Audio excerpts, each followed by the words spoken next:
But we also have to acknowledge the report also said there's a lot of committed staff, and nothing must get in the way of them carrying on with their work to find answers for families. Mr. Speaker. With permission, Mr. Speaker, I'll answer questions 8 and 9 together.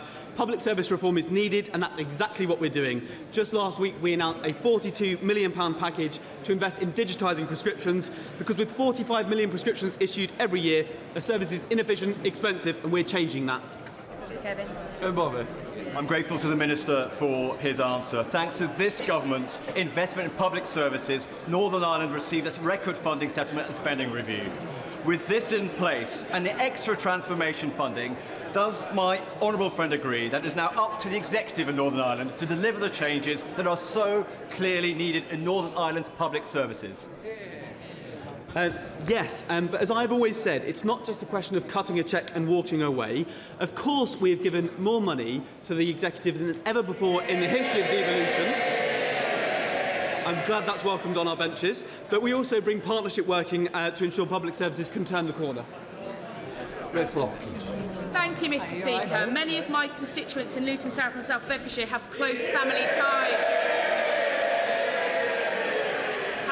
family ties to Northern Ireland and understandably take interest in health outcomes in Northern Ireland and the UK. Does the Minister agree with me that when it comes to public health, all parts of the UK can learn something from each other, and can he update the House on conversations between the UK Government and the Executive on respective successes in improving patient outcomes?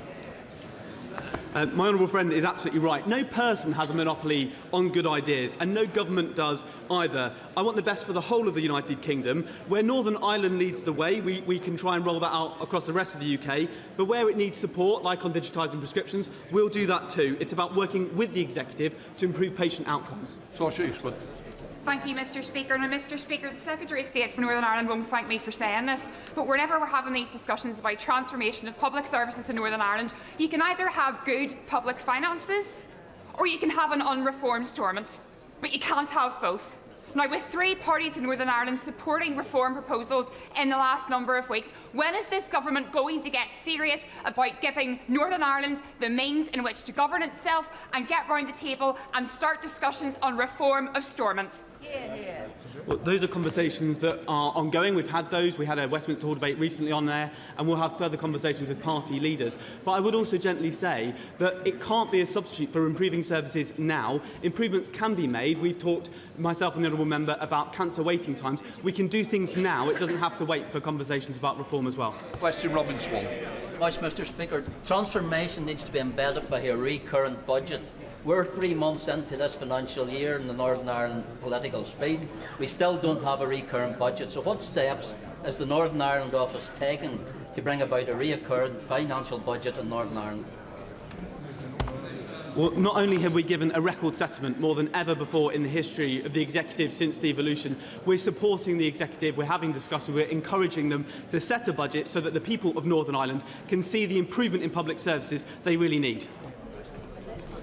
Before we come to Prime Minister's questions, I'd like to pay tribute to former colleague Lord Alan Hazelhurst, who died this week. Although we come from opposite sides of the Pennines and the Isle, Alan served this House initially as the MP for Old Lancashire seat of Middleton and Prestwich from 70 to 74. Before, he represented Saffron Walden from 77 to 2017.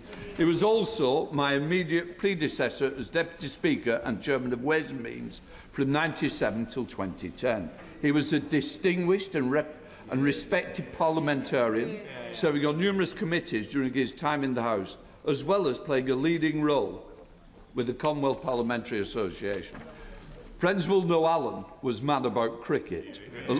Along my father Doug, they were prominent and long-serving officers of the All-Party Parliamentary Group on cricket. And I know Alan took his passion to the next level with his many novels about the sport. In 2018, he was appointed a life peer, served in the House of Lords until he retired at the end of 24. I'm sure members across the House will like to join me in sending our condolences to Lord Hazelhurst's wife, Lady Angela, his children and grandchildren, family and friends, who are very much in our thoughts today. We now come to Prime Minister's questions. Dr Ross Savage. Thank you, Mr. Speaker. Question number 1. Prime Minister. Thank you, Mr Speaker. Can I also pay tribute to Lord Hazelhurst? I know he will be deeply missed, particularly on the benches opposite. Mr Speaker, the findings of the recent Spring Hill inquest into the tragic deaths in July 1972 of Father Noel Fitzpatrick, Patrick Butler, Margaret Gargan, David McCafferty and John Dougal are sobering. While the circumstances in which the events occurred were undoubtedly challenging, it is the duty of the state to hold itself to the highest standard. The government accepts and deeply regrets these findings and recognises their gravity. On behalf of the government, I want to apologise unreservedly to the families for what happened and for the grief and trauma that they have endured since the tragic deaths of their loved ones.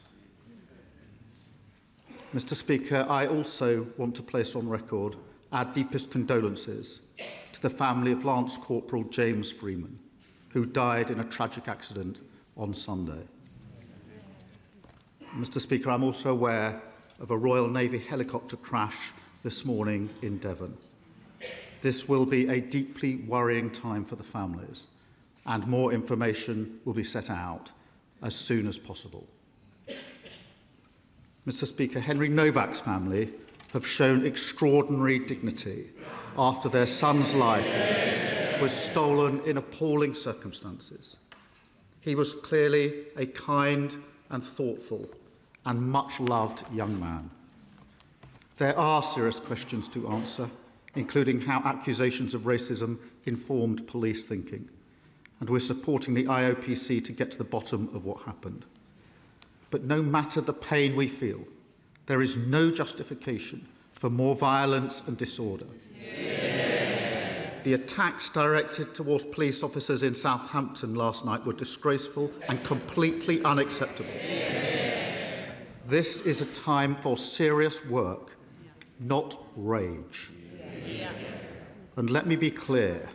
We will ensure anyone found engaging in disorder meets the full force of the law, as we have done before. Mr Speaker, this morning I had meetings with ministerial colleagues and others, in addition to my duties in this House.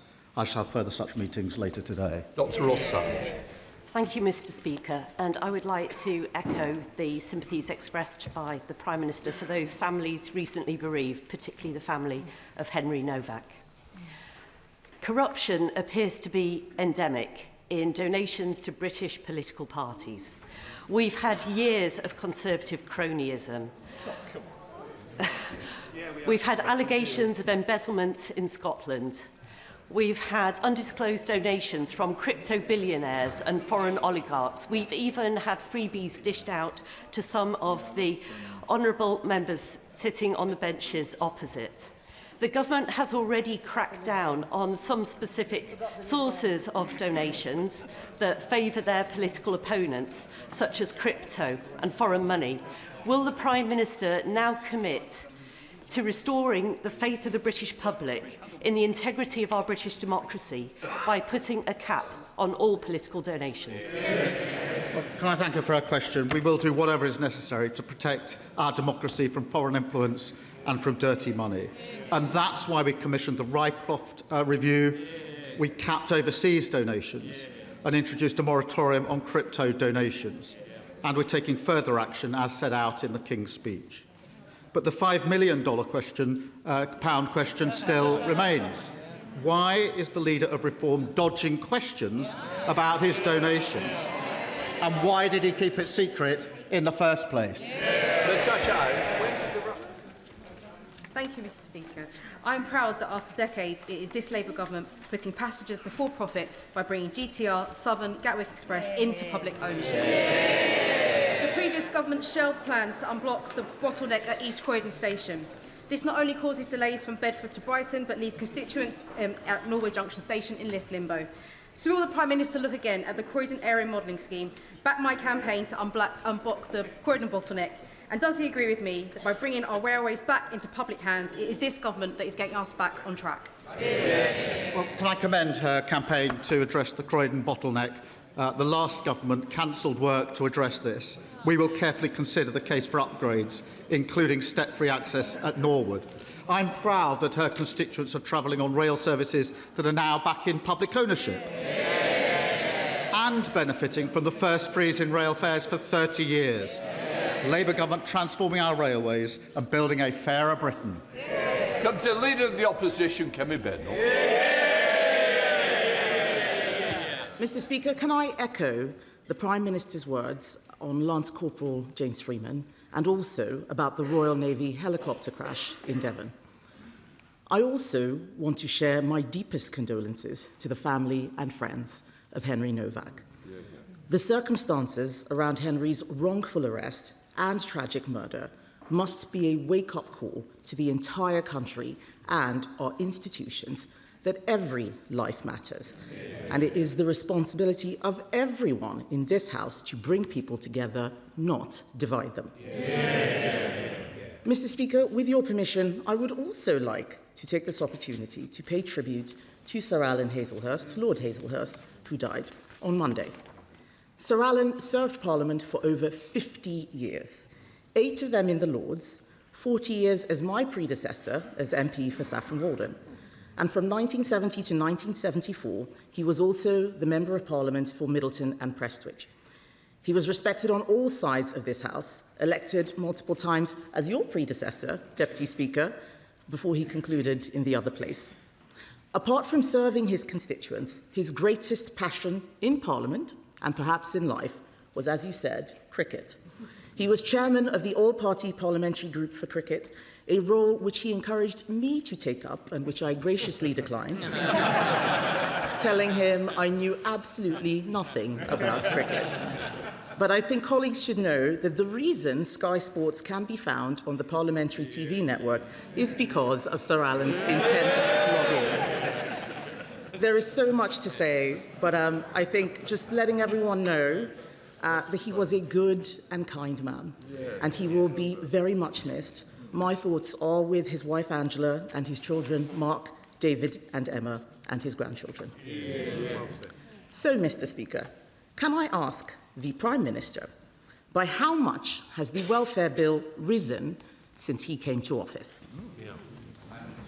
Mr. Speaker, can I just first thank her for her approach and her tone in relation to the Henry Novak tragic case.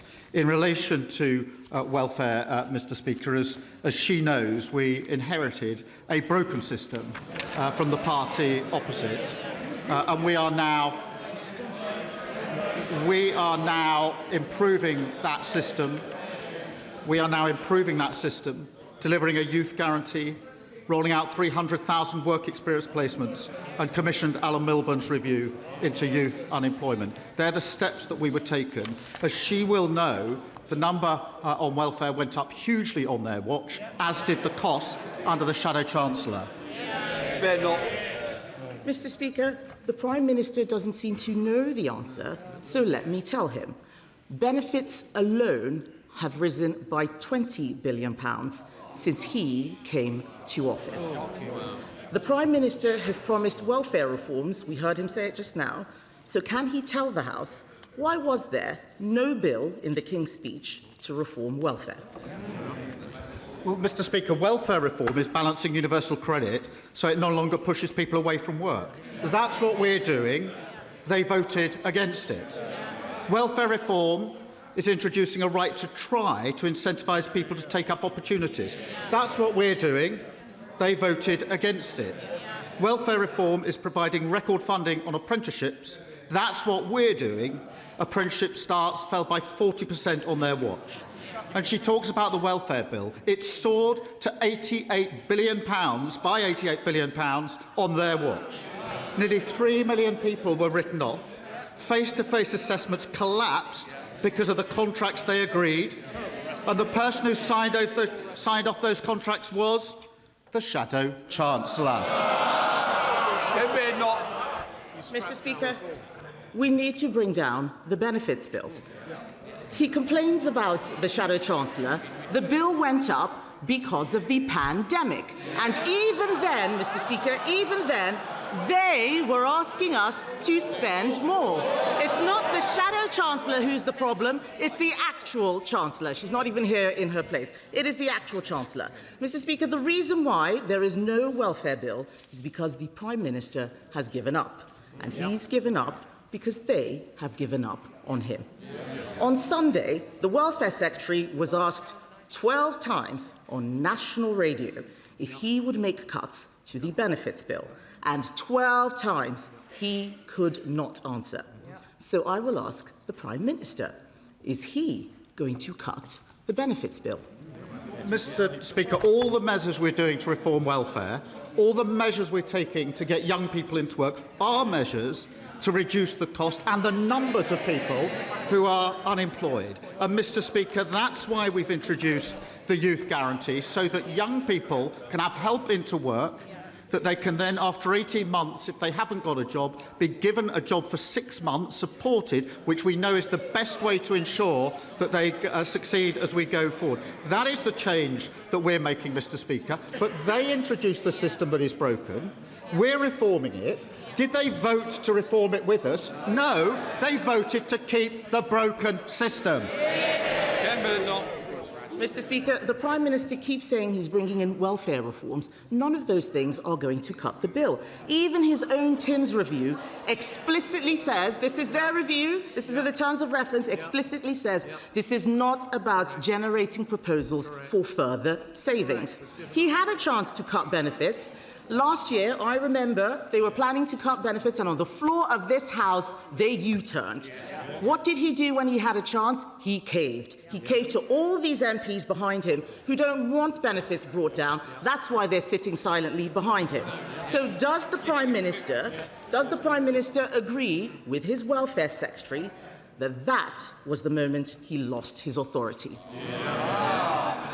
Mr. Speaker, I'm proud of what we're delivering on this side of the House. The fastest growing economy in the G7. They said that couldn't be done. Despite the war in the Middle East, the OECD forecast UK growth is up and inflation is down. Net migration, Mr. Speaker, net migration, which reached nearly 1 million under them, and the Leader of the Opposition was the cheerleader, down by a staggering 82%. The asylum backlog down by 46%. We're delivering the fastest reduction in waiting times in the NHS in the history of the NHS. That's on top of free school meals, free breakfast clubs and free childcare. And, of course, we're lifting 500,000 children out of poverty. I'm very proud of the work of this Labour government.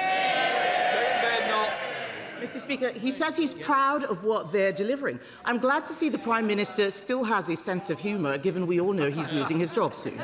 He has no authority, and we know why. His MPs will not let him do anything. The Welfare Secretary said in private what they won't dare say in public. He said, every meeting I have with Labour MPs is about who can we tax in order to pay more benefits. Shameful. Last week, Tony Blair said, if the Conservative Party repeats its offer of working together on welfare, Labour should accept. So today, I am repeating that offer to the Prime Minister. Is he ready yet? Prime Minister. Mr. Speaker, they introduced a system that's broken, and they put the bill through the roof, and now they want to give us advice on welfare. No thanks. No thanks. The question should always be not what benefits people are entitled to, but what help we can give people to change their life. That's what the Work and Pension Secretary was arguing, and he's right about that. And it's a Labour government that's helping people into work. And she asked what we've done. She asked what we've done. More rights for renters, stopping unfair rent strike. That's 11 million people giving greater security and a place to call home. More rights for workers, Mr. Speaker, including bereavement leave on day one. Ask anyone who's lost someone and they'll tell you just how important it is to have bereavement leave, and lifting 500,000 children out of poverty. We often say in this House that every child should go as far as their talent or ability will take them. It does not happen if they're growing up in poverty. And the party opposite have fought us every turn. I'm proud of what we're delivering. There's much more to do. Mr. Speaker, the truth is unemployment has risen every single month since they came into office. You can listen to their chairs get weaker and thinner with every passing moment. The fact is, despite his huge majority, the Prime Minister doesn't have the votes to reform welfare. There is a solution, a Conservative solution. Benefits bill down. Mr. Speaker, they're all jeering now. I don't know why they're supporting him. He is more than happy to release all their text messages while all of his has disappeared. Disappearing messages from a disappearing PM. There is a Conservative solution. Benefits bill down, taxes down, growth up. Everyone in this House knows that he is just a caretaker, keeping the seat warm for the Mayor of Manchester. But it doesn't matter who's in charge. Labour MPs will keep asking, who can they tax to pay more benefits? It is in their DNA. Isn't it the truth, Mr. Speaker, that the problem isn't this passive Prime Minister? The problem is the Labour Party. Forgive me if I don't take too much notice of the Leader of the Opposition. For 14 years, they broke our welfare system, lost control of our borders, presided over the biggest fall in living standards on record, broke the economy, prisons, the NHS. I could go on and on. No wonder she and they are totally irrelevant. The change delivered by this Labour government, the biggest upgrade in workers' rights in a generation, delivered. Renters' Rights Act, delivered. Record funding for our NHS, delivered. The fastest growing economy in the G7, delivered. Lifting 500,000 children out of poverty, delivered. We're going to fight even harder for working people, a stronger and a fairer Britain. Mr. Speaker, 97 homes in Colsnaughton have been evacuated due to ground movement. That's hundreds of people enduring severe emotional and financial distress. This is absolutely life-changing. The MRA are now conducting an 8-week investigation into who will ultimately be held responsible. In the meantime, my constituents are looking to the UK Government for help. Will the Prime Minister commit to working with the Scottish Government and Clackmannanshire Council to ensure that affected residents receive whatever support they need for a speedy and fair resolution? Can I thank my honourable friend? And I do know how difficult it is for residents who are not in their homes. And can I reassure him and them that the MRA are carrying out daily investigations to get answers as swiftly as possible. We're also working with the Council to provide support for residents. I can confirm the Energy Minister is in touch with MSPs and will ensure that both my honourable friend and his constituents are kept updated on the next steps. Leader of the Liberal Democrats. Thank you, Mr. Speaker. And can I associate myself with your remarks about Lord Alan Hazelhurst and confirm to the Leader of the Opposition that he will be missed on all sides? Can I associate myself with the Prime Minister's remarks about Lance Corporal James Freeman, who was killed in Iraq? Our thoughts are with the family and the unit. And can I also offer our thoughts and prayers to the family and friends of the 17 people who tragically drowned during the recent heatwave, many of them children.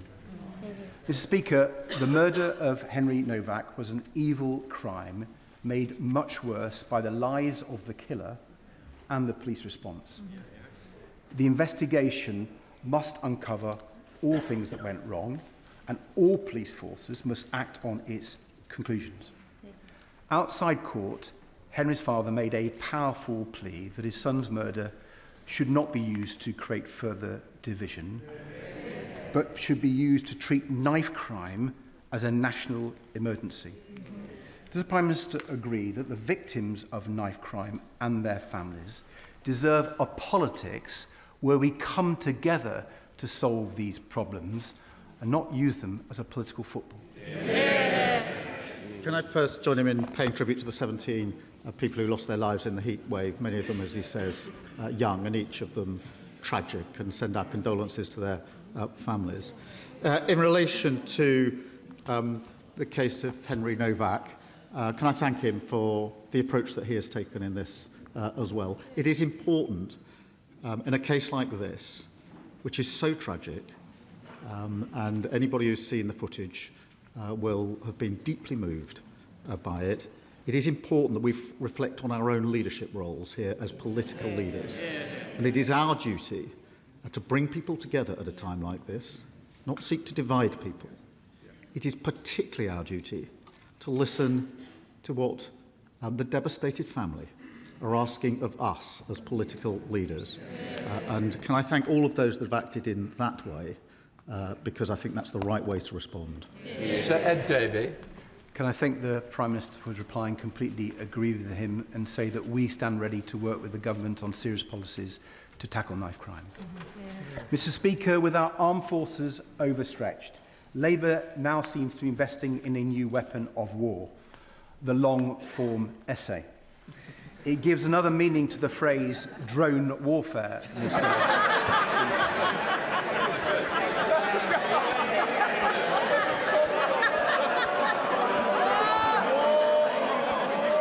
Tony Blair says the UK should suck up to Donald Trump, kowtow to US tech barons, and go slow on Europe. The Prime Minister must be grateful for this rare endorsement of his agenda. Blair also claims that the sensible people aren't radical and the radical people aren't sensible. Is the Prime Minister concerned that unless he changes course, he will be remembered for being neither radical nor sensible? Well, he rather spoiled what was quite a good gag. Mr. Speaker, I have to. I'm surprised he hasn't done more to welcome the savings we're delivering for family fun days out this summer. I really thought that he would have been delighted at the cheaper tickets for soft play.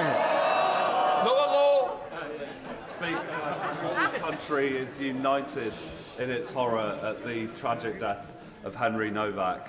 And would the Prime Minister once again join me in paying tribute to the courage of Henry's family in the face of this tragedy? And will he also join me in calling for the recognition of the serious mistakes made by the police, and that we must learn from those mistakes so that no family may face this tragedy again? Well, can I thank him for raising this really important case, and my thoughts are with Henry's family. I'm sure the thoughts of the whole House and the whole country. I have watched the body cam footage, as others will have done. I found it really hard. It was harrowing. And as a dad of a 17-year-old boy, I felt sick. I can only imagine how devastated his family are. It is extremely moving. Henry's life has been stolen. His family have responded with incredible and immense dignity and bravery. Now, there clearly are lessons, Mr. Speaker, that need to be learnt, serious questions that need to be addressed, not least this question of how accusations of racism informed decision-making in such cases. Henry's father said this: "We do not want his death to be used to create further division, hatred, or tension." They're the words of a grieving father who's lost his son. We do not want his death to be used to create further division, hatred, or tension. I think those words have resonated with people across the country. We must not allow this tragedy to be hijacked by anyone who seeks to divide us. Nigel Farage. Thank you, Mr. Speaker. Following the horrendous circumstances of Henry Novak's death, can I urge the Prime Minister to consider this? It is now clear to growing millions in this country that we're living under two-tier policing. The instructions that are given to police officers from police bosses are clear and written down in ink. It says you must treat different ethnic groups in different ways. That, apart from the upset and the anger at the circumstances of his death, the anger that you saw spilling out in Southampton last night,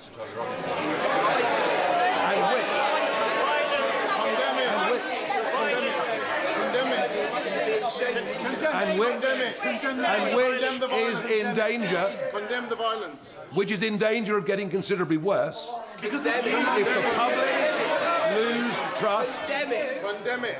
if the public lose trust in being treated fairly by the police, can he take some action, end this divisive practice of two-tier policing, and make sure that all British citizens are treated the same? Yeah. Mr. Speaker, I don't believe there's two-tier policing in this country. I'm really shocked that he pretends to have respect for Henry's family and then acts in this way. They are a grieving family. Mr. Brash, please. It's a very important question. I want to hear the Prime Minister. If you want to carry on, go outside, please, Prime Minister. The grieving family have asked us not to respond in the way that the Leader of Reform has responded. They've asked us not to. They have lost their son in the most appalling circumstance. They make a simple plea of us as human beings to please not exploit that. That is their plea to us. We all need to reflect on those words of Henry's father. My response, and the response of others, to be fair, has been focused on the lessons to be learned so we can deliver justice. His response has been to appeal for rage. Rage. That's his response to a father who's lost his son, and ask for that not to happen. Exploiting this tragedy to create grievance and division would be wrong in any circumstances, but to do it when the family are expressly saying, please don't, is unforgivable. It shows exactly who he is. Thank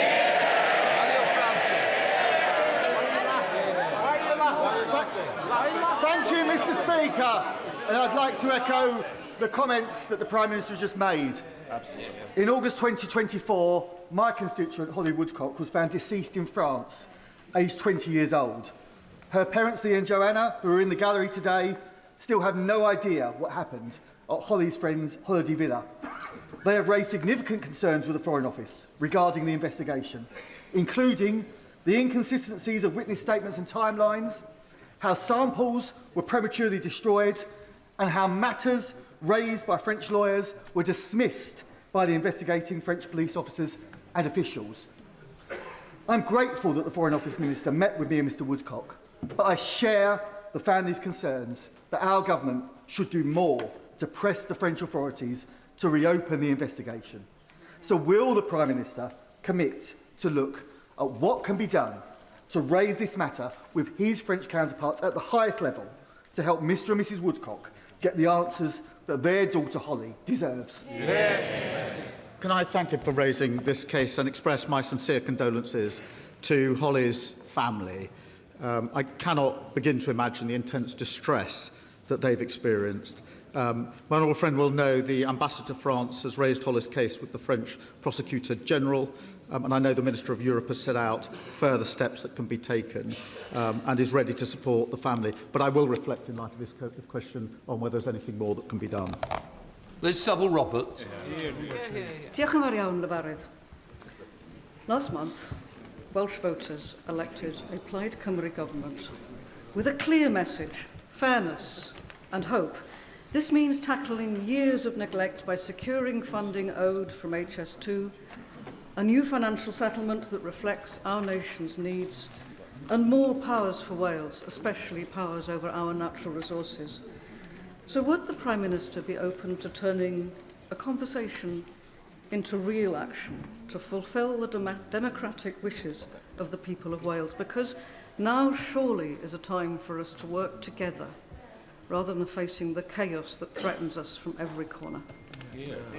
Can I thank her for a question? As she, I hope, knows, I did have a call with the First Minister of Wales just 2 weeks ago and made it clear that this government, will work constructively with the First Minister and with the government in Wales, because that's the right thing to do to deliver for Wales. Tristan Osborne. Thank you very much, Mr. Speaker. Can I ask the Prime Minister about our National Health Service and what better treatments can we offer people suffering from memory loss? A very distressing case was recently brought to my attention by a constituent in Waldham, in a village in my constituency, of a man who could not remember his own words, even though he said it on television, that the NHS should not be funded through general taxation. What can we do to ensure my constituents in Chatham and Aylesford secure clarity on future Kent and Medway NHS funding, and what can we do to help the leader of Reform UK? Well, my honourable friend makes a powerful point. The Reform leader wants everyone to forget that he called for our NHS to be replaced with an insurance-based system. You might want to jot it down to jog his memory. And then he said that if people can pay, they should pay for NHS treatment. So we can help him by jotting his memory here. You cannot trust reform with our NHS. The only way to protect it is to vote Labour. Rosie Duffield. Thank you, Mr. Speaker. This week, Tom Carriage and UK Hospitality launched their That's the Problem campaign. And yesterday, my neighbour from Herne Bay and I hosted industry bodies, chefs Matt Tebbett and Thomasina Myers, hospitality leaders from Manchester, Liverpool, London and Kent, including Andy Burnham's nighttime economy advisor Sacha Lord. All agree with campaigners such as Andy Lennox that the UK's rate of 20% of VAT in hospitality is killing businesses daily. Does the Prime Minister agree that that's the problem? And will he match his candidate in Makerfield's pledge to slash VAT in line with the rest of the EU? Can I thank her for her question and recognise the challenges that she identifies? That is why we're permanently lowering business rates for retail, hospitality and leisure businesses. Every pub will get 15% off its new business rates bill, and bills will be frozen in real terms for a further 2 years. In relation to VAT, she'll see that we are supporting by cutting VAT on children's meals in restaurants, particularly over the summer period, with the savings that were set out 2 weeks ago by the Chancellor. Linda Just. Thank you, Mr. Speaker. Every year, around 160 university students commit suicide. That's more than 3 every week. Yet there is no established duty of care on universities to protect the health, safety and welfare of their students. This is not about creating excessive burdens on universities, but requiring them to take reasonable steps to prevent injury or harm to their students where the risk is reasonably foreseeable. So would the Prime Minister please meet with me to discuss this issue so that we can do all that we can to prevent our young people dying at university through suicide? Well, Mr. Speaker, any death from suicide is a tragedy, as everybody across this House will know. We're bringing together students, bereaved families, universities and the NHS to strengthen the mental health support provided to students, and we've appointed a student support champion to drive improvement across our universities, and the Minister will be happy to discuss that and other matters with him. Andrew Rossen. Thank you, Mr. Speaker. I wonder if the Prime Minister has had the chance to study the election results in Havering, with 0 Labour councillors elected in Romford, 0 Conservative councillors for the first time since 1964 across Havering, and the first Reform UK London borough, which shows people's disillusionment with the political establishment. But in his final days as Prime Minister, does he think he can do something for the people of Romford and give us the accident and emergency unit at Queen's Hospital, which the honourable member for Ilford North said he would deliver but failed to do? Mr. Speaker, we put record investment into the NHS to clear up the mess that he and others left behind. I have studied the candidate for Makerfield, the Reform candidate, since he brings up election. A self-professed sexist, said women who get abortion do it for vanity purposes, encouraged people not to get the COVID vaccine, and said Russia would within its rights to invade Crimea. Reform have got nothing to offer but grievance and division yet again. Thank you, Mr. Speaker, and can I associate myself with the Prime Minister's comments on Henry Novak and cause for calm over division? The Rugby League family lost a giant last week. John Keir, the former England, Wales and Challenge Cup winning coach, died suddenly on Sunday afternoon on his journey north after commentating on the Challenge Cup finals at Wembley the previous day. After playing for Castleford, his local team, He moved to teaching and coaching for a total of 700 matches with 9 clubs, including famous underdog Challenge Cup wins with Sheffield Eagles in 1998 and Hull FC in 2005. John loved his sport and was in love, and in turn was loved by the sport. Will the Prime Minister join me in paying tribute to John and sending condolences to his wife Dawn, family and friends? Can I thank her for raising this and pay tribute to John? We're all deeply sad to hear of the passing. He was a remarkable athlete, coach, and an energetic and enthusiastic champion of his sport. He will be missed by supporters across the country. And I think my thoughts, all of our thoughts, are with his wife Dawn, his family and his friends at this sad time. Sarah Green. Mr Speaker, yesterday I spoke to women at an event here in Parliament whose children suffered avoidable harm after they continued taking the epilepsy drug sodium valproate during pregnancy. Doctors knew the risks, patients were not informed, and it's had devastating consequences. I'm sure the Prime Minister would agree that for a government department to commission a report looking at how to provide a redress scheme, it raised an expectation that one was on the horizon. To then not introduce it would be unbelievably cruel. So when will this government respond to the Hughes report and finally establish a redress scheme for these families? Can I thank the honourable member? We absolutely recognise the harm and huge impact that pelvic mesh has had on so many lives. She will be aware that the Minister of Public Health has been a dedicated campaigner on this very issue. I want to see a full response to the recommendations published as quickly as possible, and I'll make sure the Minister keeps her updated of progress. Ewan Steinbach. Mr Speaker, the 10-year bus plan published by the Department for Transport shows that demand for zero-emission buses will double by the end of the decade. Despite this, in Scotland, jobs are being lost in our bus manufacturing sector because overseas manufacturers are winning a greater number of orders and now constitute the majority of new registration buses on our roads, despite an investigation into the cybersecurity of Chinese buses. Will the Prime Minister designate bus manufacturing as a sector critical to our national security? My honourable friend is right to champion the brilliant, talented workforce building buses in Scotland. Our pipeline will give UK manufacturers the certainty and stability that they need to plan ahead and to be completely effective. And I can reassure him we're working closely with the industry to provide the response and the support that's necessary. Bob Black. Thank you, Mr Speaker. I welcome the Prime Minister's commitment to combat anti-Semitism. But the regular hate marches we've seen on our streets, with the chanting of globalise the Intifada, has led directly to attacks on Jewish businesses, on synagogues, on individuals in the streets, and now an arson attack on where Jewish people live. So the Jewish people of our country now want to see action, not warm words. Will the Prime Minister therefore commit to the type of action that we need to expel students who commit anti-Semitic acts who are from overseas? Will he take action to prescribe the IRGC? Will he take action to close down the 13 Iran-sponsored charities in this country that spread anti-Semitism? Will he also take action to ensure that all children are taught the horrors of the Holocaust, the importance of not expressing hatred towards one another, and the true history of the founding of the State of Israel? The Jewish people of this country want to feel safe on our streets and in their homes and in our country. So will the Prime Minister take the appropriate action? Can I thank him for his question? And we are united in our belief that we must fight the poison of anti-Semitism wherever it is found.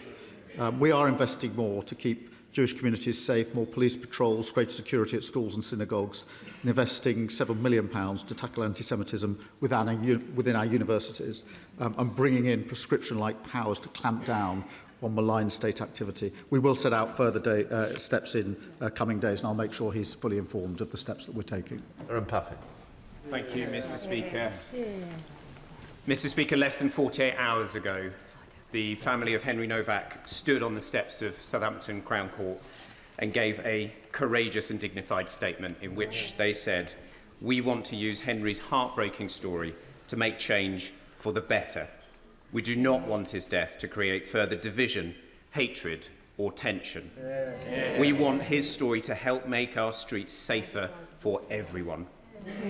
Does the Prime Minister agree with me and my constituency neighbour in Southampton Test, Satvir Kaur, that the violence we saw whipped up on the streets of Southampton last night, the criminal damage to innocent people's homes, the injuries to 11 police officers, are the total opposite of what Henry's own family clearly and powerfully called for? Can I thank him for his question and thank him for the discussion that we had this morning about the impact in Southampton, and thank him for the work that he has done along with his fellow MP and, if I may, the Honourable Member for Thurrock, who's been dealing with Henry's family for some time. The attacks directed towards police officers last night were disgraceful and completely unacceptable. There is no justification for further disorder. Stanley Chambers. Thank you, Mr. Speaker. And the Conservatives promised us 40 new hospitals repeatedly that we knew were never going to happen. But the current government is now promising us a new hospital in Hampshire in 20 years' time if it gets built at all. Mr. Speaker, my constituents really rely on our A&E maternity services, but our current hospital has a huge repair backlog and it has rainwater leaking into clinical areas.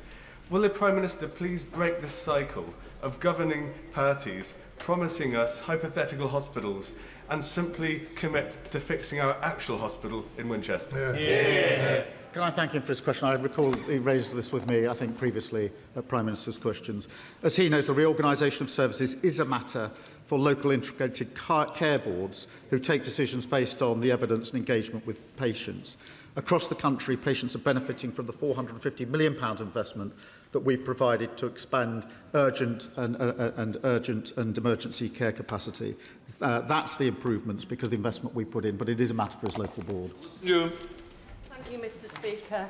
Despite the efforts of dedicated teachers in Scarborough and Whitby, only 36% of pupils achieve grade 5 and above in both English and Maths GCSE. Does the Prime Minister agree with me that Mission Coastal has the potential to deliver the same transformational impact for young people in deprived coastal communities as the London Challenge achieved, and is the kind of bold and targeted intervention that only a Labour government can deliver? Can I thank her for her work championing on such an important issue? Mission Coastal will help break the link between background and success, giving the most disadvantaged children mentoring, career support and enrichment opportunities, because we believe that no matter where you grow up, every child deserves the same opportunities to succeed. Victoria Collins. Thank you, Mr. Speaker. This government's top-down housing targets, which are about to almost double in my constituency, mean communities like Redbourne and Tring are about to see huge-scale development while infrastructure is bursting at the seams. But while a supposedly affordable new build in my patch is more than £500,000. So no wonder Hannah, one of my sixth formers, says she can never dream of buying a new home and have to leave the place where she grew up. So will the Prime Minister urgently review these targets and come and speak to Hannah and our constituents, see how the targets, these top-down targets, are not delivering the affordable homes, the services we need, or protecting our precious land? Prime Minister, please. Look, we inherited a housing crisis with people unable to have the security of their own home or even get onto the housing ladder. We are determined to change that. We have invested £39 billion to deliver more social and affordable homes, prioritising brownfield land. We must build more communities with strong infrastructure, but her party consistently votes against the planning reforms that will actually allow those homes to be built. Final question, Calvin Bailey. Thank you, Mr. Speaker. Yesterday, the Health Secretary confirmed that all eligible black men will be invited to the Transform trial. As chair of the Prostate Cancer APPG, I welcome this vital step towards screening for this terrible disease, for which black men have doubled risk for both diagnosis and death. Something which Reform have responded to with nothing but divisive weasel words and rage baiting. Does the Prime Minister agree with me that our NHS was founded by Labour to be there for everyone equally, and when there is a proven higher risk, targeting support is equality? Can I thank him for his work as chair of the Prostate Cancer APPG? This programme is England's first targeted cancer screening programme. We're also funding a major expansion of research and treatment backed by £20 million to help men at the highest risk. We are determined to improve cancer care, and more cancer patients are now being diagnosed on time thanks to Labour's decisions. But of course, there's more to do. Let the front benches change over. Didn't ask a question, so questions come after statements. You didn't ask a question, though. I don't know. So they come afterwards. They come after statements and UQs.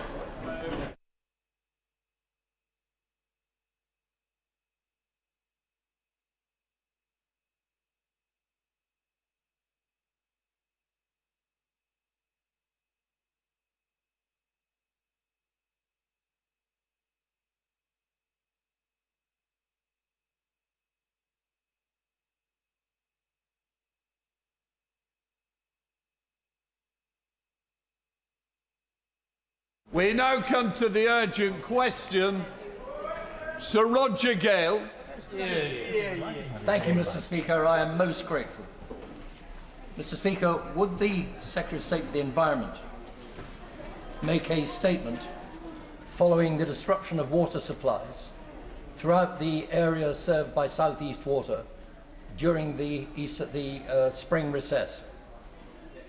Aldi. Thank you, Mr. Speaker, and thank you to Sir Roger for asking this question. And I'd like to update the House on the water supply disruption in Kent. I'd like to begin by expressing my sympathy for those affected by this disruption. Being without water is distressing at any time, but particularly during a period of hot weather and school revision and examinations. This is now the third major outage affecting South East Water customers in recent months, and it is simply not acceptable. South East Water reported that thousands of customers were impacted by supply disruptions over the course of the incident, and I am pleased that normal water supply has now been restored. I met with the interim chair and senior operational staff twice during the course of the incident, including on Sunday this weekend, and the DEFRA team met with them daily to hold them to account for this incident and requested that they set out how they will compensate customers for this by the end of this week. Water supply disruption causes significant cost to businesses and impacts the most vulnerable in society. I've heard of a 100-year-old lady without water and a care home in Cranbrook using wet wipes to keep their residents clean. This is simply unacceptable, and the company must take urgent action. I'd like to thank all those working in the Kent Local Resilience Forum, the local authorities, the health and social care partners and civil servants in MHCLG and DEFRA for their hard work to support those affected. I'm also grateful to operational staff and volunteers who worked on the ground to restore water supplies and provide alternative water. A reliable supply of clean water is one of the fundamental foundations of a healthy, functioning society. The situation demands further bold action to deliver fundamental long-term reform, and that's why we're delivering whole-scale reform to the water sector. Through our Clean Water Bill, we will create a new, single, powerful regulator, giving us for the first time a clear system-wide view of company performance and the tools to intervene more quickly when companies fall short.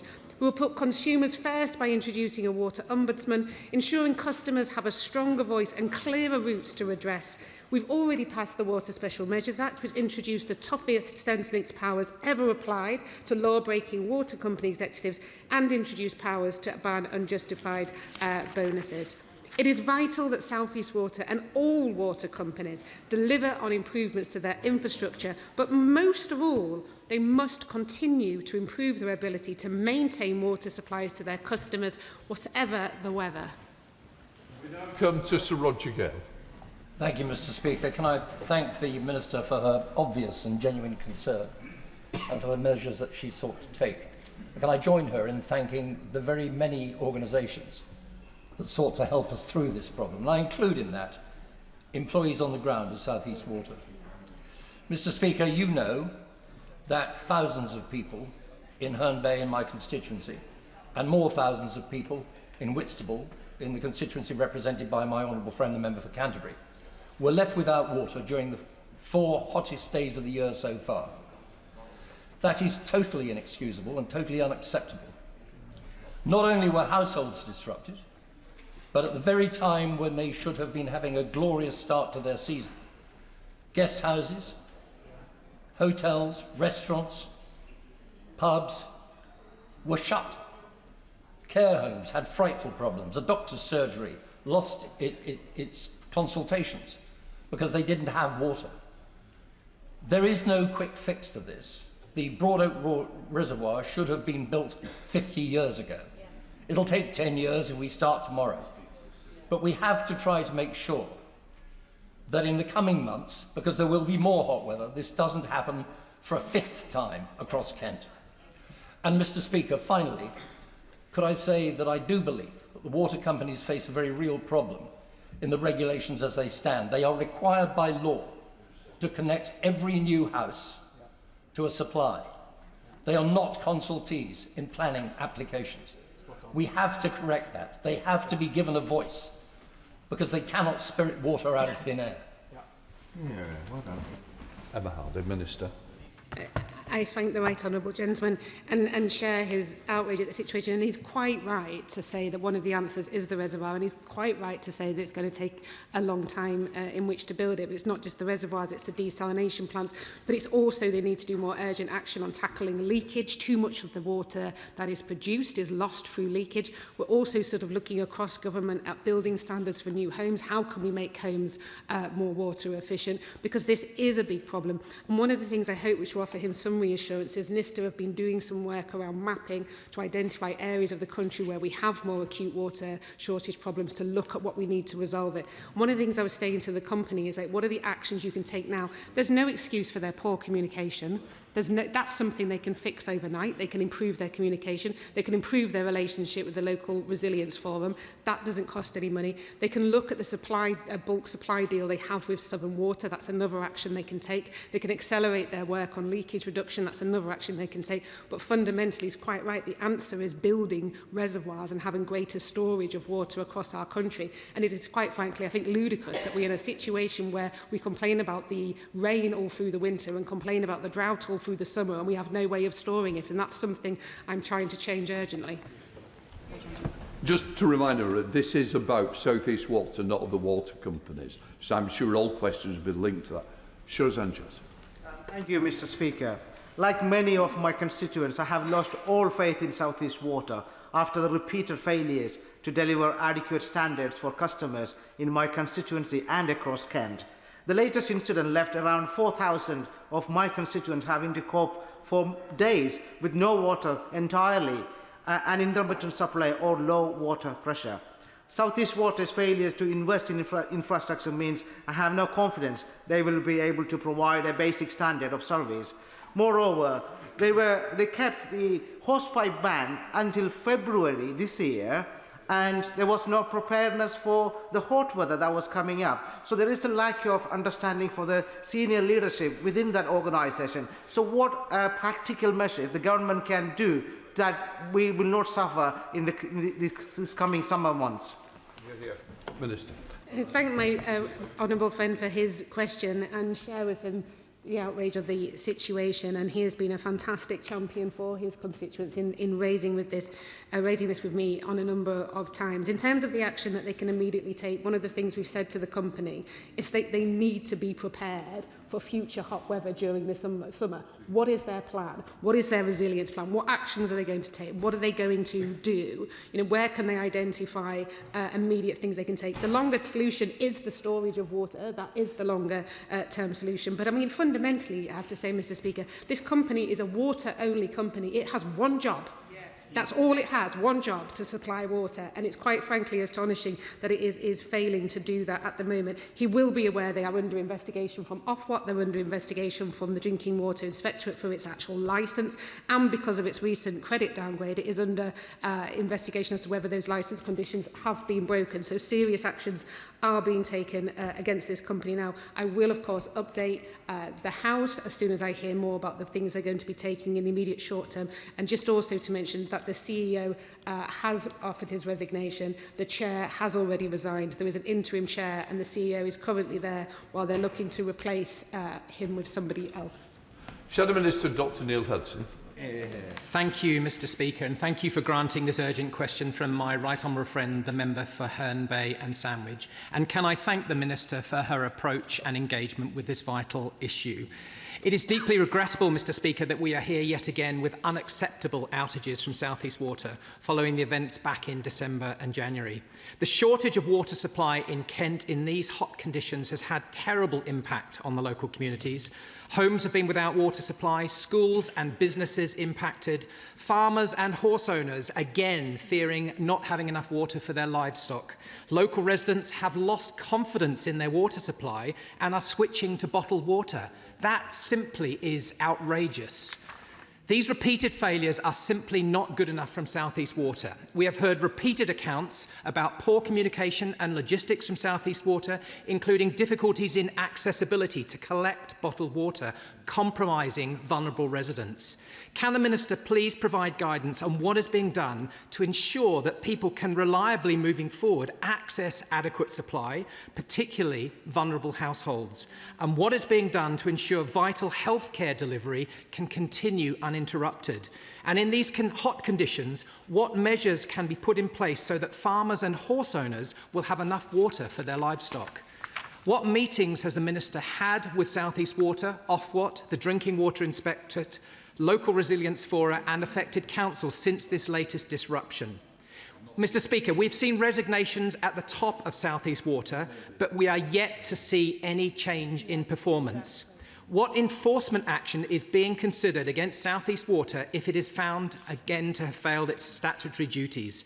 And what investment has South East Water committed to improve resilience in Kent, Sussex and other areas, and how will ministers ensure that it's delivered? Does the government accept that repeated water outages are unacceptable? And what steps will ministers take to support people in South East Water's area so that they will not face yet another period of interrupted supply? Minister. I thank the official spokesperson. On the issue of farms, they did, after the last situation, which was raised with me, I think, by the Honourable Lady about, and yourself, about access for livestock. So this time they did make deliveries of alternative water to farms across the region during the incident. So that's what I've been informed. But obviously, if there's intelligence otherwise, I'm keen to learn and understand that. And they had said they continue to monitor farms at risk areas. On the issue of vulnerable customers, this continues to be a challenge. So one of the things I've been talking to the Cabinet Office around is there a way that we can share more accurate information and data? Because what the water companies say is keeping their priority register up to date is quite challenging, because sometimes people fall in and out of being vulnerable, classified as vulnerable. For example, a lady who's pregnant is classified as vulnerable and needing water, but obviously when she's had the baby, she's no longer classified as being vulnerable in the same way. So how can we maintain accurate records of who's vulnerable and who would need additional water? So I'm having those conversations with the Cabinet Office around, is there a way to share data, but bearing in mind it's sensitive about sharing information, so there's always a complication there. So one thing I would ask all colleagues to do, if we can try and encourage all of our constituents to identify, self-identify through the priority services register if they're classified as vulnerable, so that they can get the expected water. I've met with the interim chair, and we had a more productive conversation, and she is keen to reset relationship. She wants to sort of meet the MPs in the area, to talk to them. She's committed to sort of rebuilding a relationship with the local resilience forum and how they can improve communication. To be fair to her, I think she's been there a few weeks, so this is very, very early on in her interim chairship. So I think there's something that we can work on and build on, because there are things they can do now around communications, and I'm quite concerned by him saying there was an accessibility problem around drinking water stations. In terms of who I've obviously met with the new chair, met with the senior people involved, meet regularly with the Drinking Water Inspectorate and Ofwat on this. There are live investigations following the last incident being held into the company at the moment, and this will continue. Thank you, Mr Speaker. I'm grateful to my honourable friend for the way that she has approached this, and particularly the fact that she points out that South East Water has one job. However, unfortunately, they are accountable to their shareholders more than they are to the people who they are supposed to be serving. Can I make a suggestion, notwithstanding the reforms that the government has already put in place with regard to the water industry, suggesting that maybe in future, rather than simply fining these companies when they fail so catastrophically, taking that fine, the amount of that fine as stock in the company to be fully held by a locally convened water board, so that residents themselves have some form of control and accountability for the decisions that are made, because otherwise we are relying on extractive capitalism to destroy our water supply. Minister.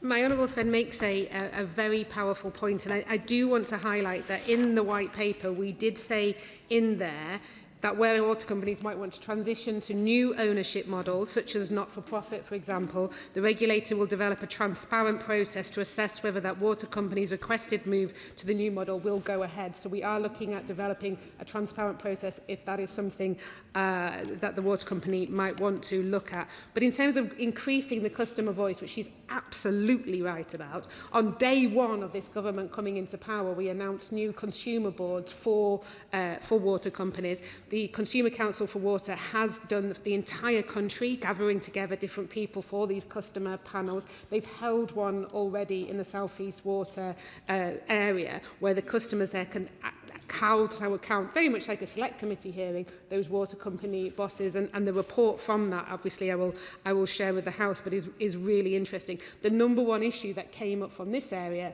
was communication. Lack of communication and lack of adequate communication was the number one thing they can tackle. And that doesn't require millions and billions on a reservoir. That just requires competence.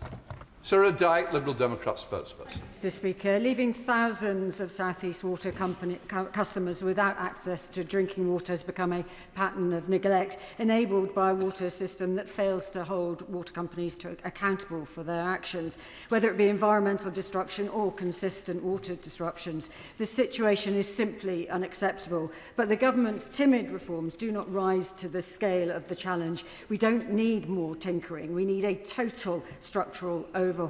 So given the repeated failures in water supply and sewage pollution seen in South East Water area and across the country, will the Minister back Liberal Democrat proposals for a mutually owned public benefit model for water companies, focusing investment on the environment, on customers and infrastructure, rather than lining the pockets of water company bosses like South East Water? Minister. Of course, South East Water is a water-only company, not a sewage company, and I think there's many things we can criticise them for, but sewage pollution is not one of them.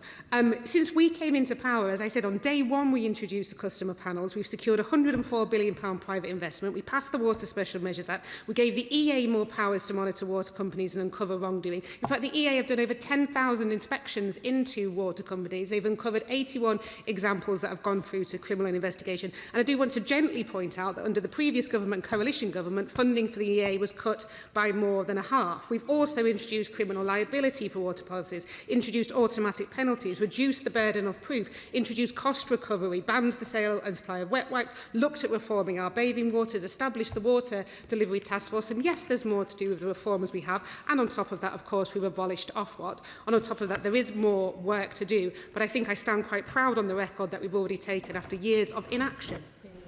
Helen O'Donoghue. Thank you, Mr Speaker, and I thank the honourable member for bringing this question.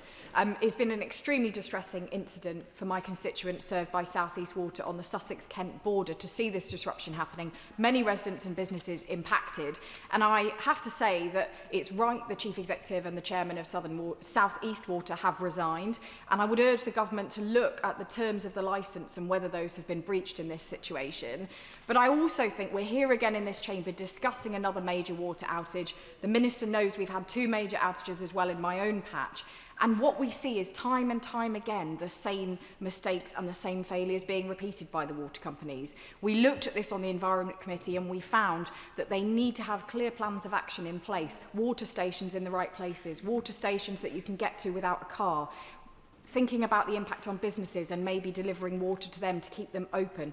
All of these things every time get forgotten. And so could I ask the Minister to actually instruct all water companies in the country to have detailed emergency response plans in place for every constituency in the country that they work with the local MPs on, because we are the people on Christmas Eve, as happened to me last year, who've got the vicar's mobile numbers, the head teacher's phone numbers, and can set up those water stations, but they need to do that planning before disaster strikes and people lose water. So I urge her to look at that.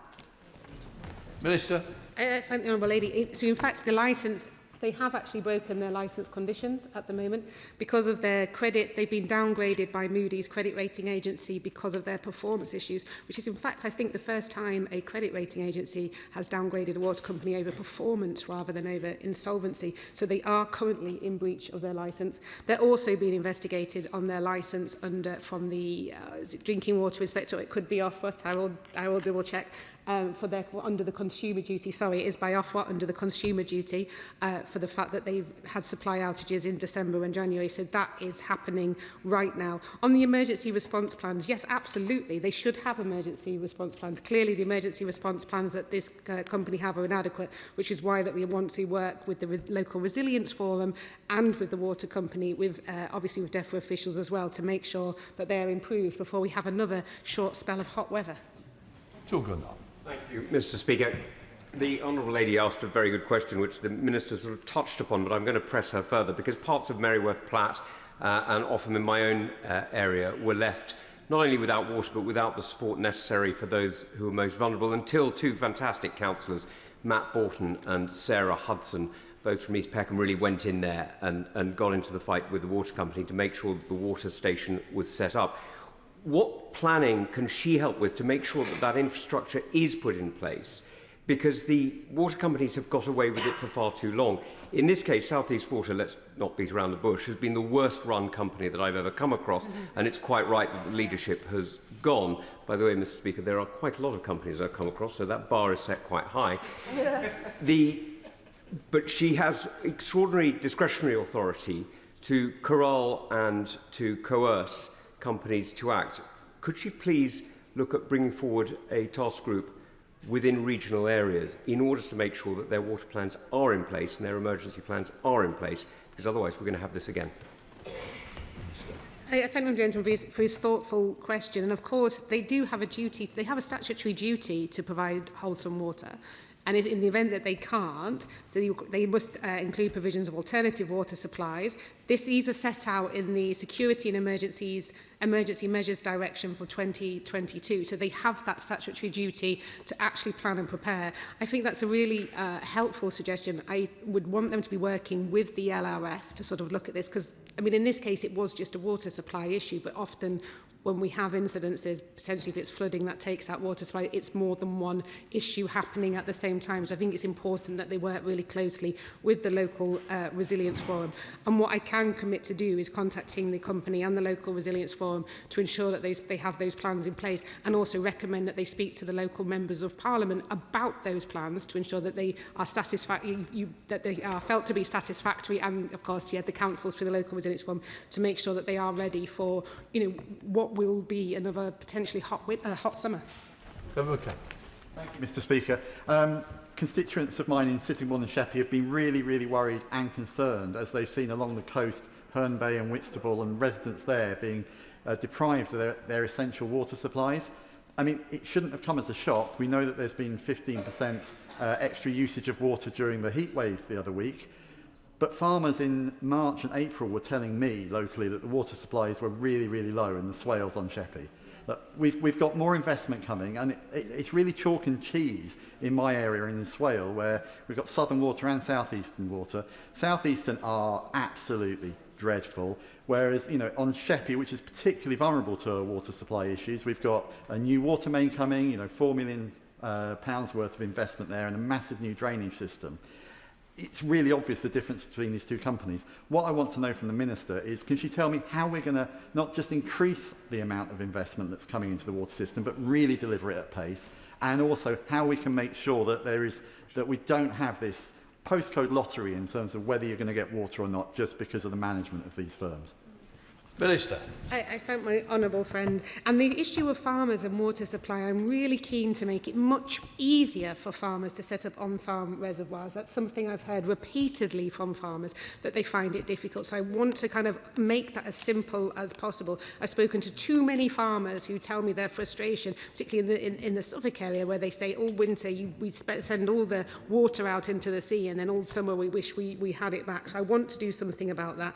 In terms of drought, each company has been told to produce a drought emergency plan ready for summer. That's for every single water company to make sure we are prepared for that. In terms of making sure they deliver what they promise, one of the things we did in the Water Special Measures Act is if they don't deliver what they promise, that money that they've taken to deliver it needs to be refunded to customers. That money has been ring-fenced. And we have the Water Delivery Task Force, which tracks all of the major projects to make sure they are on track and on budget. And if they're not, then we intervene as a government to understand why and what can be done to bring them back on track. But you're quite right, we shouldn't have this situation where because you live in a certain area you're suffering a much poorer service than if you live somewhere else. So this is why we want to take a bit of grip on the delivery of projects that should be delivered, but also kind of make it easier for people living in this area to be able to hold on to the water during the winter to make sure that they have it during the summer. Rosie Duffy. Mr Speaker, and I'd like to thank the Minister, who's been engaged for a long time on this issue, and I know she really cares and talks to me and my neighbours. My neighbours and I just spend far too much of our time talking about the latest water shortages, and, you know, heat seems to equate to lack of water in the taps. Whitstable has been devastated yet again, and we are really worried about too many new houses that aren't going to be able to meet demand, and also local businesses in the summer, like the excellent Nomad Pizza company that are independent and had to close for days during our tourism, hotspot. How can I reassure them?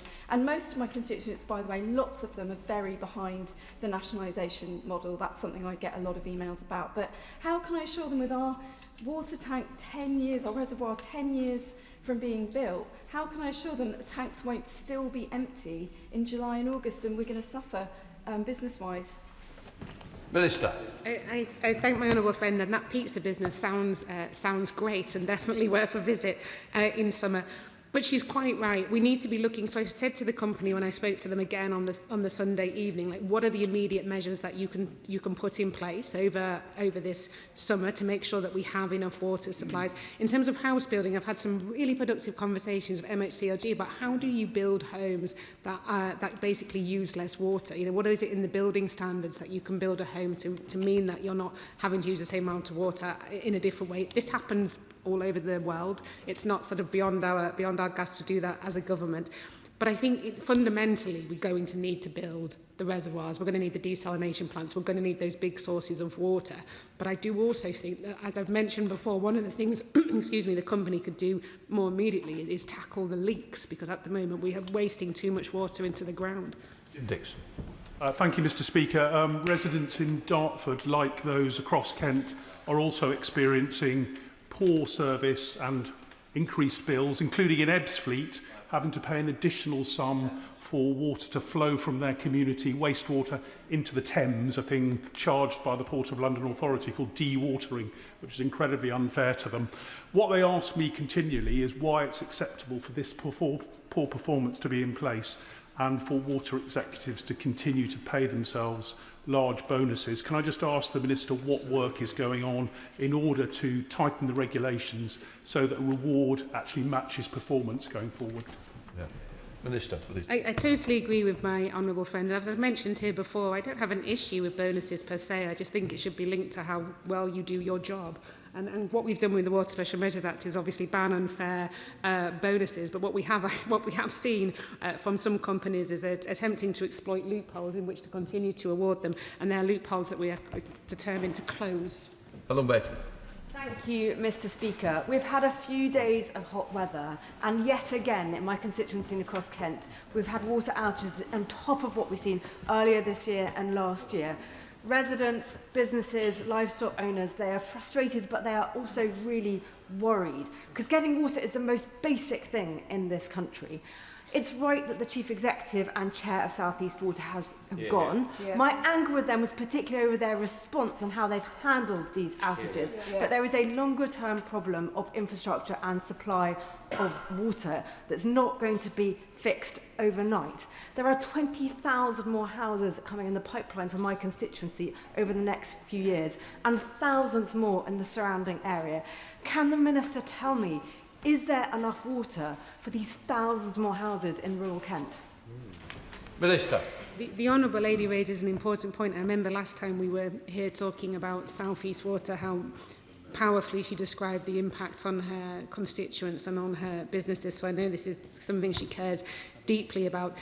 As I say, one of the things we're doing through the Water Delivery Task Force is identify areas of the country where there are more acute water shortages, and therefore what actions can be taken to ensure people have the homes they need to live in, but also businesses have the water that they need, and it's not having a detrimental impact on the existing residents that live in that area.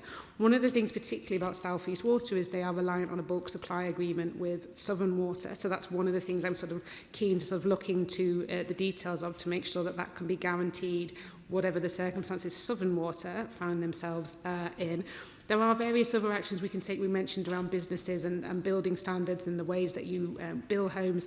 In Cambridge, they've looked at retrofitting some homes to make them use less water. There's various other rules and regulations when it comes to business use of water. At the moment, we have a slightly bizarre situation where businesses have to use potable water. They're not able to use other types of water, which seems a bit crazy to me, that we're wasting drinking water for things that aren't drinking or for domestic customers. So I think there's a whole spread of different things in which we're looking at to make sure that we have the water that we need, because quite right to say that all the 9 new reservoirs and the desal plants and all that are brilliant, but they're not going to be here this summer and they're not going to be here next summer. So it's looking at that more immediate actions that we can take.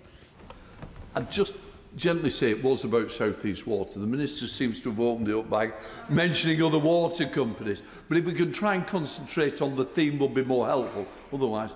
And I'm going to test that example by Clive Efford, who I think is Thames Water, but I'm sure we'll link his question. Absolutely. I'm asking a question about South East Water, because what we've got here is a company that fell over at the first short period of hot weather, and you have to wonder what planning has gone on in that company that it fell over so quickly in the season. And when are we going to call time on these water companies? Because the consistent failure that we get from them, whilst they're extracted enormous profits from the industry, has got to come to an end at some stage. I know my honourable friend is as frustrated as the rest of us with these companies, but it is time. There must come a time when we say to them, enough is enough, and we take control of these water companies for the public good. Minister. I thank my noble friend, and as highlighted, the white paper does talk about if companies wish to move into alternative ownership models. But I just want to sort of just briefly touch on special administration for breaching statutory duties, because under Section 37 of the Water Industry Act 1991, a water company has the duty to supply water within its area of appointment. A serious breach of these principal duties or of an enforcement order can be grounds for a performance SAR if that breach is so serious that it is no longer appropriate for the company to continue to hold its instrument of appointment. Alison Bennett. Thank you, Mr. Speaker. I absolutely despair of South East Water. As we've heard from honourable members who represent Kent constituencies, they can't cope with large water outages.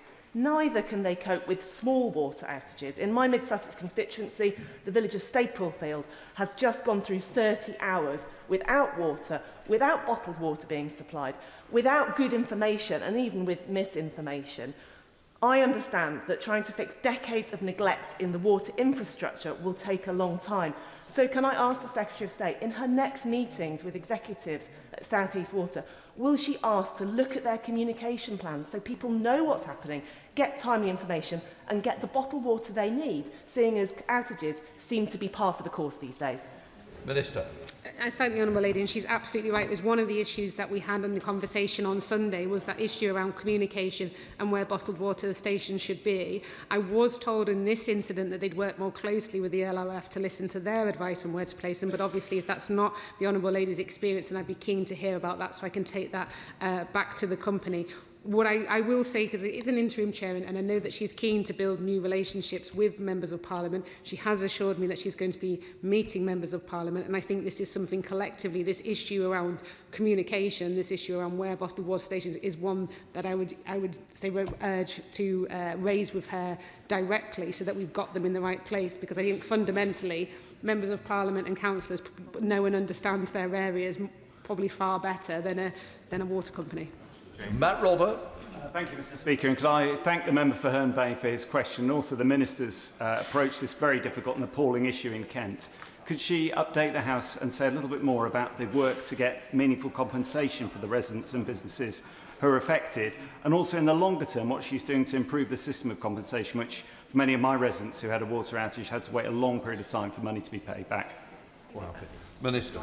I found my honourable friend, and absolutely one of the first things we did when we came into government was look at the Guaranteed Service Standards scheme, the GSS scheme, and we've introduced new increased compensation payments and introduced new standards, because previously there weren't even compensation being paid when people were under a boil notice, and that's something that this government's introduced. We've doubled for failings like supply interruptions, low pressure and sewer flooding, and so because of these changes, customers should be receiving payments for boil notice for the first time, and we've been told to make it available to people as soon as possible. We're really clear that customers come first. They are the people I care about, and they're the people I am the Water Minister for. So we're also going to be looking at introducing a water ombudsman. In the conversation I had with South East Water on Sunday, I asked them to, by the end of the week, identify what compensation is going to be paid to who and when, and that is something I'll be following up with them.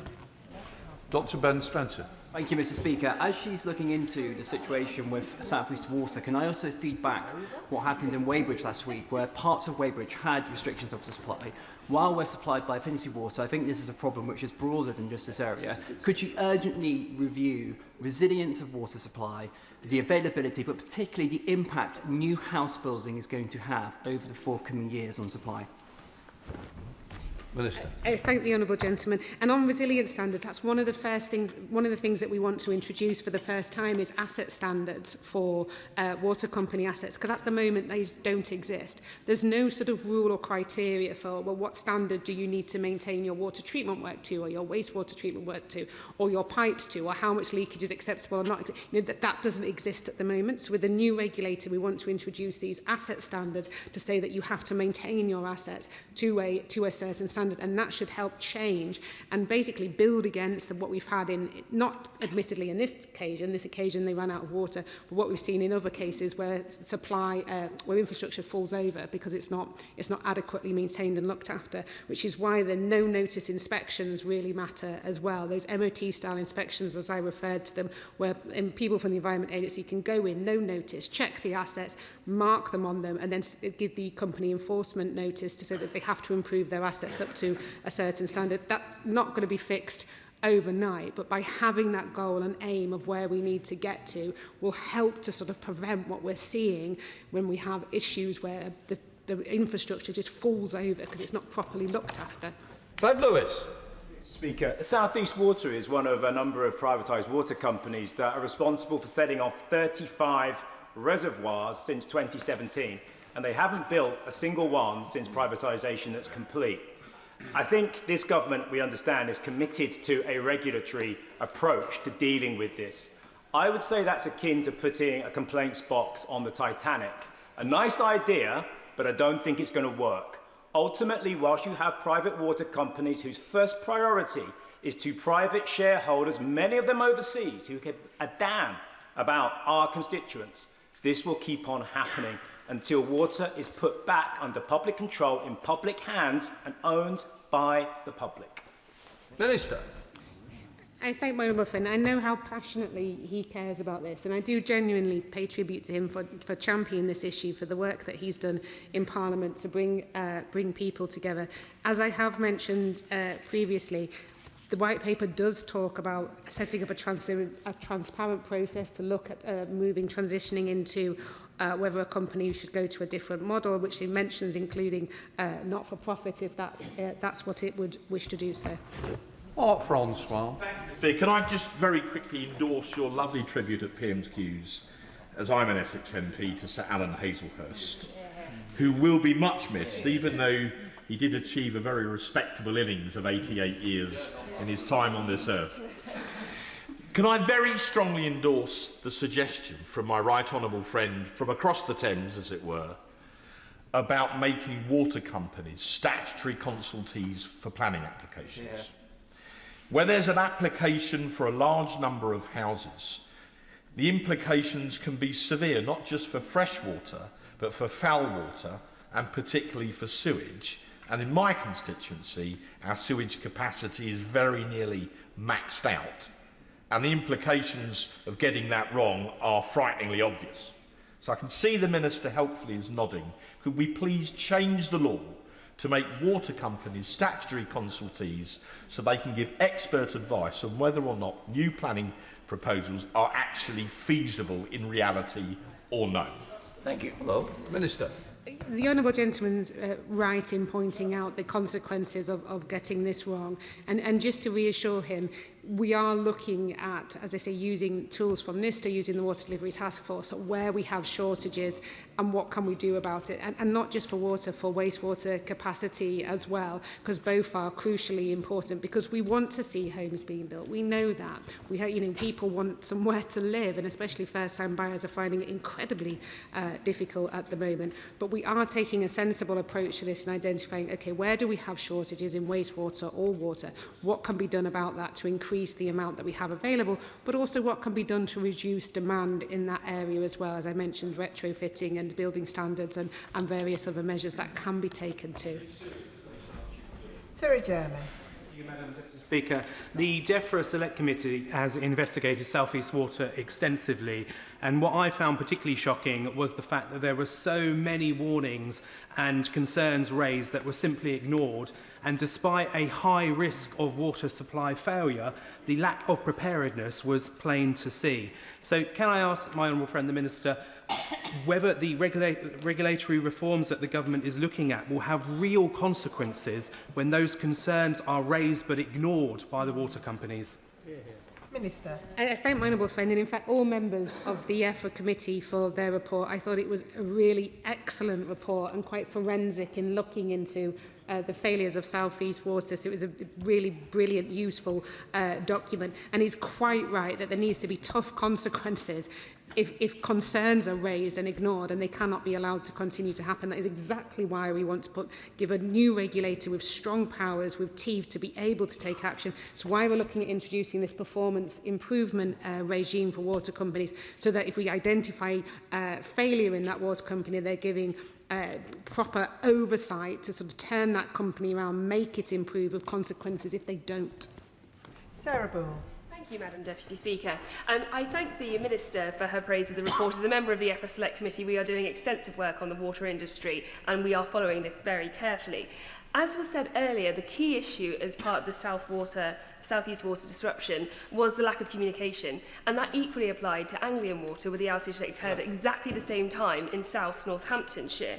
I was not told of the outage, and residents report not knowing what was going on for 12, 24 hours, and the water delivery was inconsistent. So what I ask is just whatever more the government can do to send a very clear message to the water companies that this lack of communication is not acceptable. I thank the Honourable Lady for her work as well on the EFRA committee, and she's absolutely right. It is unacceptable. There are things, and I feel like I'm a fair-minded person. I know that they don't control the weather, water companies. I know that they can't build a reservoir overnight, but they certainly can. Contact their members of parliament, contact their councils, get in touch with their local resiliency forums, and make sure they communicate with their customers as an absolute bare minimum. And that is exactly the conversation and what I'll be telling each and every one of them.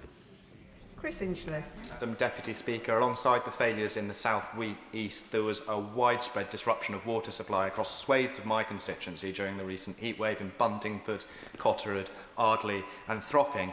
And Madam Deputy Speaker, in a country as wet as ours, it should take a true organising genius to create disruptions in water supply, but we are on track for a 6 billion litre water deficit in our country in coming decades. And on top of this, the forecast for water consumption from AI data centres is now estimated to reach up to 500 billion cubic metres every year. So to prevent disruptions of water supply recurring year in, year out, will the Minister, who I deeply respect, accept that we cannot continue to have infinite increases in demand on our already vastly overstretched water resources? Minister. I thank my honourable friend, and he's quite right. It is astonishing that we are going to be seen with climate change, wetter and wetter winters, drier and drier summers, but we have no capacity in which to store it in the winter and use it in the summer, and that just feels like an absolute nonsense.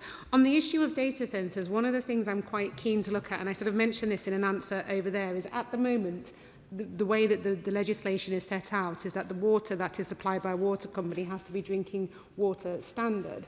So again, it feels again a logical, sensible move to say, well, could you not, if you're using water for cooling purposes, not for drinking purposes, not in people's homes, to be absolutely clear, but could you not, if you're using it for cooling purposes, use a different standard of water? Why does it need to be drinking water quality? Because that would enable us to use water where we're wanting to use it for things like data centres, for growth in a closed loop system. I think that's important to point out as well. But why couldn't you use something like wastewater to do the same job? Why do you need to use drinking water?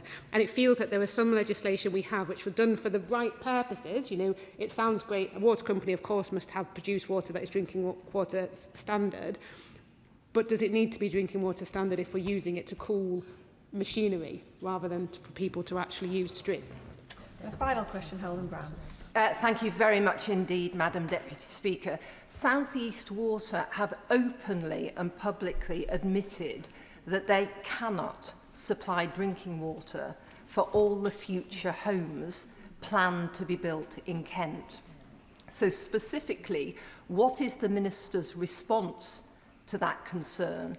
And is she having conversations with her colleagues at the Department of Housing, Communities and Local Government? Minister.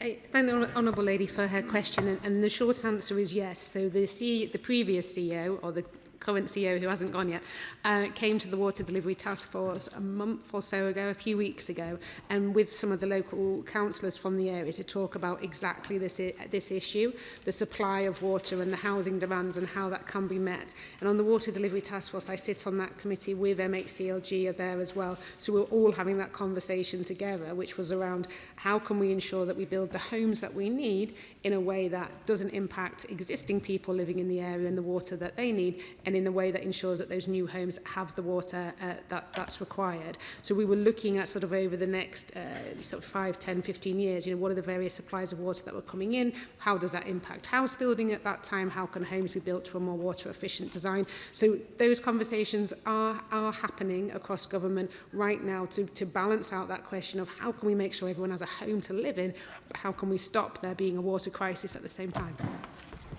That concludes the first urgent question. I'll give the front benches a few moments to swap over.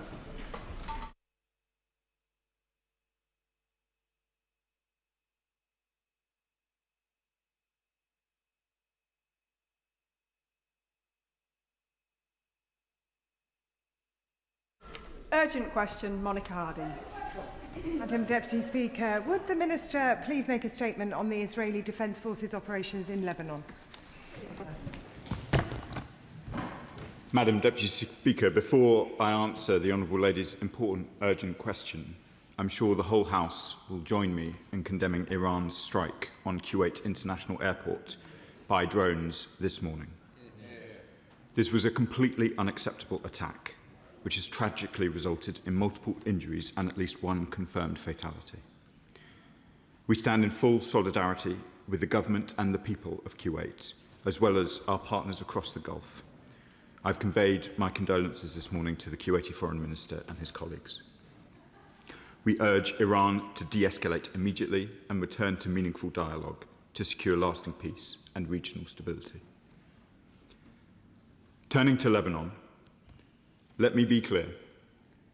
The reckless and disproportionate escalation of Israeli military action in Lebanon has resulted in a devastating situation for Lebanese civilians, killing thousands. At an emergency session of the United Nations Security Council on Monday, jointly called by the United Kingdom, we firmly condemned the government of Israel's actions and called for a genuine and lasting ceasefire. We also condemn Lebanese Hezbollah's ongoing attacks against Israel, including those on Israeli northern communities. They have faced a repeated barrage of missiles and drones. Lebanese Hezbollah is a proscribed organisation. At Iran's instigation, it has dragged Lebanon into a war that its government and its people do not want. It does not speak or act for the people of Lebanon. It must end these attacks and disarm. I condemn the recent comments by Hezbollah's leadership seeking to destabilise the government of Lebanon within their own country. In April, I visited Beirut to show our support for the government and the people of Lebanon. I saw the impact of this military escalation firsthand. In the south, on a previous visit, I saw the devastating impact on civilian communities, villages razed to the ground, and I was pleased to be able to hand over tangible support to the Lebanese armed forces. Since April, conditions for civilians have only worsened. Over 3,000 people have been killed, and over 1 million have been displaced, with civilian homes and infrastructure destroyed. We believe that 1/4 of the population of Lebanon is now displaced. Displacement means, Madam Deputy Speaker, families fleeing from their homes, not knowing what they will return to. It means ever greater strain on hospitals and clinics. It means civilians sleeping in tents by the roadside. It means thousands of children, some of whom I met, not being able to go to school, and the spread of disease even amongst the youngest. That is why a ceasefire, properly observed by the parties, is so urgent. Whilst in Lebanon, I also announced a commitment of an additional £20 million in humanitarian support, particularly for those displaced by the conflict, making the UK one of the largest international humanitarian donors to this man-made crisis. I also met President Aoun and others in the Lebanese leadership. His government is taking courageous steps, setting out an unprecedented commitment to tackling Hezbollah, and have made the case for direct diplomacy with the government of Israel. The people of both Lebanon and Israel deserve to live in peace and security. I'm sure the Minister doesn't really need reminding, but he does have 3 minutes for an urgent question, and that overran by some time. I call Monica Harding. Thank you, Madam Deputy Speaker. It has become routine for Donald Trump to declare a ceasefire when none exists. And in Lebanon, the President's claim that fighting has ceased is a dangerous fantasy. Under direction from the Israeli Security Cabinet, the IDF is expanding its illegal military operations in southern Lebanon. Israeli forces occupy more territory in Lebanon now than at any point since the start of the century. Hundreds of shattered communities have been left in their wake, with over 3,000 Lebanese killed and 1 million displaced. This looks far too much like the IDF's operation in Gaza. Last week, Prime Minister Netanyahu said Israel would expand its control there to 70% of that territory, breaching the ceasefire there. There can be no doubt, Madam Deputy Speaker, that these actions have breached international law and likely constitute war crimes. Meanwhile, Hezbollah continues to target Israel with missiles and drones. Their violence has led to the displacement of Israeli citizens from across northern Israel and is completely unacceptable. There can be no place for that terror organisation in the region. No part of this resembles a ceasefire, Madam Deputy Speaker. We need to see concerted action from the international community, including the UK government, to bring this cycle of violence to an end. So I ask, does the government support the need for an immediate ceasefire in Lebanon? Is the government pressing the Israeli Security Cabinet to stop its illegal offensive and occupation in Lebanon? Will the government stop all arms sales to Israel and sanction Netanyahu alongside the extremist members of his cabinet? And has the government made any progress with partners to advance the multilateral plans for the disarming of Hezbollah? There is no military solution to the Lebanon crisis. The only path forward is a Lebanese political settlement that ensures Hezbollah's disbandment and full state sovereignty over all of its territory. Minister. Madam Deputy Speaker, I'm grateful to the Honourable Lady for the questions. We do, as I'm sure was clear in my answer, we do call for an immediate ceasefire. That must be meaningful. I commented in my response on the extent of civilian suffering, which the Honourable Lady is right to draw attention to. She is right also to highlight the vital importance of a rapid disarmament of Hezbollah, who are doing the people of Lebanon nothing but harm in their continued efforts to undermine the Lebanese government and to bring the Lebanese into a conflict that they do not wish to be a part of. I discussed those questions of disarmament in all of my discussions in April with the President, the Prime Minister, the Speaker of the Parliament, with members of the Lebanese Armed Forces, and we will continue to play our full role, including in the Security Council, as we did earlier in the week. Chair of the Select Committee, Dame Emily Thornberry. Thank you very much, Madam Deputy Speaker. Instead of it being unacceptable that Israel invades and threatens the Lebanese people south of the Litani River, it long seems to have been understood that so long as they don't cross the river, then there won't be any particular consequences. It's as if we have our new modern-day Rubicon. And now they have crossed. And now we have Israel and Hezbollah fighting out their ancient hatred in the middle of a country and deliberately trying to destabilise Lebanon. It is completely unacceptable. When my committee visits the country this month, I expect we'll hear many requests for more assistance to the Lebanese army so that they can make real progress in disarming Hezbollah and defending their people. Can the Minister confirm that such assistance is going in, and could he give us more details as to the plans? Minister. I thank the Right Honourable Lady for the question and her continued interest in Lebanon. I have been south of the Litani, and I have myself handed over watchtowers to the Lebanese Armed Forces in those very areas. And I wouldn't want the House to have any impression other than our view is consistent both north and south of the Litani. I saw for myself from that watchtower the extent of damage done to civilian infrastructure, whole villages completely flattened. People said to me quite rightly, Madam Deputy Speaker, that their lives mattered in the south of Lebanon. They should not expect their villages to be flattened. They should not expect their children to be displaced. And I have been clear in all of our contact, both with the Israeli government and indeed with the authorities in Lebanon, how important it is that this violence is brought to an end. The Honourable Lady asks for a question about further detail. I can confirm we've provided over £175 million in training, equipment and advice to the Lebanese Armed Forces since 2009. There's been particular work in relation to Lebanon's borders, both against Syria and up against Israel as well. Shadow Foreign Secretary. Deputy Speaker, Lebanese Hezbollah is an Iranian-backed terrorist organisation who for too long have caused harm to the Lebanese people and undermined the government of Lebanon, threatened Israel and are part of a terror network that threatens our interests and security and that of our friends in the Middle East. There should be no doubt that Hezbollah continue to undermine efforts to secure peace in the region, and they failed to comply with the terms of the 2024 Israel-Lebanon ceasefire. Can the Minister tell us of his assessment of the actions taken by Hezbollah when it comes to violating the ceasefire and the support that they have received from Iran? Does he agree that the interests of peace are best served by Hezbollah being permanently disarmed? The current conflict has caused terrible hardship in Lebanon and Israel, and the UK government must use its influence and diplomacy in the region to help bring this to an end. We have to see this conflict come to an end. So can the Minister tell us what direct discussions have taken place with representatives in Israel, Lebanon and the US administration on the terms of a lasting ceasefire?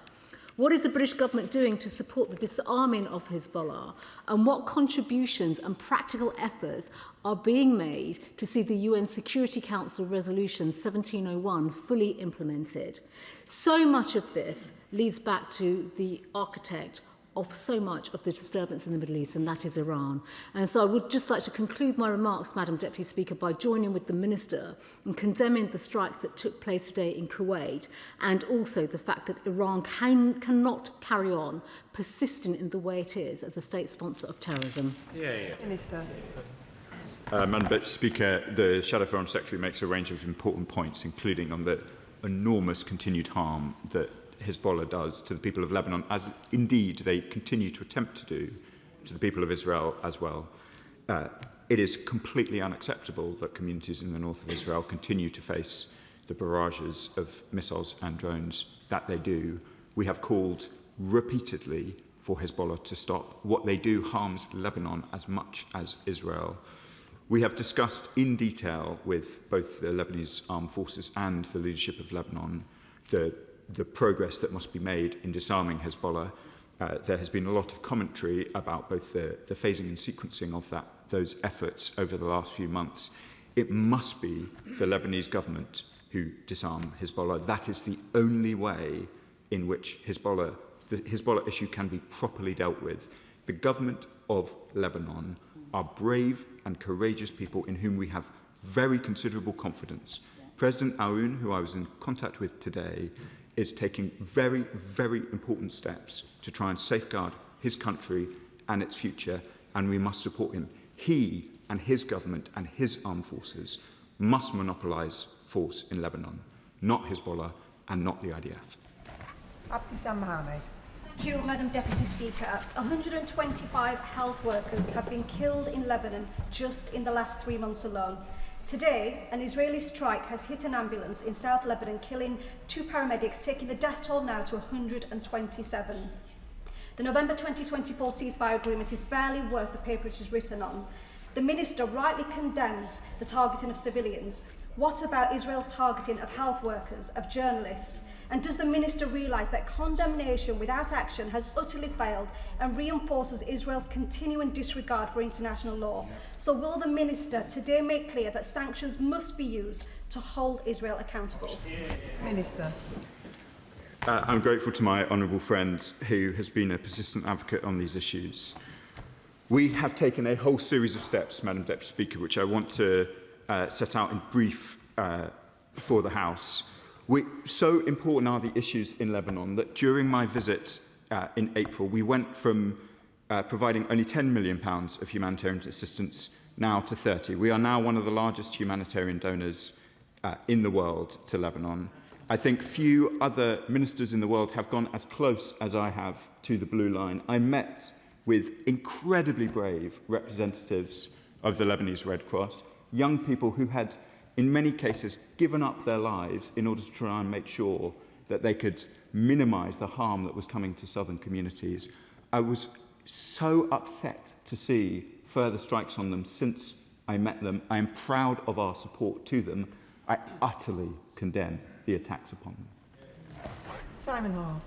Deputy Speaker, it's a tragic perversity that the actions of both Hezbollah and Hamas actually hurt and harm the interests and the safety of those who they purport to act on behalf of. What about Israel? But several years ago, former Israeli Prime Minister Barak described Israel as being the villa in the jungle. Last week, with cross-party colleagues, I was in Israel. It's becoming increasingly evident that the Israeli government's actions are rendering it both a rogue and a pariah state, oblivious to international and US pressure and opinion. That in turn is, of course, making Israel herself far less secure. Apart from words, which are welcome, what can the government do? Could I suggest an expansion and deepening of sanctions? Because that will hit them where it is needed and may refocus attention. Madam Deputy Speaker, there are strong views held right across the House on the questions of the Middle East, but I want to pay tribute to those on the benches opposite who have shifted their position in recent years. The British government, while I have been the Middle East Minister, has indeed made very significant policy decisions, both existing sanctions, and I know the honourable gentleman will understand why I don't go further on the question of sanctions, but I am the first British minister from this dispatch box to announce sanctions on Israeli ministers, and I recognise what a Rubicon that is, and I recognise also that I have been supported in doing so by voices on the opposite benches, as well as, of course, by my many honourable friends behind me. I recognise the gravity of what is happening in the Middle East. We will continue to take the steps that we have been, responding with the urgency that is required, and I hope the House will permit me if I say I felt at the point at which I announced the recognition of the State of Palestine that I was speaking for the whole House, not just the government. John MacDonald. Can I just take 30 seconds, Madam Deputy Speaker, to associate myself with the remarks by the Speaker with regard to Sir Alan Hazelhurst. Sir Alan was in the chair when I seized the mace and he expelled me from the chamber, but he did it with such good grace we became firm friends ever since. So I send my condolences to his wife. As the Minister knows, I'm Secretary of the NUJ Parliamentary Group. We're now experiencing in Lebanon exactly what we saw in Gaza, the targeting and murder of journalists. When he was there in April, Amal Khalil, the famous woman journalist, was hit by an Israeli strike, and then the Red Cross ambulance that went to assist her was hit as well. And as a result of that, the Lebanese Prime Minister has made it quite clear that these are war crimes. So could I ask that the government joins with others now in collecting the evidence of these war crimes so that we can take action against those Israeli ministers that have actually perpetrated these war crimes against the Lebanese people, just as they did against the Palestinians? I'm familiar with the incident that my right honourable friend describes, and I pay tribute to his work on these issues right across the world. It is appalling that journalists in Lebanon reporting on developments in the south have been struck in this way.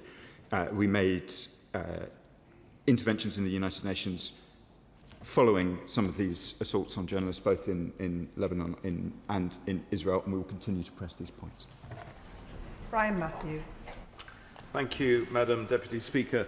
With the world on fire, with the war and climate change, with diseases such as Ebola stalking Africa again, will the government reconfirm its commitment to returning aid spending to 0.7% GNI and not cutting it beyond 0.3% GNI?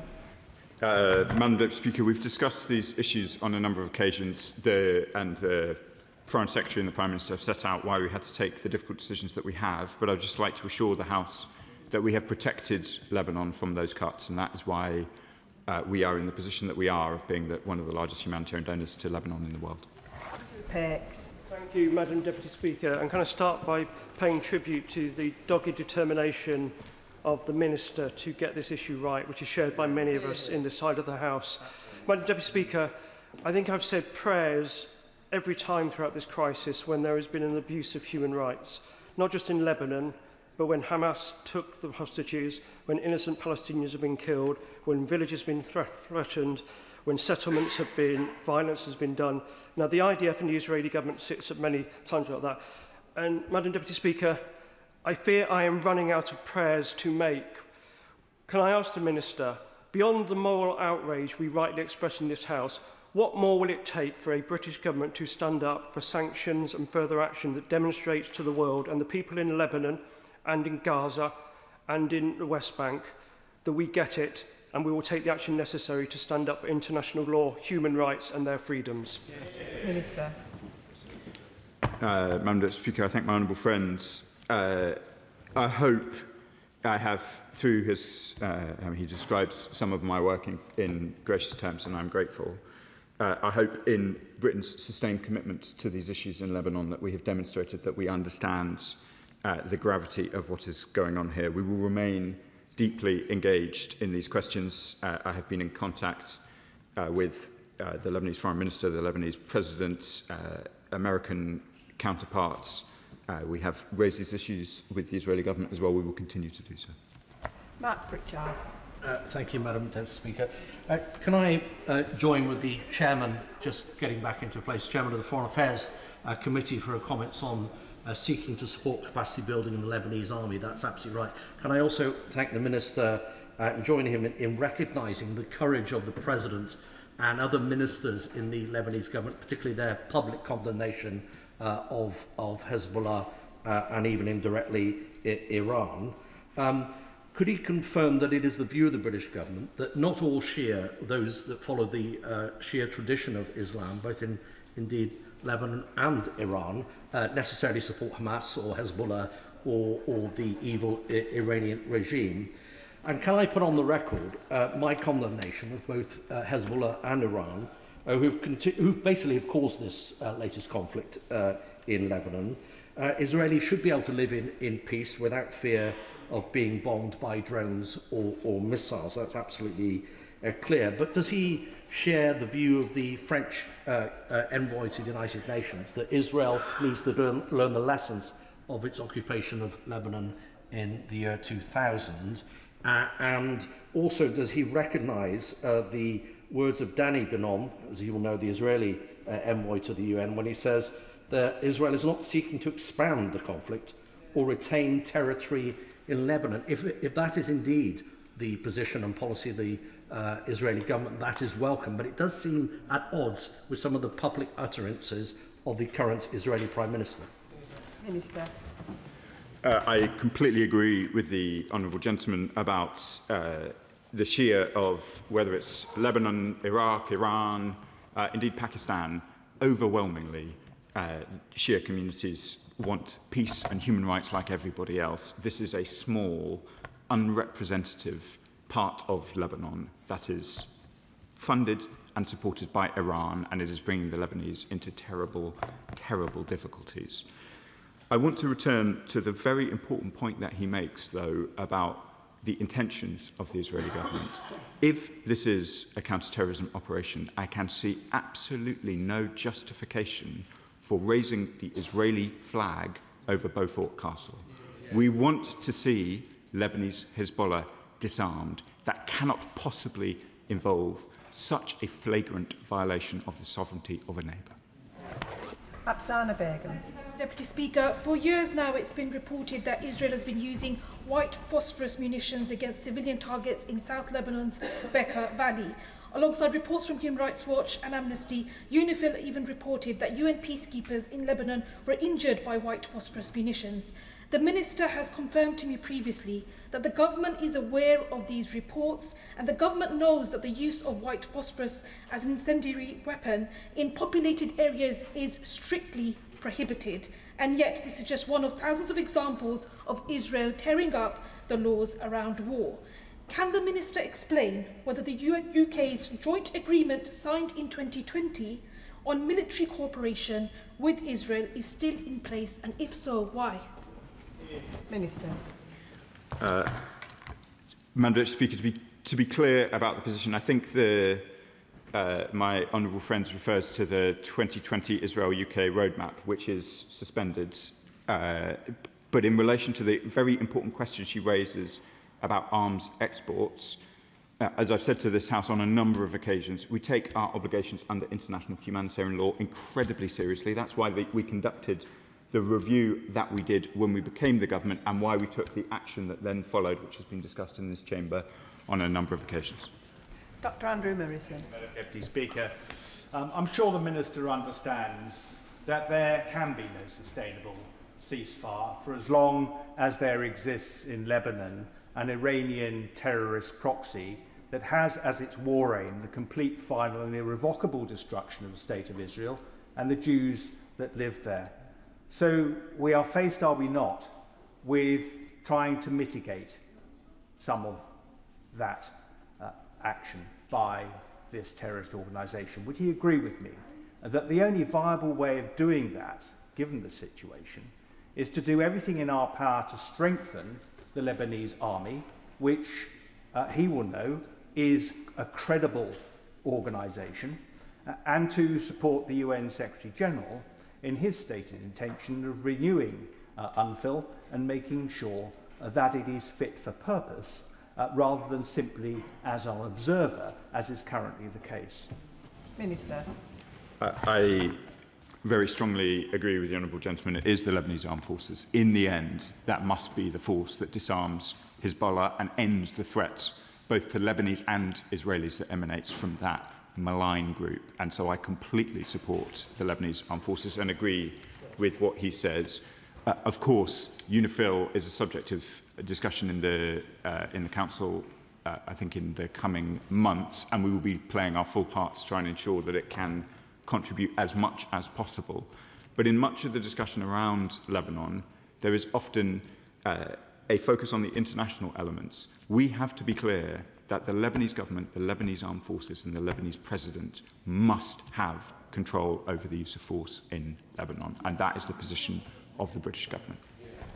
Tony Vaughan. Thank you, Madam Deputy Speaker. And while we rightly focus on the grave situation in Lebanon, the wider region is seeing an increasing pattern of British nationals being arbitrarily detained and used as leverage by countries including Iran.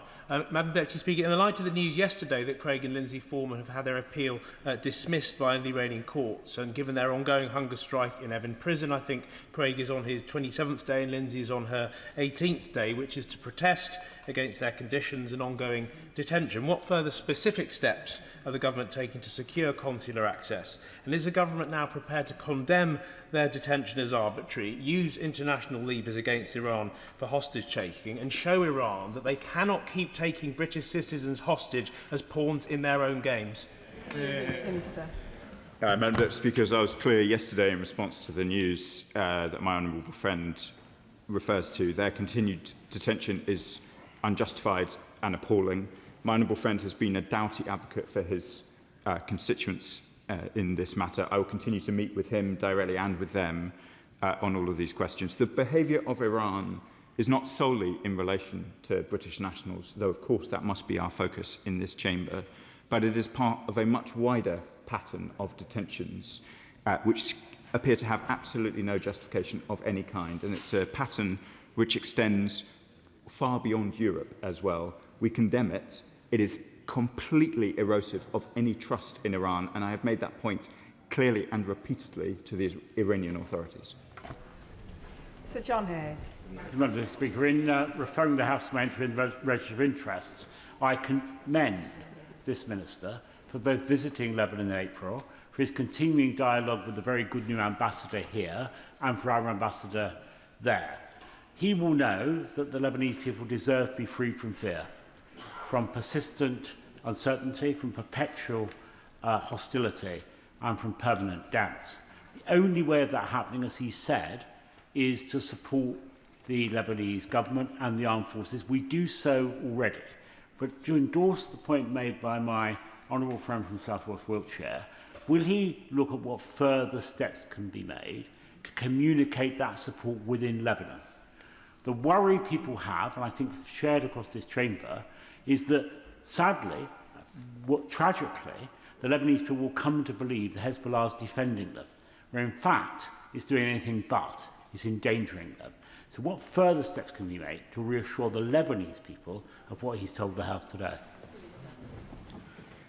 I thank the honourable gentleman and my Lincolnshire neighbour for his kind words and for his attention to these matters.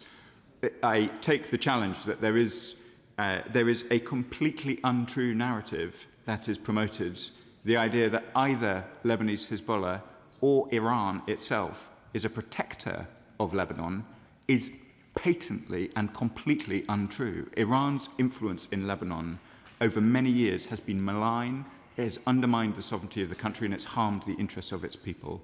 And I take his challenge, and I'll return to him on it, on what more we can do to make sure both our support and the malign nature of Iranian influence within the country.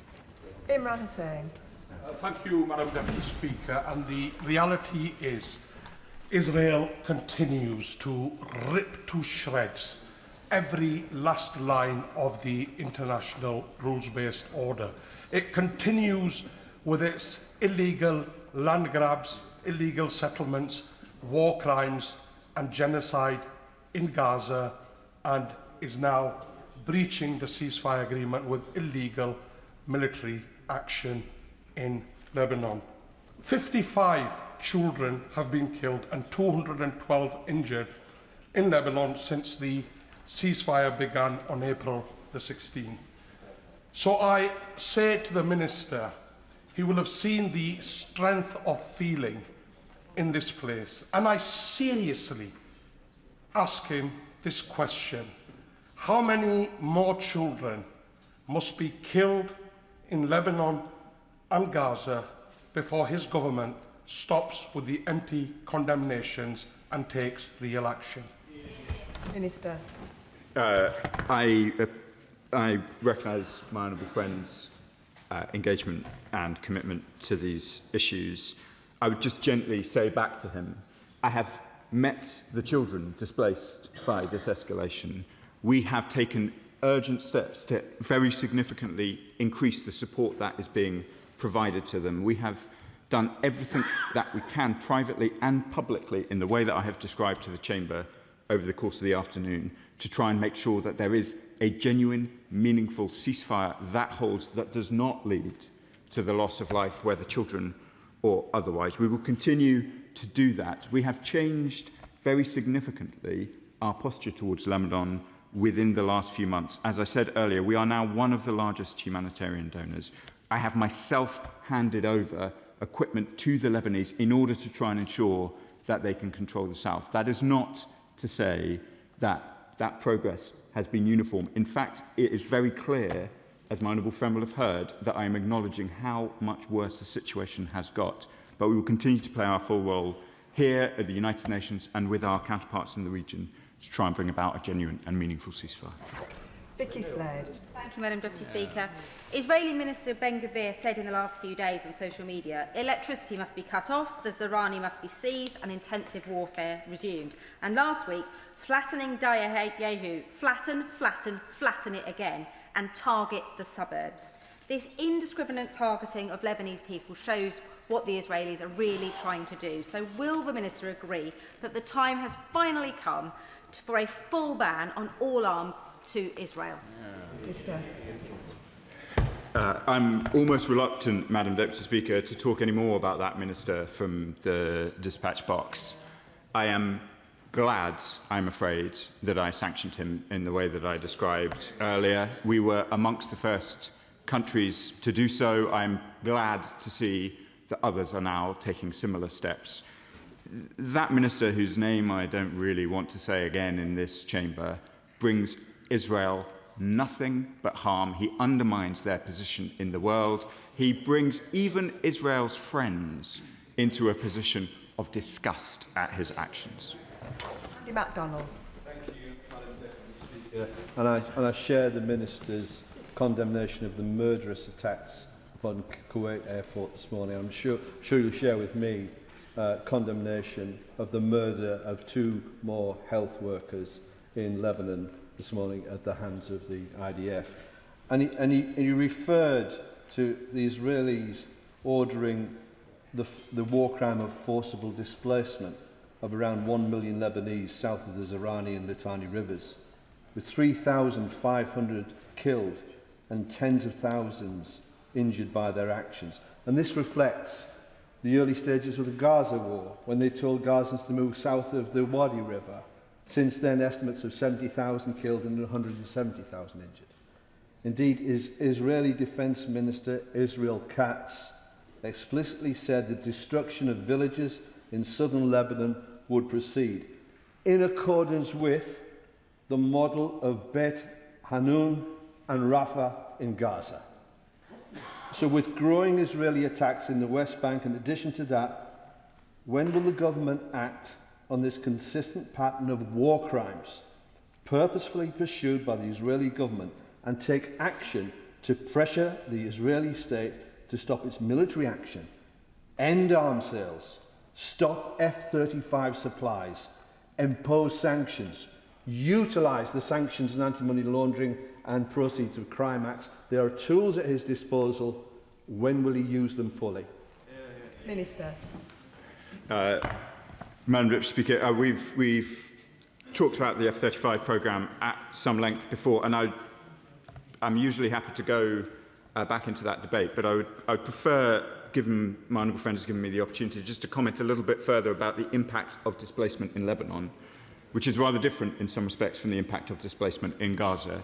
As the Chamber and many honourable and right honourable members know, Lebanon has a complicated multi-confessional balance within the country. Displacing a quarter of the population, often long distances, has a very significant impact on the stability of the country. Forced displacement is exactly as he says, a war crime, but to displace so many people will also have a very deleterious impact on the stability of Lebanon in the long term. So it is all the more important that this practice is reversed and that we return to a genuine and sustainable ceasefire. One small note of optimism, if I may, Madam Deputy Speaker. We welcome the talks that the United States have been convening between Israel and Lebanon, including talks today, and we want to see them progress. Sammy Wilson. Madam Deputy Speaker, and can I draw attention to the declaration that I've made in the Register of Interests? Hezbollah have made South Lebanon into an armed camp and a massive arms dump in which they store rockets, drones, etc., and have used them to attack Israeli towns, cities, kill civilians, cause billions of pounds worth of damage, and displaced a large part of the population. It's not disproportionate, would the Minister agree, for any government to seek to take action to defend its own citizens. And that can only be done by going into the area, where the enemy is firing its weapons and causing that destruction. And will you not agree with me that the real answer is Israel doesn't want to occupy Lebanon, it doesn't want to take over territory. The real answer is to eliminate and disarm Hezbollah, and then there will be real peace in that area. Minister. Madam Deputy Speaker, perhaps the honourable member has been to southern Lebanon, as I have recently. I can assure him it is not an arms dump. It is a place with people living, with children living, with people displaced. I saw for myself villages flattened literally to the ground. There is no military operation that ends up flattening entire villages to less than the height of this dispatch box, which does not end up prompting the question, what on earth were you trying to do with that operation? It is absolutely clear that Lebanese Hezbollah must be disarmed. They continue to strike northern Israeli communities. That is absolutely and completely unacceptable. The responsibility to prevent that must be the Lebanese government. It must be the Lebanese armed forces. And we must see a genuine and sustainable ceasefire. Of course, the Israeli government will react with understandable, total fury if their nationals are targeted from another state. But as one of the honourable gentlemen on the other bench has said, Israel has attempted to occupy southern Lebanon for long periods of time before, and it did not lead to safety amongst northern communities in Israel. We must all support the Lebanese government to do what is necessary, which is disarm Hezbollah, but we must ensure that civilians in southern Lebanon are protected in doing so. Richard Bergen. Thank you, Madam Deputy Speaker. Israel's bombing of Lebanon has seen yet more war crimes. It's incredibly dangerous for the people there. It's also a direct threat to achieving a peace process between the US and Iran in a war that's killing people over there and driving up the cost of living for people here. So I ask the Minister again, how many more countries does Israel have to bomb before the government imposes widespread sanctions, as they rightly did on Russia? Madam Deputy Speaker, we've covered sanctions already in these exchanges. I just want to slightly correct my honourable friend. It is not what will protect Lebanon is not Iran or its talks with the United States of America. It is the Lebanese government and the Lebanese armed forces. The process happening in Washington today between the government of Lebanon and the government of Israel, and the efforts of the United States, which I have welcomed, in seeking to ensure that there is no further violence of this kind. I think the President of the United States said earlier this week, the guns must fall silent, and I agree with him. Jeremy Corbyn. Thank you, Madam Deputy Speaker.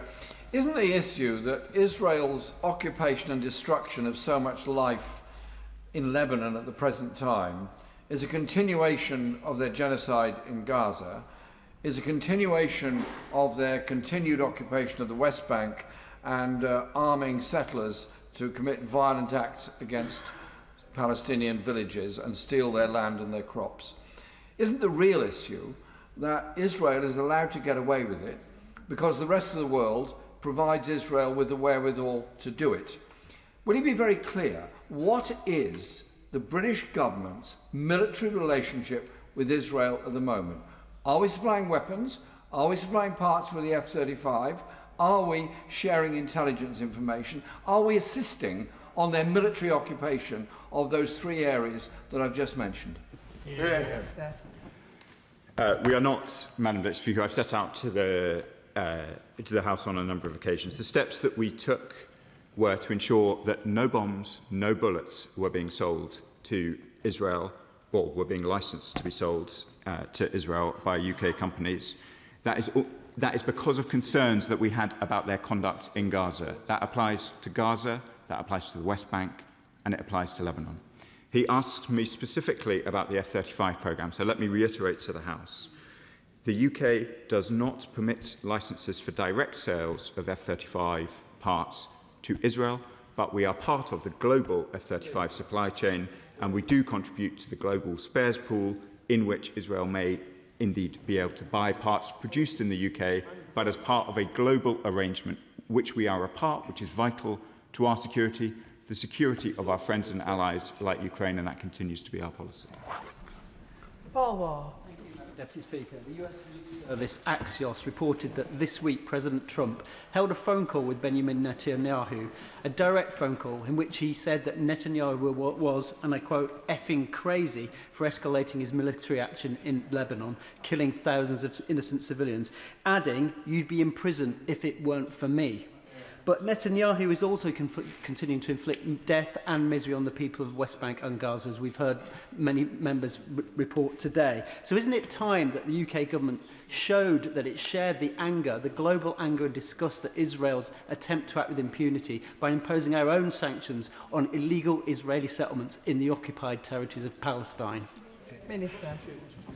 I have seen the reports that my honourable friend mentions about the language used by the President of the United States in his call with the Prime Minister. I think he's confirmed it this morning. The language is unparliamentary, Madam Deputy Speaker, so I won't repeat it, but I very much sympathise with the frustration that the President feels for the Prime Minister of Israel and the conduct of the Israeli government in Lebanon. And I reiterate my calls in support of his that we must have the guns falling silent and a genuine and sustainable ceasefire. Jim Shannon. Thank you, Madam Deputy Speaker. Can I thank the Minister, as always, for his answers. An incredibly difficult portfolio the Minister has, and can I say this, Israel isn't perfect. I'm not perfect. The Minister's not perfect. Nobody in this House is perfect. And I think that's following Hezbollah's sustained barrage of missiles and rockets targeting Israel towns and cities, the murder of Israeli civilians and soldiers, will the Minister set out the government's position on whether it fully recognises and supports the IDF's actions in Lebanon as a necessary and proportionate response to eliminate this terrorist threat and to protect Israeli civilians? Surely, Minister, that is the duty of any government, to protect its people and stop terrorists killing their people. I regret to disagree with the courteous honourable gentleman on this question. I do not think that what Israel is doing is proportionate for all the reasons that we've set out in the course of the discussion this afternoon. He is absolutely right that it is the responsibility of a government to protect their people. That applies to Lebanon as much as it does Israel, and that is why the talks in Washington today are so important. James Nash. Thank you, Madam Deputy Speaker. Minister, I asked the Prime Minister on the 2nd of March what steps the UK was taking to prepare for the targeted stabilisation and humanitarian efforts in Lebanon and Yemen if the Iranian regime changed. Well, while we are all in support of the dismantling of Hezbollah, the Iranian regime, of course, hasn't changed, but the Israeli government has nonetheless stoked regional instability through these wholly disproportionate attacks. Will the Minister therefore condemn the actions being taken by the Israeli forces, but also reassure my constituents in Rushcliffe that nothing is off the table, including sanctions, further arms and trade embargoes, when it comes to the UK's responses to such actions? I thank my honourable friend for his question. We keep all of these questions under review and we recognise the magnitude of events in the Middle East. I'll decline to enter into the hypothetical question, but obviously events in the Middle East, whether it's in Iran or Lebanon, are a real concern, I know, to constituents right across the country, to my constituency of Lincoln, and I know in Rushcliffe too. Ayub Khan. Thank you, Madam Deputy Speaker. We all know in this House that words have consequences, words spoken in this House or outside indeed. And when we remind ourselves of the Prime Minister's comments about vital supplies being cut was fair game, when we look at the lack of criticisms, the lack of the call out of war crimes that we all witness, the specific mention of war crimes, that terminology is not being used by ministers of this government. And then recently, the suspension or banning of Cenk Uygur from entering the United Kingdom, someone even Piers Morgan holds in high regard. It's words and actions like that that embolden Netanyahu and his right-wing government. Does he recognise that it must be words that need to change as well as sanctions? Words do matter, Madam Deputy Speaker, and it has been a long-standing principle of this government and indeed previous governments that it's not for ministers to say what crimes are, it's for courts to find. And that's why we haven't used the particular formulation that he would like. But I think absolutely nobody in the chamber could be under any doubts about the extent of criticism that both I and other ministers of the government have delivered in relation to Israeli conduct, whether it's in Lebanon or in Gaza. That hasn't just been criticism in words, it has been concrete actions, including sanctions against Israeli ministers, as I set out earlier in my question. We have a very delicate situation in the Middle East, which we seek to navigate in the best interests of the region and of the United Kingdom. There are many people's praise that I seek in this chamber, but Piers Morgan, I'm afraid, is not one of them. We have got to make difficult decisions in a serious way, and that is what we try to do each day in and day out. Richard Baker. Speaker, the attacks by Hezbollah must cease, but the wholly disproportionate response in Lebanon by the Israeli military is bringing untold suffering to those least able to bear the consequences, for women and children, for older and disabled people. What can UK ministers do alongside international partners and agencies to ensure humanitarian support and aid reaches those who've been left in desperate straits as a result of the actions of Israeli forces who are responsible for serious violations of human rights and international law? I thank my honourable friend for the question and his commitment to the region and developments in the Middle East. We are proud that we are now one of the largest humanitarian donors in Lebanon. Access for that aid has not been impeded within Lebanon, but as some of my honourable friends behind me have already set out, there has been terrible incidents involving the death of aid workers, very, very committed young Lebanese who are doing their absolute best to help people in their own country, and they must stop. Iqbal Mohammed. Madam Deputy Speaker, the illegal actions of Hezbollah and Iran must be condemned, but so must the illegal actions of Israel. Israel has carried out 11,518 attacks in Lebanon between the 2nd of March to the 11th of May, with over 3,000 further estimated attacks since. Israel has bombed and destroyed or heavily demolished over 100 villages. As of yesterday, Israel has injured 10,577 people and killed 3,468 people, including 128 health workers. Israel has attacked and damaged 17 hospitals and damaged and destroyed 3 hospitals. It employs double and triple attacks on civilians. So, please may I ask the Minister, will this Labour government do anything meaningful to stop Israel's thirst for blood of innocent civilians, its insatiable appetite for the most barbaric violence, its Gazification of Lebanon and the wider Middle East? And does the UK support or condemn Netanyahu's declared plan for a greater Israel? Madam Deputy Speaker, I think we've got to be a bit careful when we describe the government of Israel. I don't think that they have a thirst for blood for innocent civilians. I think we've got to be a bit more careful with our language in this chamber. That sounds to me like it echoes anti-Semitic tropes. So I want to just take a little bit of issue with the question that I was asked. I have taken clear steps in relation to Lebanon and indeed in relation to events in Palestine. We will continue to do so, but I do think we've got to be careful with our language in here. Joe Morris. Thank you, Madam Deputy Speaker, and I just want to echo comments about the need for Hezbollah to cease their attacks on civilians, but it's clear that the tactics being used by the IDF deliberately echo and mirror the tactics being used in Gaza and in the West Bank: forced displacement, deliberate targeting of hospitals and other healthcare facilities, and intentional targeting of journalists to try and blind the world to the crimes that are taking place. Does the Minister agree with me that there is a clear need for further and deeper sanctions against the individuals and organisations responsible in the Israeli government? I thank my honourable friend for the question. I know he's been long committed to these issues and that he has constituents in the region who have strong views as well, and I'm glad for his continued engagement. I won't provide further comments on sanctions from this dispatch box for reasons that people will understand, but we will keep all measures under review as the situation evolves. Dr Scott Arthur. Thank you, Madam Deputy Speaker. Last week, France sanctioned Itmar Ben-Gvir, and that was almost a year to the day since the Minister made the same announcements from the dispatch box here. So I do thank him for the leadership he's been showing over the past months and years. And he's right not to pick a side in this war other than the Lebanese government, because both Iran's Hezbollah and Netanyahu is just showing a disregard for civilian life right across the region. But people and organisations in Denver South West want to be reassured that if a ceasefire is established, that the aid that we're putting into that region is sufficient and is scalable. And secondly, Madam Deputy Speaker, the Minister started off by talking about Iran.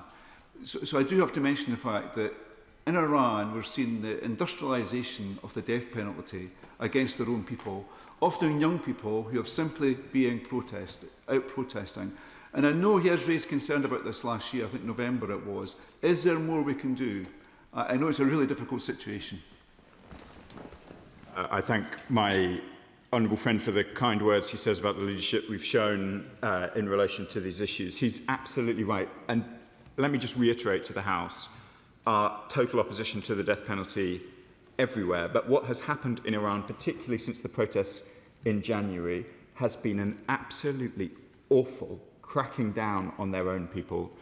They have imposed very significant restrictions on communications. So some of the detail of that crackdown are not as accessible to us now as they once were. I have grave fears about how Iranians are being treated within Iran, and we will continue to monitor this closely and raise it with the force that he would expect with the Iranian authorities. And the final question, John Slinger. Thank you, Madam Deputy Speaker. I associate myself with the words of the Minister in strongly condemning the Iranian attack on Kuwait airport and also the continuing attacks by Hezbollah on Israeli civilians. But it was disturbing over recent weeks and days to see the IDF appearing to engage in a mission to seize land that does not belong to them, exemplified by the hoisting of the Israeli flag over the Beaufort Castle, presumably as a symbol of conquest. Will my honourable friend join me in condemning that act and reiterating once again that international law applies to Hezbollah and applies to the government of Israel? Madam Deputy Speaker, it does. And of course, flags are much less important than the horrific loss of life that we have discussed over the course of this afternoon. But it is hard to draw a conclusion that the Israeli government is taking steps simply to deal with a terrorist organisation when they take one of the most historic sites in Lebanon with a long history of occupation by the Israelis and raise the Israeli flag in exactly the way he described. So I join with him in my condemnation. And that concludes the urgent question. I'll just give a few moments for the front benches to swap over.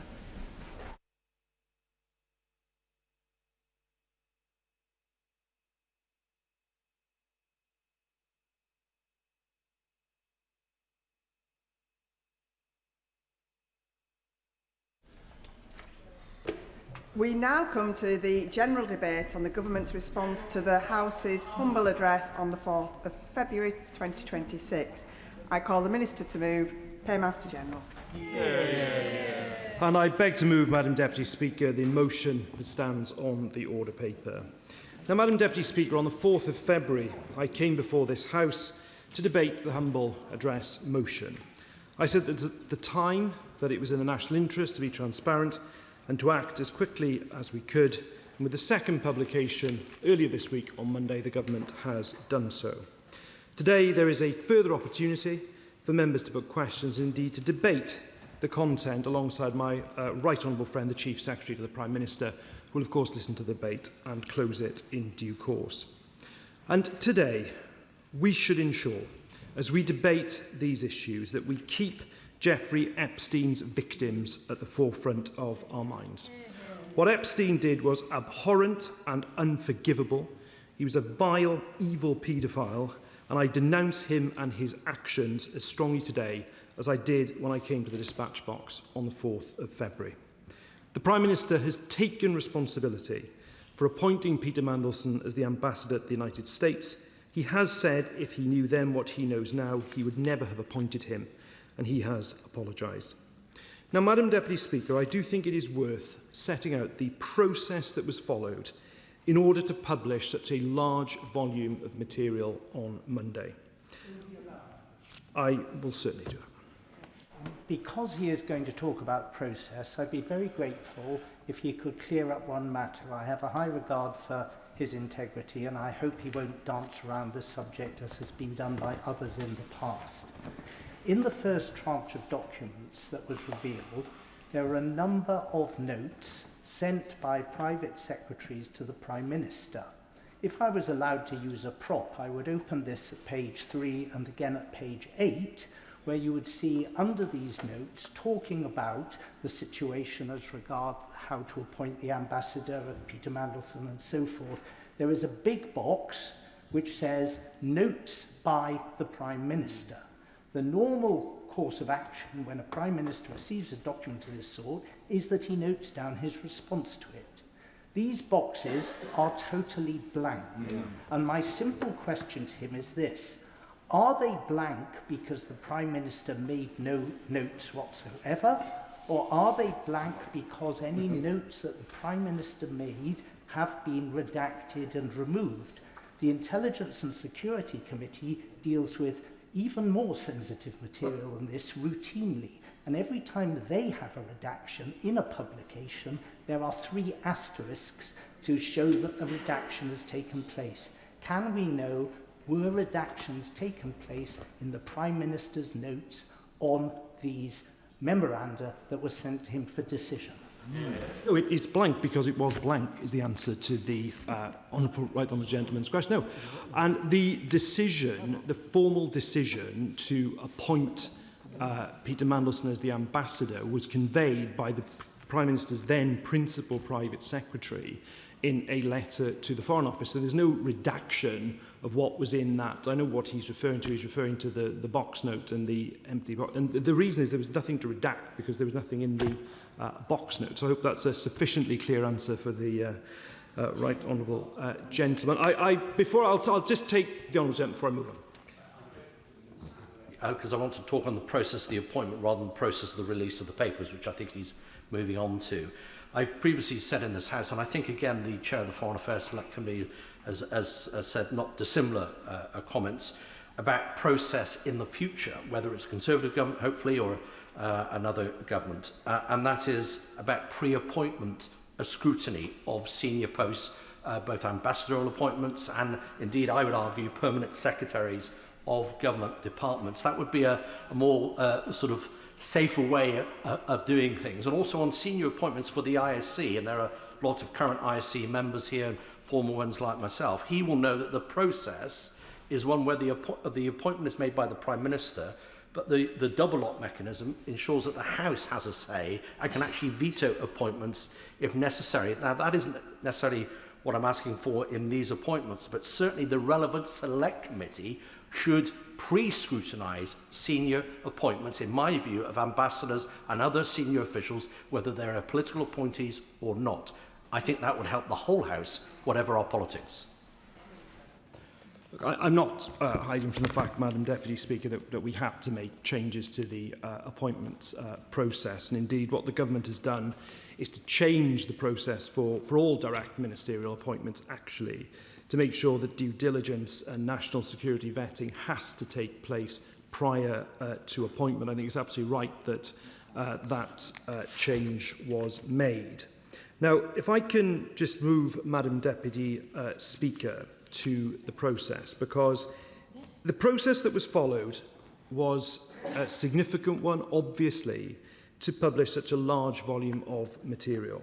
Now, when I was at the dispatch box on the 4th of February and committed to publishing material in the scope of the motion, bar that which the Intelligence and Security Committee agreed would be prejudicial to national security and international relations, I should put on record my thanks. Members who were in the House that day might recall that even as I was speaking in the chamber, I was making the case for the involvement, in fact, of the Intelligence and Security Committee. And I do know it was not a small undertaking. I think there's been a huge amount of time that's been spent by the Intelligence and Security Committee, and I'm very grateful for their very careful, and it looks to me, painstaking work to go through this volume of documentations. And members that day in February, and indeed since, have obviously raised a range of issues. And it's absolutely right that the government is so held to account on those.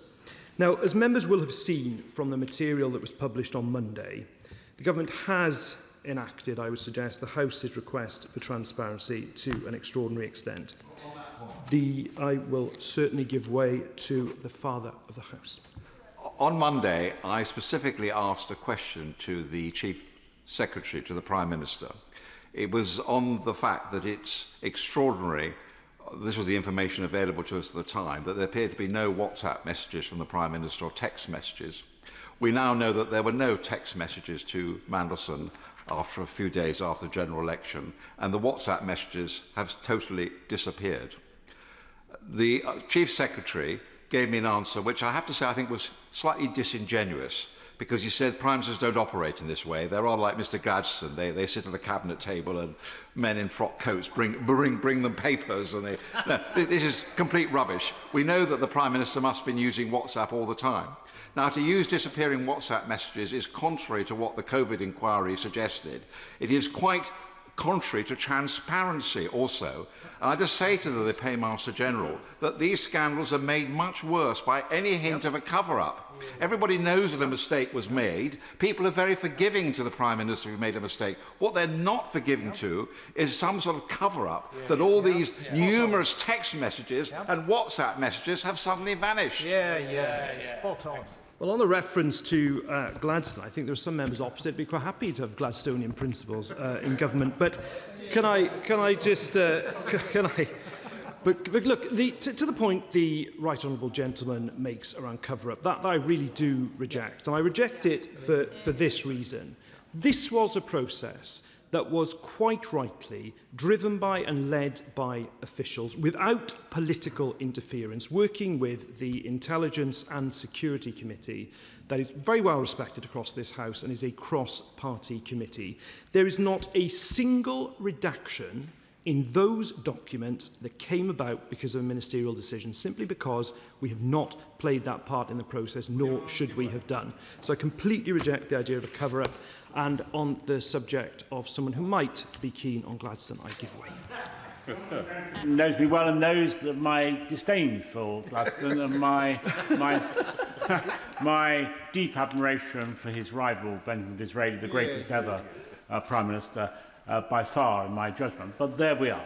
The key thing about the ISC, and which I certainly I'm grateful for his comments about investigating good work, was the House took the view the ISC should see the whole of the information. Now, whether that was the right view, whether the humble address was too permissive, is an open question. But the House took the view we should see all matters relating to international relations or national security. An executive decision was taken. I don't know if it was endorsed by ministers. It's certainly endorsed subsequently by the Chief Secretary, not to make available to us the UK vetting file. Now, that's not what the humble address says. It has been legitimised subsequently by the argument, which I don't buy, frankly, that it will have a trilling effect on the whole vetting process. But as the Minister, who I share my right honourable friend's respect for, by the way, knows, the ISC seeing material is not the same as disclosing it. This is about scrutiny, not disclosure. So why was that executive decision made not to make that available to the ISC? Who made it? When? Was it officials? Was it ministers? Will you explain how he can square that with the remark he just made? Yeah. It was an official-led process. Let me just make clear, because he does point towards what is, I think, a pretty important issue. That is that you had the humble address and you had the wording, and members can read the wording of the humble address. It has the list, the quite extensive list that was drafted by the Shadow Chancellor of the Duchy, except papers prejudicial to UK national security and international relations to be referred to the ISC. But what the government has done, indeed was entitled to do, is to take into account what precedents had been set by previous responses to humble addresses, indeed under the government that he supported. And indeed, the Prime Minister has written to the Chair of the Intelligence and Security Committee on precisely this point, because there were a number of humble addresses. It was I wouldn't say it was constitutional innovation, because it was something that had quite an ancient origin to it. I personally played some part in their re-emergence during the 2017-19 Parliament when I was in opposition. But what is obviously the case is, as those humble addresses have been replied to, and it's by a number of parties now in government, is that there are principles in approaching them that come from things like the Freedom of Information Act, that comes from the duty of ministers under the Ministerial Code, that comes from the Data Protection Act, that comes from GDPR, and that is based on the precedents that have been established by responses to humble addresses. I will give way here, and then I will give way again to the Thanks to the Minister for giving way and being incredibly generous with his time this afternoon. And I do say as an aside, I think many members in this place would like to go back to the 19th century, on those benches at least. But it's clear that officials have done a huge amount of work with regard to this process. Can the Minister just say a little bit about the Independent King's Council and what assurances they provided that the government is complying with the humble address? Yes, and that was another important part of what was doing. It should be another reassurance that the House takes, because when I made the point about precedents to the right honourable gentleman, the government also sought to take that independent legal advice as well in terms of its interpretation of complying with the humble address. But I'll take the right honourable gentleman if he wants to now, but I do need to make a bit more progress. Yes, well, I just want to clear up this point about precedents. It may be that I'm wrong about this, but I don't think there is any precedent of previously the House deciding that the Intelligence and Security Committee specifically should look at material that was going to be redacted before it went to the public. This Intelligence and Security Committee, as he well knows, was founded in 1994. Since that time, there has never been even one leak from the committee. So there is no comparison between making things available to any other body that compares with the Intelligence and Security Committee, which is the only parliamentary body entitled to see highly classified material and which never leaks. So when he says this is all led by officials and it's okay for the officials to see it, but not to release it to anyone else. The reason why the ISC was chosen is because it is within the ring of secrecy, and that is unaffected by any precedents regarding bodies that do not have that special status. Exactly. I agree with what the right honourable gentleman says. It's just if he looks at the wording of the humble address lists a series of classes of documents and then says except those which are the ones that were referred to the ISC. So that's the compliance with the motion. Now, let me just turn back to the process because, as I say, undertaken by officials, they sought returns from all government departments, including material, as has been referred to, on non-corporate communication channels. There were multiple rounds of discovery to ensure that searches return material relevant to the full scope of the motion. Some documents were assessed as likely prejudicial to national security or international relations. This is the point I was just making to the right honourable gentleman. And as I committed to the House in February, they were then referred to the Intelligence and Security Committee. Now, due to the wide scope of the motion and the significant volume of material that needed to be located and reviewed, the first publication on the 11th of March was focused on the parts of the motion that were of most urgent interest to the House: Peter Mandelson's appointment, his withdrawal and the severance. Now, the second tranche that was published on Monday contains material relevant to the parts of the motion that cover communications and documents concerning Peter Mandelson's appointment, vetting and messages between Peter Mandelson and ministers, special advisers and senior civil servants in the months prior to and throughout his tenure as ambassador. One more and then I'll come back. All documents held by the government have now been disclosed, save those documents that are being withheld on the request of the Metropolitan Police. And I will take the...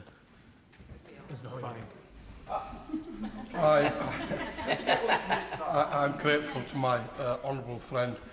Just on that point of communication between Peter Mandelson and ministers, the fact remains that the more documents that are released, the more questions emerge about Peter Mandelson's reach across government.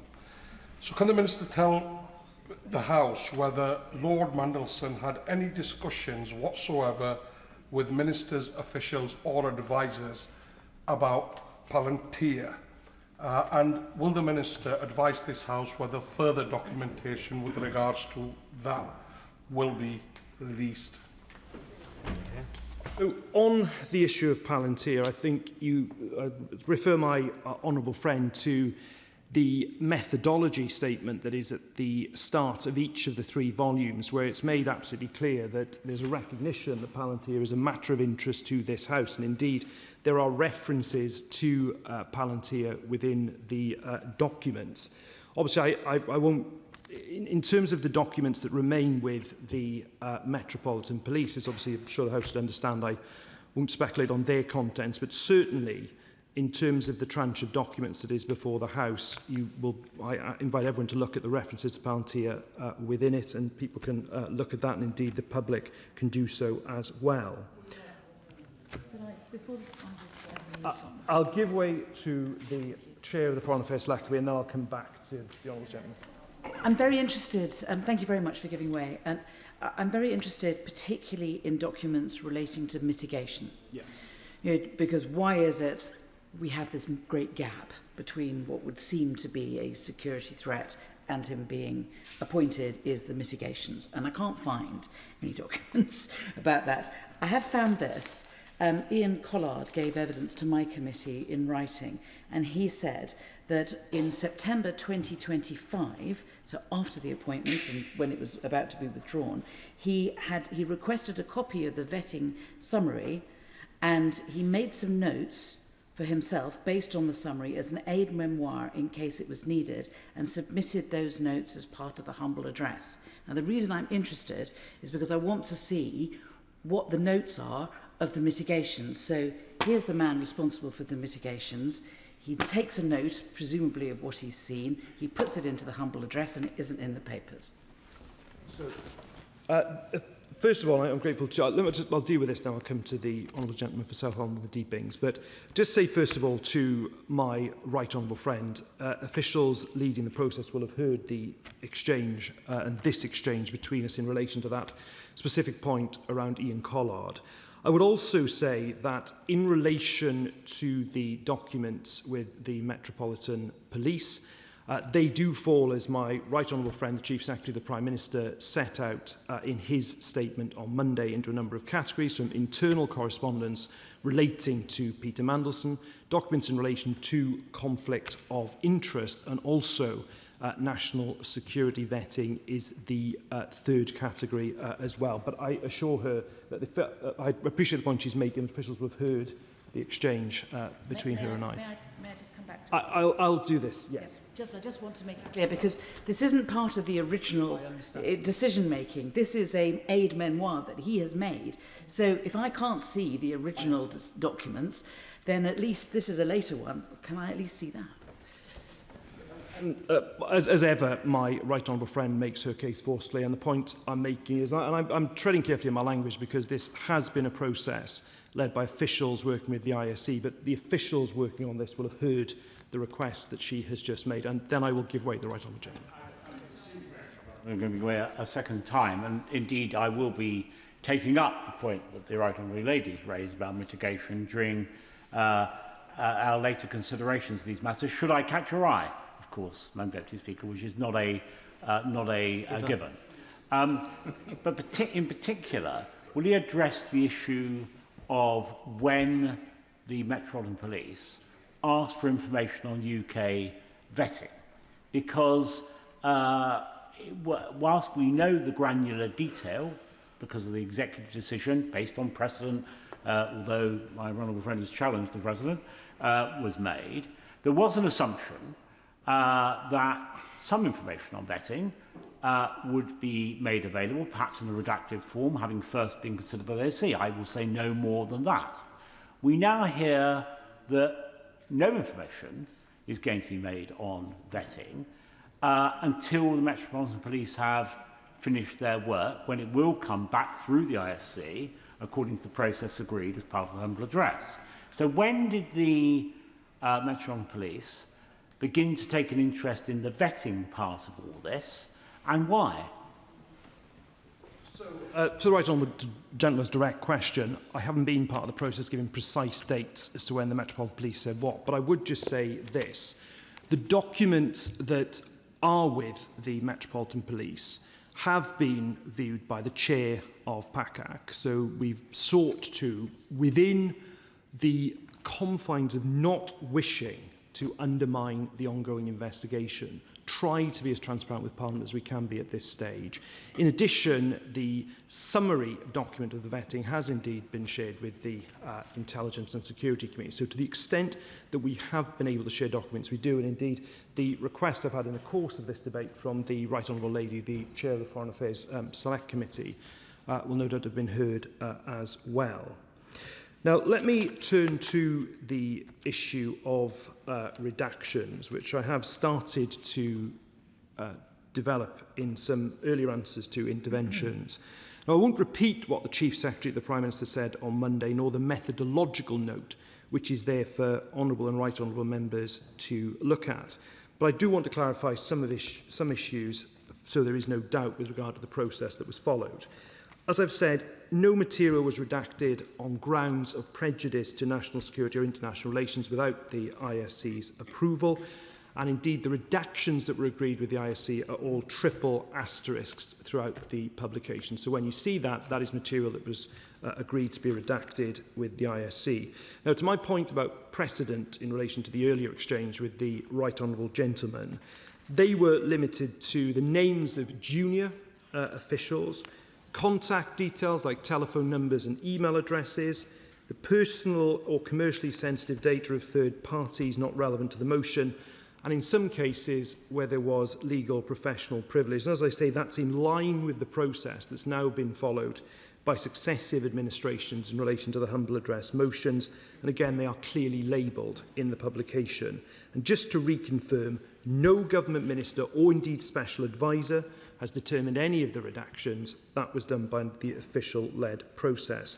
I also will echo the comments by my right honourable friend made on Monday by thanking, I know he's not in his place now, but certainly thanking the honourable member for North Dorset, the chair of PACAC, for reviewing our approach to the third-party redactions and the material withheld so as not to prejudice the ongoing police investigations, to ensure that we are being transparent with Parliament as we should be.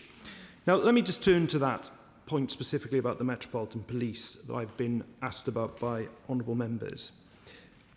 All across the House will appreciate the need not to prejudice the investigation and understand that I'm unable to answer questions about certain documents that have been withheld. They include questions to Peter Mandelson by the Prime Minister's then Chief of Staff and Peter Mandelson's responses.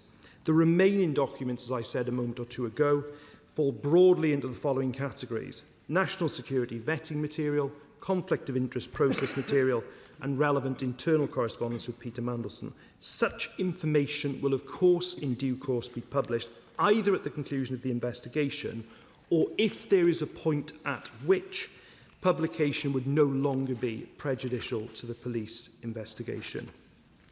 Now, Madam Deputy Speaker, on the 4th of February, the House made its will clear, and before I go further, I will, of course.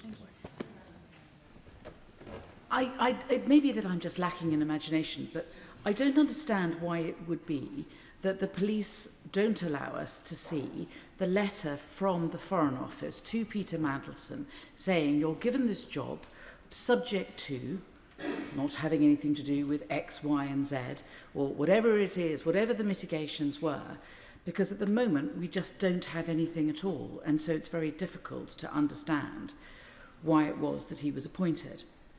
And we're told that we need to wait for some time in the future. There is no date by which it will be disclosed, and at that stage all will become clear. It's as if the central point of this investigation and all these thousands of pages of investigation really don't amount to anything until we wait till the police eventually decide to give us these crucial documents. I'm grateful for the further intervention from my right honourable friend, but of course it is quite rightly for the police, not for ministers, to determine the way in which they want their investigation to proceed, and indeed to identify documents that they feel are reasonable lines of inquiry. But just to give the House the reassurance, even with regard to that class of documents, they have been viewed by the chair of PACAC under obviously particular controlled circumstances. But that was because we at least wanted a level of transparency to Parliament that we could give at this stage, despite the ongoing investigation. Now, Madam Deputy Speaker, the Government has discharged its duty to the House in complying with the humble address motion, aside, as I say, from that small amount of information that will be subsequently published in a final tranche. Now, as members will have seen from the publication on Monday, I think it does comply with the spirit and the letter of the motion, and I think it is one of the largest ever layings of document ever published in this House. Now, members have had some time to consider the document, certainly since Monday. I'm grateful to my right honourable friend, the Leader of the House of Commons, for making further time to debate the issue today.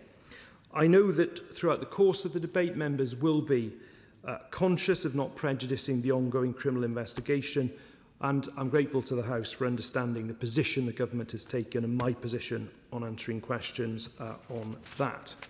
But I will, of course, now look forward to the debate before the House, and indeed my right honourable friend, the Chief Secretary to the Prime Minister, will close the debate and respond to points made during the course of it, and I commend the motion to the House. And I literally, Joe! I think I'll just... I thank the Minister for giving way. I was trying not to interrupt his flow. Until I did. Does the Minister agree with me that throughout these files there are mentions of Palantir and Peter Mandelson, including a memo where he is trying to introduce Peter Thiel to Number 10 staff, I think in June last year? Would he agree with me that, unlike what Mr. Louis Mosley has written to me today, suggesting that Peter Mandelson was not intervening with Palantir business with the government, that he still was doing so? I reject any suggestion that on Palantir contract that's been renewed, I think there's one that was renewed by the Ministry of Defence, that there's any wrongdoing the way that he suggests. I'll reject that absolutely. But with regard to the meeting between the Prime Minister and Peter Thiel, that did not happen, just to be clear. Yep. I think we've set off a surge of more interventions. I will give way to the Right Honourable Lady, and I will finally give way to the Right Honourable Gentleman for Islington North, and then that's it. I was listening to the reassurances that he gave about the material that's been provided and the fact that this is all of the material bar that's been held back. Can I just ask for a further assurance from the Minister that if things do come to light that were not found in I appreciate the significant trawls that have been done, if other things do come to light as correspondence that would fit the humble address, that he will follow up and ensure that those things are published as well as the stuff that has been held back because of the police investigations? Good point. We don't expect that to happen, but of course, if it did, we would consider it. I'll finally give way to the right honourable gentleman. Giving way, he's been very generous with his time. Is he able to confirm or not whether Peter Mandelson had divested himself of all of his financial interests in companies, including peripheries or actuality of Palantir, whilst he was the ambassador in Washington? Speaker, that of course strays into the conflict of interest class of documents, which is still one of the classes that's with the Metropolitan Police.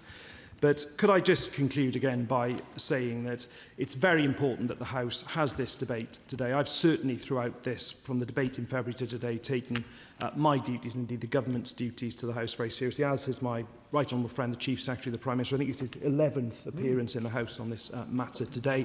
He will, of course, close the debate and answer any further questions. I commend the motion to the House. Yeah. The question is that this House has considered the Government's response to the House's humble address on the 4th of February 2026. I call the Shadow Secretary of State.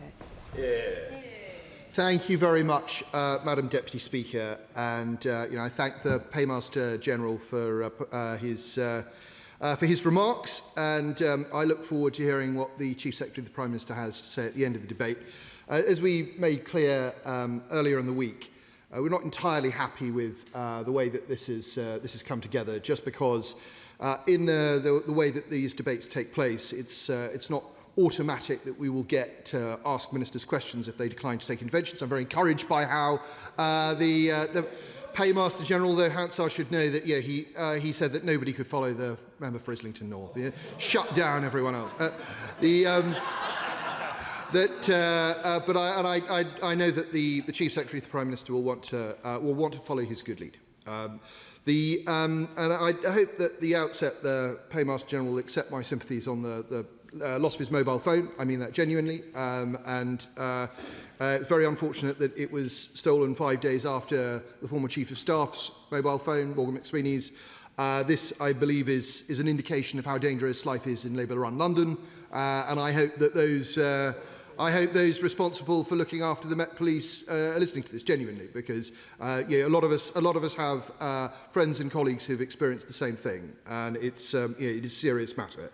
The Paymaster General referred to his resurrection of the humble address as a political tool, and I hope that he's still proud of that achievement, that he doesn't rue it or regret it, and that he's enjoying being on the other end of it. And I remember this sort of coming up in one of those Brexit years, I forget exactly which one, because I was sort of reminded by it because he spoke about precedent and humble address. And the truth is, his humble address actually breached precedent in a very serious way, that it had been the case in Erskine May throughout the ages that humble addresses would not be used in order to take the opinions of law officers of the Crown and present them to the House. And this was specifically carved out, and yet his humble address struck right through it. So when we talk about precedent and humble addresses, we have to be very careful, and we have to be very clear that the instruction given by the House to the government is sacrosanct. It is more important than anything. And it is not for the government to redefine what the House has asked it to do. It is simply the government's job to comply in order to treat the House with respect, but also to avoid falling into contempt. And so I will say again that the idea that large classes of document, potentially large classes of document, should be retained and kept away from the House because the Metropolitan Police are using them may be desirable, but it should not be done automatically without the agreement of the House. If the government wishes to change the terms of the motion that was presented, it can come back to the House and it can do that. And actually a dangerous precedent is set when the government decides that it will reinterpret what the House has said, because maybe this hasn't been convenient for the government, but it might be for a future government. So we must be very careful with precedent and very careful with setting new precedent. I will happily give way to my right honourable friend. I'm extremely grateful. And the point he's making, I may say, Madam Deputy Speaker, is about the relation between this House and the Executive, and more than that, the relation between ministers and officials. It's time that this House asserted its authority in that respect, and the humble address was exactly that, the assertion of the House's authority, and ministers use their authority, given their appointment by the Crown, to insist on what officials do and don't do. And whilst it's right that this process has been driven at a logistical level by officials, in the end it's up to ministers and then this House to make a judgment about what's published, where and how. I'm very grateful to my right honourable friend for his interventions. He's absolutely right. I mean, you know, there is no higher authority than Parliament. And consequently, you know, the government should just bear that in mind when it's delivering, not just on this humble address, but any future humble address. Now, the remarks, I don't wish to go over all of the ground that we've already been over, Madam Deputy Speaker, but there are, I think, clearly some discrepancies between what has appeared in public, what has been said in public, and what has appeared in the humble address. And there may be good reasons for some of those things, but some of them are much harder to explain. I think I'd probably like to start with the information that appeared in The Guardian last week regarding the contents of the ISC's summary document. And obviously, that hasn't appeared in this return, as the Chair of the Foreign Affairs Select Committee has pointed out, and as my right honourable friend who sits on the committee has pointed out.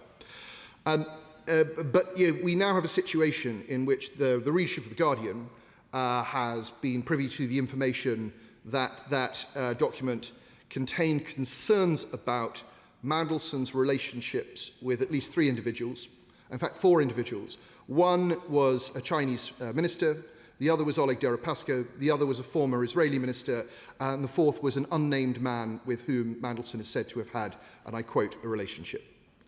So this information has come out of what, by the government's own definition, is a highly secure document, which we were previously told very few people had seen. Now, I would suggest that if this is so secure, first, that information should not have come out in any form, and second, given that it has, there really ought to be a leak inquiry. It really ought to be a leak inquiry, because this is nationally sensitive information. So I hope we can get confirmation later on from Chief Secretary to the Prime Minister that that's what's happening. I hear from across, but it would be good to have that formally on the record later on. Turning now to the central element that has featured in all of our debates, which is the Prime Minister's role and judgment in the process and appointment of Peter Mandelson. Obviously, the opposition had established after the first release of documents that the Prime Minister was shown a due diligence document in which he was told that Mandelson had maintained an unhealthy relationship with Epstein after Epstein had been sent to prison. We have often in this House rightly paid tribute to the victims and survivors of Jeffrey Epstein and how they should always be in our thoughts. But the Prime Minister's thoughts were not with the victims and survivors of Jeffrey Epstein after he had read that due diligence document. And I think we should put that on record very clearly. I'll happily give way to my right honourable friend. I think it's worth just putting on the record the actual words from that due diligence note, which can be found on page 11 of the first volume. And I quote, talks about a 2019 report commissioned by J.P. Morgan. The report cited Epstein's personal records, which showed contact beginning in 2002 and continuing throughout the 2000s. After Epstein was first convicted of procuring an underage girl in 2008, their relationship continued across 2009 to 2011, beginning when Lord Mandelson was business minister and continuing until after the end of the Labour government.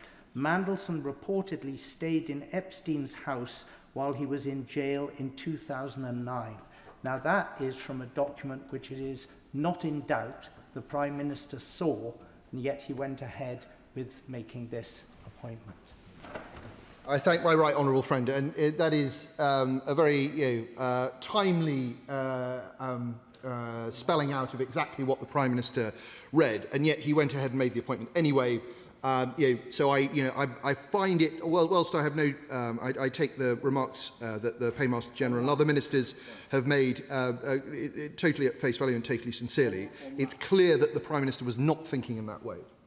On that particular point raised by my honourable friend, what is not clear, however, is the relationship to the due diligence process, in particular relation to Epstein, and the vetting process. It is pretty hard to believe the UK vetting process wouldn't have taken account of what my honourable friend said, but we will never know that because the government has decided not to make that available, even to the ISC for scrutiny. But I mean, it's inconceivable, surely, that it wouldn't have been part of the vetting process. And how could it be mitigated anyway? I find it very difficult to believe, as my right honourable friend finds it very difficult to believe.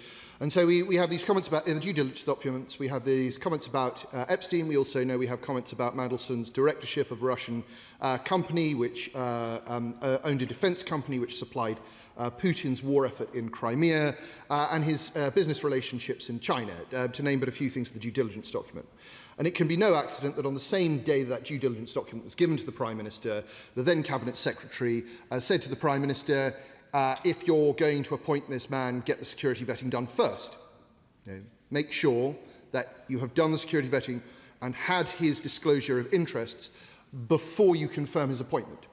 But the Prime Minister went ahead and did it anyway. And this was an enormous and historic error of judgment, a really, really terrible error of judgment. And what we then witnessed in September 2025, when the Mandelson appointment had completely fallen apart and Mandelson had been fired, was that the civil service scrabbled to try and retrofit a justification for what had happened. And Chris Wormald, the then Cabinet Secretary, didn't do a bad job, but it was clearly inaccurate, because in black and white we have what Simon Case had set down. We now have the due diligence document and the fact that the security vetting happened after the appointment.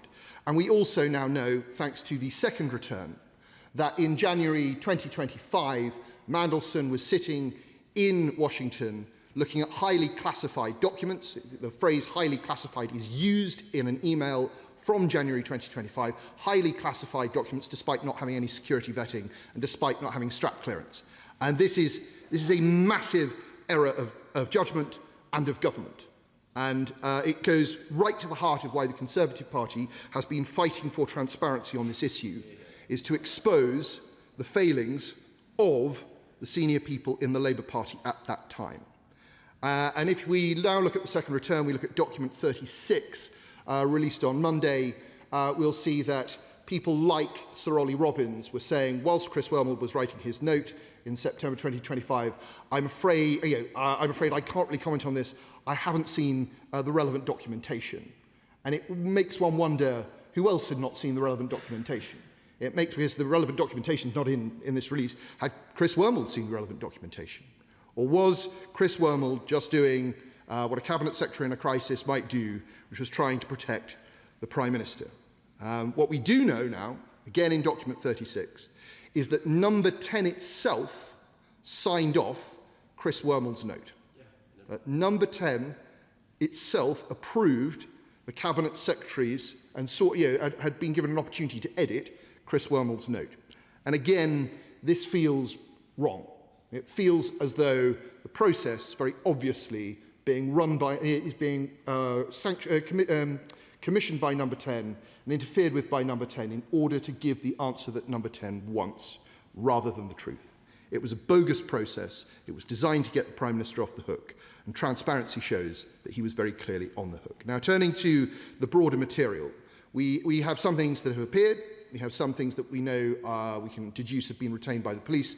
We have some things that we know have been destroyed, and there are some things that may have gone missing. And I hope during the course of this debate we can get to the bottom of which documents may fall into which category. In April 2026, the Foreign Affairs, April this year, the Foreign Affairs Select Committee had Morgan McSweeney before them, and they asked him, the chair and my right honourable friend from Malden, asked him a number of questions about his messages. So this is sometime after the theft of his phone in October 2025. In question 970, the chair said, are any of your text messages to Peter Mandelson or not going to be available in the humble address? Morgan McSweeney said yes. My right honourable friend from Malden, in question 1117, said, can we take it that your phone would have contained quite a lot of communications either with Peter Mandelson or about Peter Mandelson's appointment, fearing that the theft of the phone meant that information had been lost? And Morgan McSweeney said, probably not much about his appointment. That hasn't already been available to number 10, because when he was sacked, number 10 did its own, I want to say investigation, but its own research on what happened, why it happened. As part of that process, I was asked to share messages and email about the appointment and also to be interviewed. So we know that in April of this year, those messages still existed, that they weren't affected by the theft of McSweeney's phone, and they must be available to government. But they are not in this tranche of release. And so that we must conclude that this is because they have been retained by the police. So let's assume that the McSweeney emails fall into that category. Unless the Minister wishes to tell us that they've received any subsequent information that those messages were retrievable. We then have messages from the Prime Minister, or rather we don't have any messages from the Prime Minister. It seems highly unlikely that the Prime Minister didn't exchange any messages with Peter Mandelson at all at any point. In fact, we must strongly suspect that he did, because there was a report in April in The Spectator by Tim Shipman which quoted from some of those messages. Now, we might think that those messages themselves might end up having been retained by the police. But when we look at the quotes that Tim Shipman had, they're incredibly anodyne. It's very unlikely that these messages would have been kept on grounds of national security or because they would be useful to a police investigation. I quote Shipman, says, there is a text message which Starmer sent the night before he made the announcement, Mandelson's appointment. Quote, you'll be brilliant in challenging circumstances, he told Mandelson. And after many years of our discussions, we get to work together side by side. I really look forward to that. Didn't age well. I'll happily give way. Can I just take him back briefly to the Morgan McSweeney messages? So on page 173 of the third volume, the third part of this, there are some messages that Morgan McSweeney's managed to provide from a group chat that have been published, but not individual messages between himself and Peter Mandelson. If his phone was stolen, which I have no reason to doubt that it was, how did he manage to provide these messages but not those other messages, unless, as the Shadow Minister says, they do exist, but why have they been held back? I can't imagine they could have been national security. Well, the Honourable Lady makes a very good point. It may be because it was on a group message and somebody else had retained their phone. So yes, so he provided it. So we have to assume that that Morgan McSweeney's messages, in some part, have been retained by the police. We won't know why, I suspect, for some time. But with the Prime Minister's messages, it's very hard to understand in this case why the police or the government would block the publication of simple messages of praise, of interaction, even though they fall within the scope of the humble address. And so I think we really will need further reassurances from the government about their approach to disclosure. Happily give way to the Honourable Lady. Thank the Honourable Gentleman. I suppose he gives me an opportunity to say that in the documents, those that may have had disappearing messages or deleted their messages are listed almost as nil returns, as those of us, and I was a person who was asked for my messages, who had an actual nil return. I suppose that a bit of transparency about those where those messages are lost, and those of us who had very clearly never spoken to Peter Mandelson was made clearer. I suppose he also gives me the opportunity to say that if there was a gender split of ministers who had never had contact with Peter Mandelson, I imagine it skews one way. Hear you. Well, I congratulate the honourable lady for taking the opportunity to put that on the record. But yes, this is the information that the House, I think, deserves to have. In what cases are we dealing with messages which never existed because no messages were sent in the honourable lady's case? In what case is it because there was auto-delete, which we know the Prime Minister had because it was disclosed to the lobby briefing for journalists yesterday? And in what cases is it that phones have gone missing, backups weren't done, everything? What case is it that's been held by the police? You know, it really ought to be possible to do it. And I know that both the police and the government are, to a certain extent, understandably being sensitive about the police investigation. However, it really ought to be possible to say to the House, X number of messages from the Prime Minister are being held by the police. Y number of emails. That Z number of text messages. There's no way that any of that could possibly interfere with any police investigation. Knowing roughly what the police had, we started to move in the right direction on that yesterday, on Monday when the Chief Secretary to the Prime Minister told us the categories of document we have. But there must be other ways of reassuring the House or giving some guidance to the House as what's being held. Because, look, obviously, we have a huge amount of material here that's been justifiably redacted for reasons of national security and international relations. But that doesn't mean that we don't have the headings. We often have email headings that say there was an email sent on this date from this person to that person. You can't see the content, you can't see the subject, but we know the email existed. Why can't we have the same thing for the messages, that the Prime Minister sent messages to Peter Mandelson on this date, that date and the other date? You can't see them, they're part of the police investigation, or you can't see them because they're subject to national security concerns. So we have this discrepancy between different types of approaches to the disclosure of information. I will happily give way to my honourable friend. I'm grateful. I'm grateful to my honourable friend. Is he, in the context of these disappearing messages, troubled by the fact that in March 2023, the Cabinet Office issued very clear guidance about the use of non-corporate communications channels by ministers, by special advisers and others, which said disappearing messages should be used sparingly, and that the use of disappearing messages does not in any way supersede the record-keeping obligations of ministers to communicate to their private office a record of anything on their personal devices that is pertinent to the conduct of government business. Yeah. Well, that is entirely true, and I believe that the ISC has said as much in one of its responses to government disclosure, saying that they are very troubled by the fact that this guidance, which all ministers are supposed to obey, was routinely being broken. And he and I think, were both ministers at the time that was brought in. It was brought in for very good reason. It was brought in to reflect the fact that there are new communications channels, and of course ministers will want to use them. Some of them are very useful for ministers, but that shouldn't get in the way of the fact that the system needs to retain a record of how decisions were made and what the decisions were.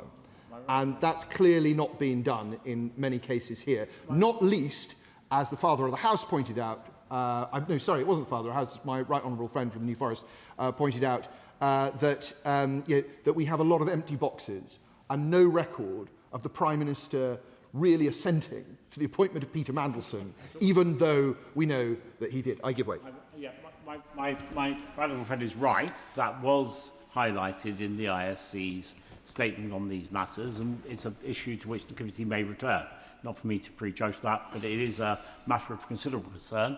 It was raised during the period of the last government, actually. It's not unique to this government. We had issues with previous Secretaries of State and ministers. I will say no more than that in this regard. And he's right that it is entirely unsuitable that ministers are using insecure means of communicating very sensitive information. But can I press him to challenge a little further, in particular respect of Peter Mandelson, because we understand that his own messages haven't been disclosed, and I wonder if he might press the government on at what point they became aware was it prior to his appointment, during his appointment, or subsequently, that he was withholding information of the electronic kind that the My Honourable Friend draws the House's attention to, particularly given the humble address specifically deals with the issue of electronic communications? My right honourable friend is right, and the Chief Secretary to the Prime Minister will have heard his remarks. I'd say further to, and I hope that the Chief Secretary to the Prime Minister will respond to that. What I would say further to what he said is that, yeah, obviously the humble address was in February, but it wasn't until March that the government asked Peter Mandelson for his phone. Peter Mandelson then refused, as was raised by myself and I think other members on Monday. The government should really seek to go after Peter Mandelson's exit payment if Peter Mandelson is going to deny cooperation with the humble address. It's totally unacceptable that the House should be denied this critical information. So yeah, we have some information that is retained, some information that appears to have been destroyed, and some information that appears to have gone missing. I wish to turn to some remarks that the Chief Secretary to the Prime Minister made on Monday about his own messages, just because he himself brought it up, because I think it's a useful case study. The Chief Secretary to the Prime Minister said, "I do recall having some limited exchanges with Peter Mandelson over WhatsApp, including those I've already discussed, but these conversations did not involve transacting government business and were in line with official guidance on the use of non-corporate communication channels at the time." And all well and good. But who decided that those messages fell into that category? Did the right honourable gentleman decide that himself? Did he show it to officials who then decided? Did he show it to the police? Who made the decision? And again, we must ask this question of all ministers who are asked to disclose information. Where is it that people have self-edited?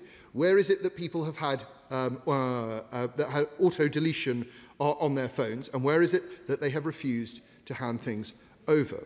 We deserve to know. Something that is missing throughout, I believe, the 3 volumes that we received on Monday are photos, videos, voice notes, and more significantly, attachments. I'd be very interested to hear the Minister's explanation for the government's approach to these types of document. Draw attention particularly to document number 33 from the 15th of September this year, where the email explicitly refers to an attachment which is pertinent to the subject of the humble address, but that document is not available. Now, I could have been led to believe that maybe that document had been retained by the police, were it not for the fact that all attachments seem to be missing, and that all photos, and that all voicemails, and all videos are also missing. I can't help but feel that this has accidentally fallen out of the full disclosure. Could we please have some clarity on that? I turn now to Peter Mandelson's declarations of interest, which I think are one of the most important classes of documents, perhaps the most important class of document that we're yet to see. We now know that something definitely does exist, firstly because the Chief Secretary to the Prime Minister told us so on Monday, and second because there are references to back and forth about Mandelson's contacts in the release.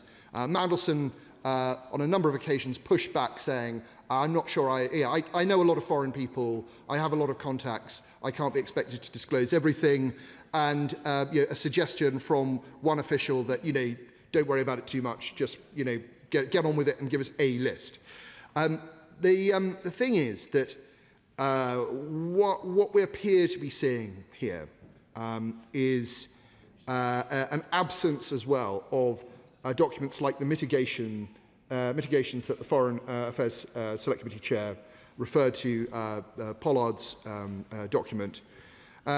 And if we add it all together, the absence of the Declaration of Interests, the absence of the mitigations which are designed to perhaps handle Mandelson's relationships with his business contacts when he is in office, the fact that there are certain members of the Cabinet whose documents are entirely absent, the business interests that we know Mandelson had, I think we can reasonably hypothesize about what the police are looking at.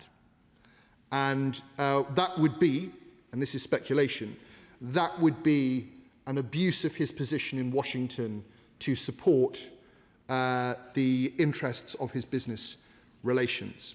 And it's very unfortunate that we will not see that information for some time, because I think it goes to the heart of one of the problems with the appointment of Mandelson in the first place. Madam Deputy Speaker, I think is encouraging me to wind up, so that I will do. I can understand why the government doesn't want me to ask them any more questions. I think in conclusion, Madam Deputy Speaker, there are a number of things that we need of the government. Most importantly, we need a slightly fresh approach to disclosure, where we are told a bit more about what the police have. How many documents in each category? How many of the Prime Minister's WhatsApps? How many of Peter Mandelson's WhatsApps? How many of Morgan McSweeney's WhatsApps and their emails and so on and so on? Because it's very important that the House understands where things have gone missing and can start to put that picture together in its head. And I would say to the chair of the Select Committee, following her remarks, I think it would be very interesting, maybe fall to another committee as well. It would be very interesting once the police investigations are complete for the police officers who've been involved in this investigation to come before Select Committee and discuss what their approach has been and why, and what lessons might be learned for future disclosure to Parliament. I'm going to end, Madam Deputy Speaker, by turning, rather unfortunately, to the last speech that Peter Mandelson ever made in the Lords, where he said, and I quote, "I feel very deeply that there will be nothing like the systematic undermining of the civil service that we have seen in recent years, and when government policy was conducted by private WhatsApp rather than on properly considered civil service advice." And now it's disappeared. It is. This is a scandal, Madam Deputy Speaker, that has taken the jobs of the Ambassador to Washington, of the Prime Minister's Chief of Staff, of the Cabinet Secretary, of the Chief Official in the Foreign Office, and ultimately it will take the job of the Prime Minister.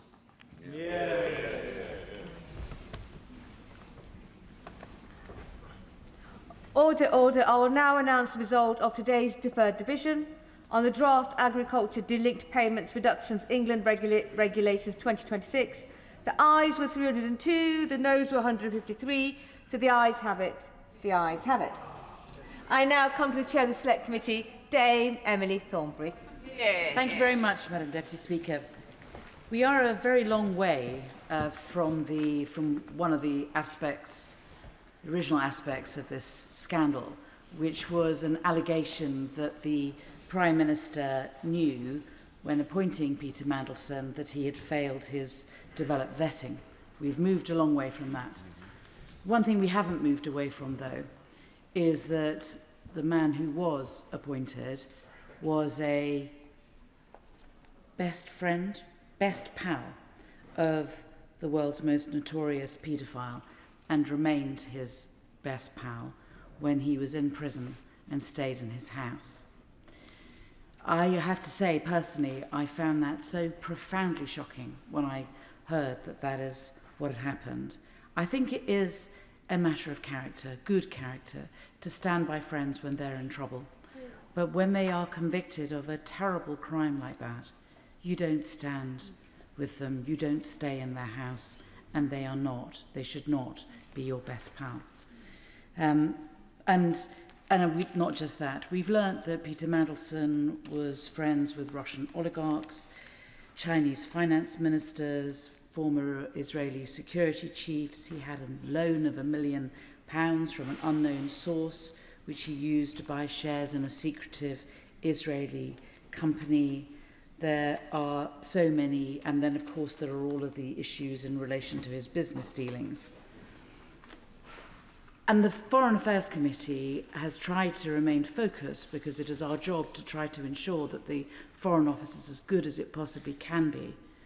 But why it was that a man like that, who when it came to the developed vetting, it was decided a case of high concern, and that his clearance for vetting should be denied, was nevertheless appointed. And that seems to me, there's a lot of gossip, there's a lot of other stuff, there's tittle-tattle, there's things that obviously the Westminster Village loves. But it seems to me that the serious point is, how could we have got it so wrong? And how did this happen? Of course I will. Very grateful to the Chair of the Foreign Affairs Select Committee, and she did say at the beginning of her speech most powerfully that what happened in relation to Epstein should alone have been a sufficient bar for anything to go further. But even if that hadn't happened, it was already in the due diligence document, purely on foreign policy grounds. The Prime Minister was told that Mandelson gave a speech in the University of Hong Kong where he claimed that the rule of law and independence of the judiciary remain intact there.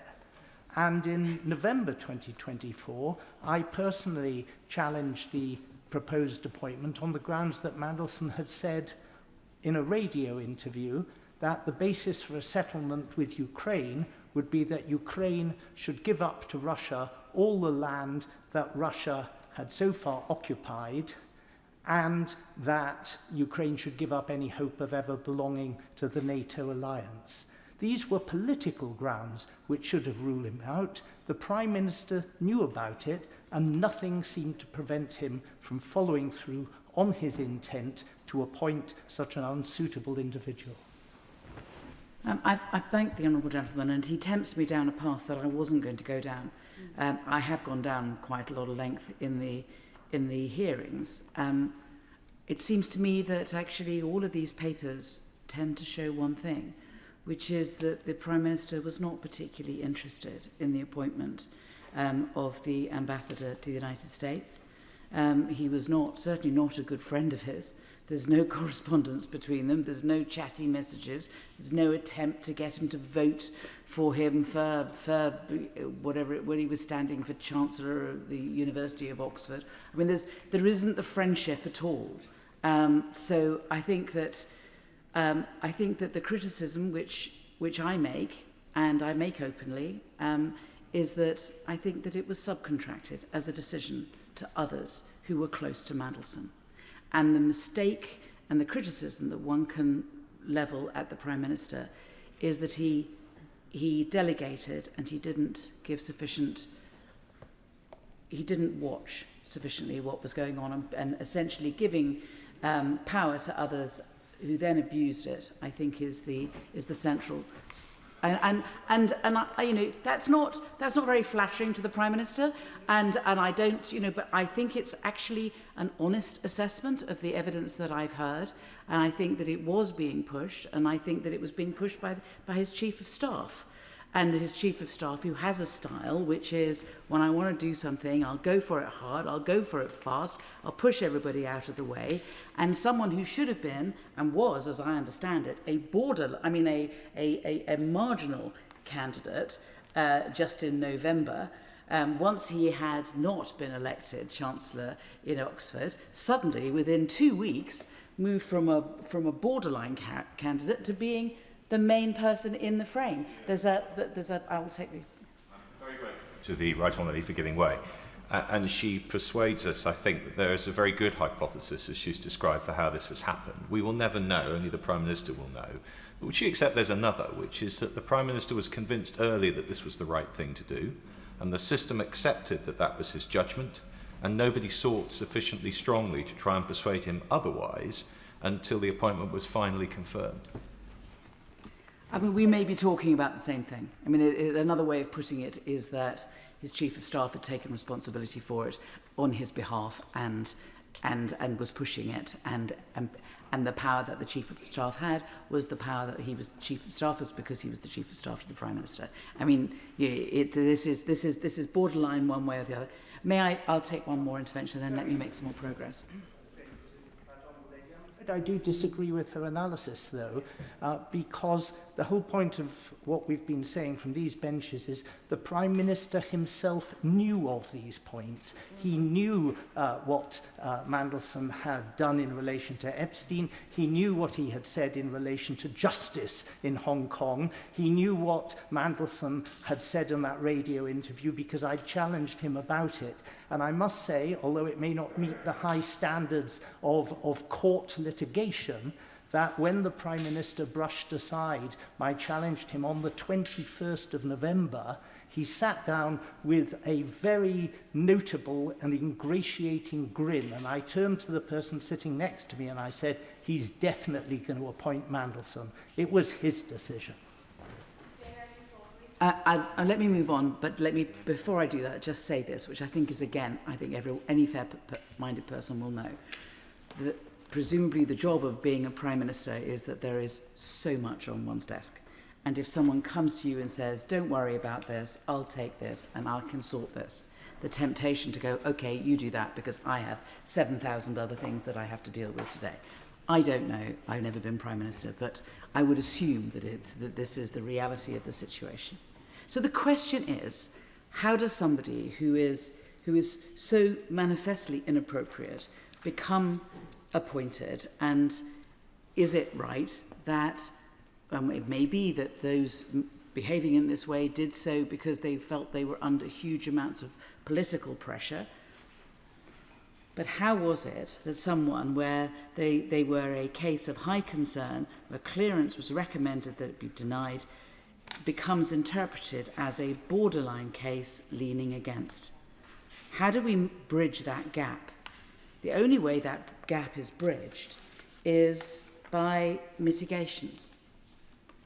And so I spend my time looking for mitigations, and I can't find any.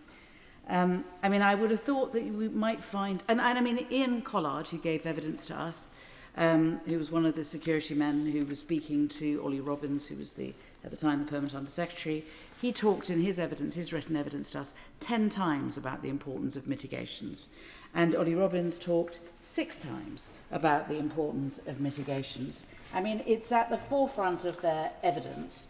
And I've already referred to an aide memoir that Ian Collard made in September, looking again at this, where he says, you know, that he looked again at the summary. He appreciates that he accepts that the UK SV's statement was, this case presents as high concern with a recommendation of clearance denied or withdrawn. And then he noted, as well as the tick boxes, red tick boxes that were ticked, UK SV stated in the final case assessment, overall, I believe that this case is a borderline case. If a clearance was awarded to the individual by the department, it is recommended that a very robust risk management model is put in place. Now, I don't know if that is just Ian Collard's memory of what he may or may not have read. Well, no, I know that he didn't read it. He says he didn't read it at that stage. So I don't understand where this comes from and how it can be. You can have one thing within this UK SV vetting paper saying don't give him the job, and then believing that it's a very borderline case with robust risk management. I suspect this latter bit is an interpretation, a way in which it was hoped that it could be slid over the difficulties that he was essentially being refused vetting into he could be given the job so long as there were robust mitigations. But where are they? I mean, when Sir Ollie gave evidence before our committee, I said to him, I don't really follow why you would know the contents, why you would not know the contents of the UK SV document and their concerns, or even that they said it was of high concern about Peter Mandelson. I don't understand how you could not know that if you were considering what the mitigations are. You cannot have the mitigations without knowing what the problem is. And he says, the risks were explained to me, but I have not seen the underlying documentation. That is what I am saying. That obviously strikes members of the committee as odd. Well, it certainly did. But in all my years as a civil servant, many of them relatively senior one, I've never seen a UK SV document other than the ones that I've... I mean, it's ridiculous. If he's putting down mitigations in order to be able to deal with legitimate concerns and a security threat, he needs to know what the security threat is, and he needs to understand that UKSV is saying that it is very serious and that he shouldn't be given the job. And yet he says, I don't know. I just thought it was borderline leaning the other way. I mean, this is Alice in Wonderland. I'll give way. I thank the right honourable lady for giving way. She's making a very important series of points. Does she not also think that the fact that the vetting wasn't done, as we now know, before Mandelson arrived in Washington, means that there was somebody in post in Washington seeing highly classified information, but he was not fit to see it because there were no mitigations in place, even though the process subsequently threw up the fact that he would need them, although, as she is saying, he probably shouldn't have had the job given the mitigations were warranted. Well, I really don't know. I mean, I don't know. They got it on the. I think the Foreign Office got the UKSV on the 29th, and they say they did something about it, but we can't see what it is they did, and we can't really see when. I mean, there is an email which is referred to, which one can find if one wants to, at page 72, which is the nearest thing I've been able to find, and indeed Ian Collard refers to it in his evidence. This is an email he wrote on the 30th. So I think this is the mitigations, but I just don't think this is a robust set of mitigations to deal with very serious security concerns. It says this. As part of the usual clearance policy process, UKSV identified some areas in his application for ESND to review. That's the security man to review. And at point 1, I understand that Lord Mandelson's private sector engagements are being managed by HRD, that's resources, I think, human resources, and the legal directorate through conflict of interest process. Well, who knows? With regard to personal conduct, and I think that is hanging out with oligarchs, being friends with the finance minister, who knows what else, borrowing money, who knows. With regard to personal conduct, I understand that Lord Mandelson has received a letter from Mervyn Thomas informing him of his responsibilities as an FCDO employee, including under the diplomatic service regulations. I mean, is that it? He got a letter from a man telling him to behave himself. I mean, we haven't seen the letter. I don't know what it is. And then there is, matter pertains to his overseas contacts will certainly be reviewed by STRAP. Well, STRAP is another issue. STRAP is another issue, and we should not be distracted by STRAP. He needed to follow the developed vetting before getting anywhere near the latest STRAP stuff. So, that I think it's important that we kind of take this in order. So we have that email, which is about as pathetic as it can be, I have to say. There might be something, which is the 9-page summary that some members who are sitting in this chamber have seen. And it might be that the 9-page summary that shows the security concerns has a page or so at the end, a blank page, which might ask the Foreign Office for their response, because UKSV are giving a recommendation saying he shouldn't be given the job, he's a security risk, and as the process might be that the Foreign Office have to write something on that form saying, well, we've read this, we're not going to pay any, we don't agree with you, we think he should be appointed, and we're going to put in the following mitigations, and then list them on that. Or it might be that they didn't fill that in properly, and it might be that that bit of the form remains blank, and I don't know whether anybody is in a position to be able to enlighten me one way or the other, or whether we will have to wait for the police to give us the document. I don't think the Honourable Gentleman is one of the people I'm referring to, but yes, of course. But surely that would be precisely the sort of information that could be safely entrusted to the ISC, and they ought to have been entrusted with it. They didn't. I suspect they may have been. That's what I'm trying to say. Yeah. And I'm hoping that if it is blank, that they're not necessarily disclosing anything that is of particular security interest. It's just a process issue that the Foreign Office did not follow process as they ought to have, and at least have put into that form, yes, we've done these. Because honestly, I'm just looking for why it was that I'm just trying to do my job, holding the government to account. Why did Britain employ a man who was of security risk to this really important job? We did so because of the mitigations, but nobody will tell us the mitigations. After all these thousands of bits of paper and all these times, and the poor right honourable gentleman coming to the chamber 11 times, and we still can't get to the root of this. Yes. For giving way, it would be entirely inappropriate for me or any other member of the ISC to say what we've received that's now been sent to the police, but it wouldn't be unreasonable for a diligent member of this House like her to conclude, given the fact that I challenged the Chief Secretary at the urgent question just before the recess on the issue of mitigations and asked him whether there were mitigations in place and whether they would be made known to us, it wouldn't be unreasonable to assume that I wouldn't have asked that question if I knew the answer to it. Yeah. Well, that's very helpful. Thank you very much. So moving on. Is there a record of the decision? When the Foreign Office appeared in front of it, when Sir Ollie Robbins appeared in front of it, and indeed when other people appeared in front of it, I did keep coming back to the question, which is, where is the record of your decision? What was the process you went through before doing this? Why are there no notes? Why is there no record? How can we hold you to account if genuinely you're not making any notes at all? And when the decision is made to give Peter Mandelson the job, subject to mitigations, where is the decision? Where is the record of the decision? Do the police have it? Is it in the papers and I've missed it? I don't think so. Was there never a record written of the decision? And surely somebody would have made a record of the action taken, or is that the email? Is that it? Is that the action that they took? Or is there something else?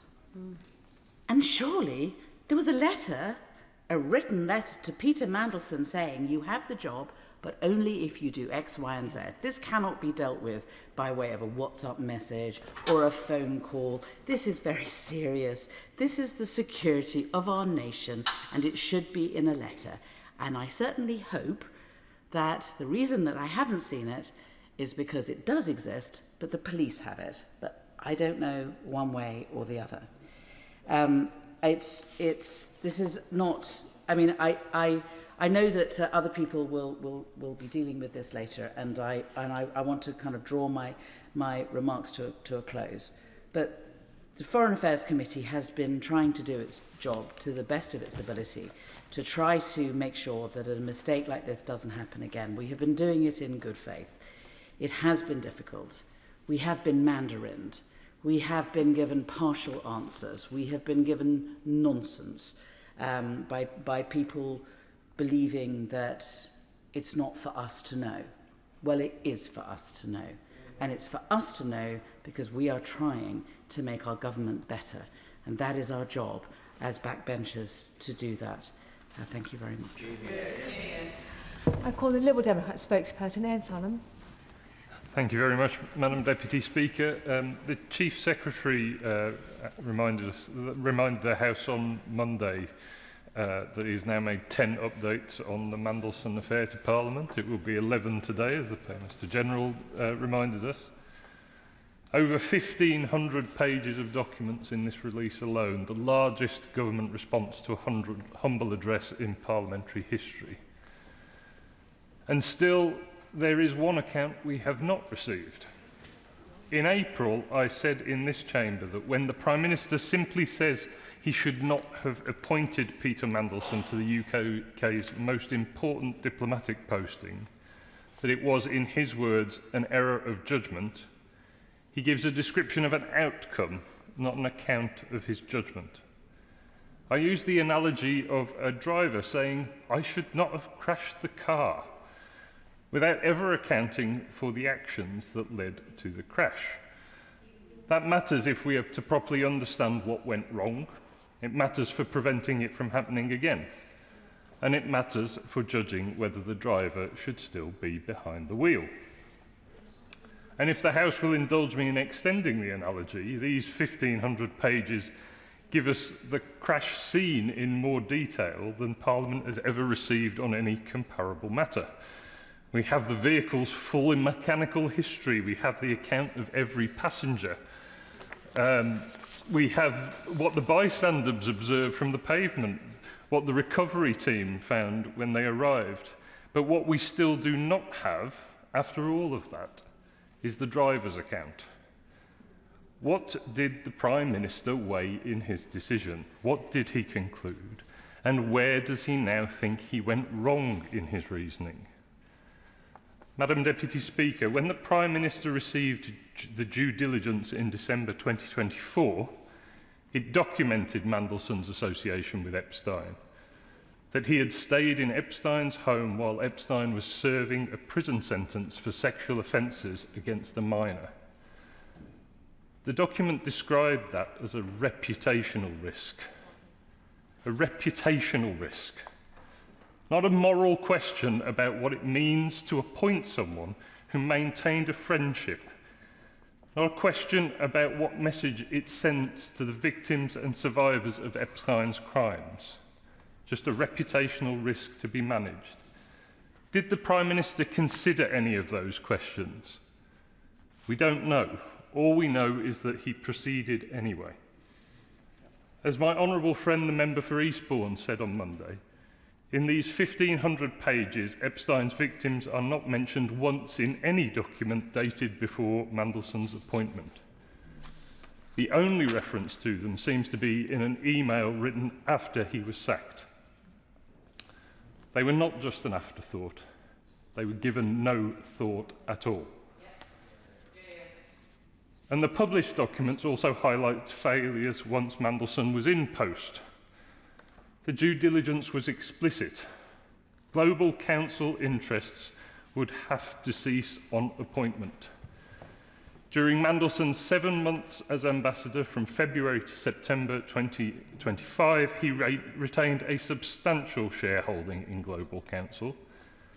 In February 2025, weeks into his ambassadorial role with that shareholding intact, he accompanied the Prime Minister on a visit to Palantir's Washington headquarters.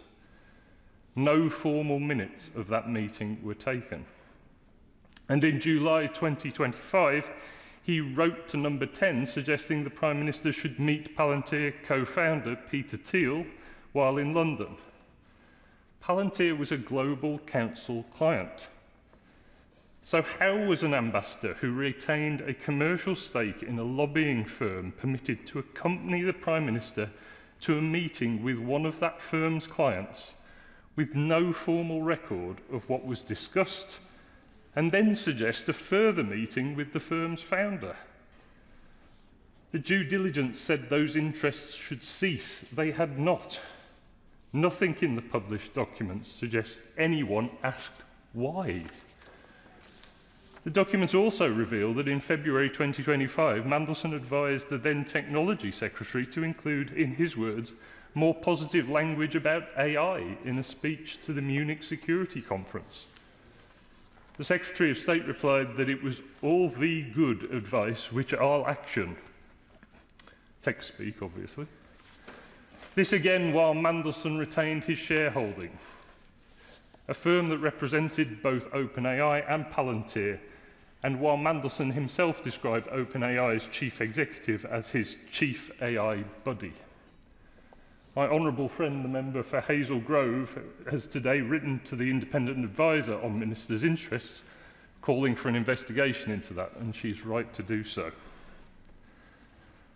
And those are only some of the conflicts Parliament can currently see.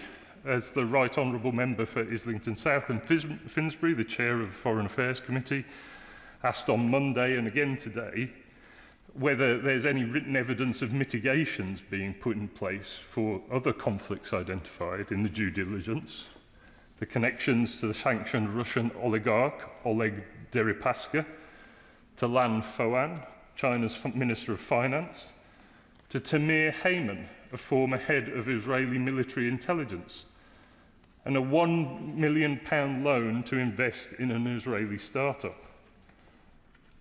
The Chief Secretary's response was that those documents are with the Metropolitan Police, I believe. Parliament cannot yet see whether those warnings were taken seriously or set to one side. Madam Deputy Speaker, the Liberal Democrats have consistently called for the reforms this affair has made unavoidable. Government by WhatsApp must end. These documents show exactly what happens when significant business is conducted through channels that are imperfectly preserved and impossible to scrutinise. One senior minister told Mandelson in writing that a sensitive matter was a convo for the phone and warned there is a pattern we must get out of. The review of non-corporate communications must produce enforceable rules, not just guidance. The lobbying register also needs root and branch reform. An ambassador retained a commercial stake in a lobbying firm throughout his tenure, arranging meetings between the Prime Minister and clients of that firm, and the system had no mechanism to prevent it, it seems. And the ministerial code must be placed in statute. A code the Prime Minister can choose whether to enforce is not accountability, but is appearance, which is more corrosive. But ultimately, those reforms only address the system around the decision. The Right Honourable Member for Gainsborough, the Father of the House, observed on Monday that the Prime Minister was has almost no presence in the 1,500 pages, comparing him to the man who never was. The Chief Secretary's response was, Prime Ministers do not sit at computers sending emails from Outlook. They have officials who action their decisions on their behalf. And that may be true. Officials action decisions, they do not make them. The decision to appoint Peter Mandelson was the Prime Minister's. His judgment, his decision, his error, as he acknowledges. But it is his account of that decision that this House has never received. After 10 updates and 1,500 pages, the House might begin to wonder about the reasons for that absence. And I think there are three possibilities. Perhaps the Prime Minister genuinely does not know why he made the decision. He cannot reconstruct the reasoning that led him, having read the due diligence, to proceed. If so, that is alarming. A judgment of this sensitivity involving national security, a convicted sex offenders associate, and known commercial conflicts of interests should not be one whose reasoning evaporates without a trace. Or maybe the Prime Minister knows why he proceeded, but believes an honest answer to this House would be embarrassing, that explaining his reasoning would require him to acknowledge something he would prefer left unexamined. If so, that is a choice to protect himself at the expense of Parliament's right to hold him to account. Or the Prime Minister might genuinely believe that saying, I made an error of judgment repeatedly constitutes an adequate account of his judgment. If so, it reflects a fundamental misunderstanding of what accountability to Parliament actually requires. Three possibilities, and none reflects well on a Prime Minister who promised that integrity and accountability would define his government.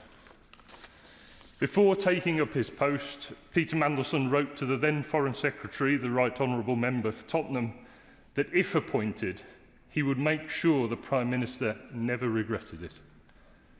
The Prime Minister has now expressed regret. But regret without explanation is not accountability. This House and Eckstein's victims deserve more than that. They deserve an answer. Thank you. Alex Davis-Jones.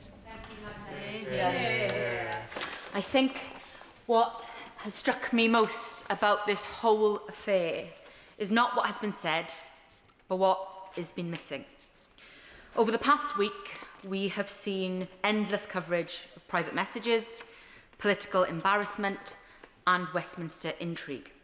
We have heard discussions about powerful people, powerful networks, and powerful reputations.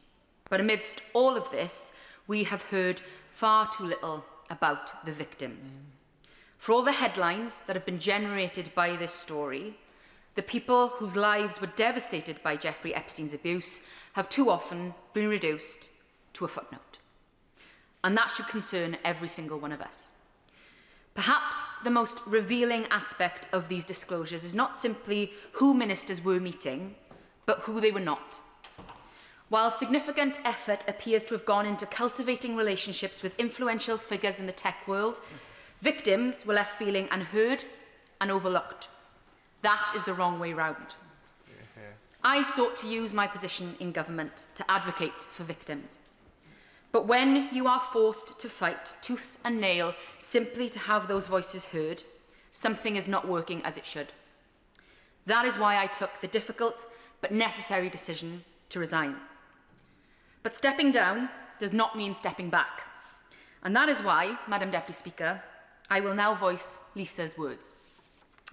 My name is Lisa Phillips. I am a survivor of Jeffrey Epstein and Ghislaine Maxwell's global paedophile trafficking and abuse network. I respectfully ask that MP Alex Davis-Jones be permitted to speak on my behalf and be my voice in Parliament today, when so many survivors' voices still go unheard. I met Prince Andrew on Epstein Island on the night I was sexually assaulted by Jeffrey Epstein. Like many of my survivor sisters, I was trafficked and abused over a number of years. I am seeking answers, not only about Jeffrey Epstein and Ghislaine Maxwell, but also about the powerful men who enabled, protected, or benefited from this abuse and trafficking. This debate is about accountability. Jeffrey Epstein's powerful network made many victims and survivors feel unable to come forward. When powerful people protect or turn a blind eye to abuse, justice becomes harder to achieve.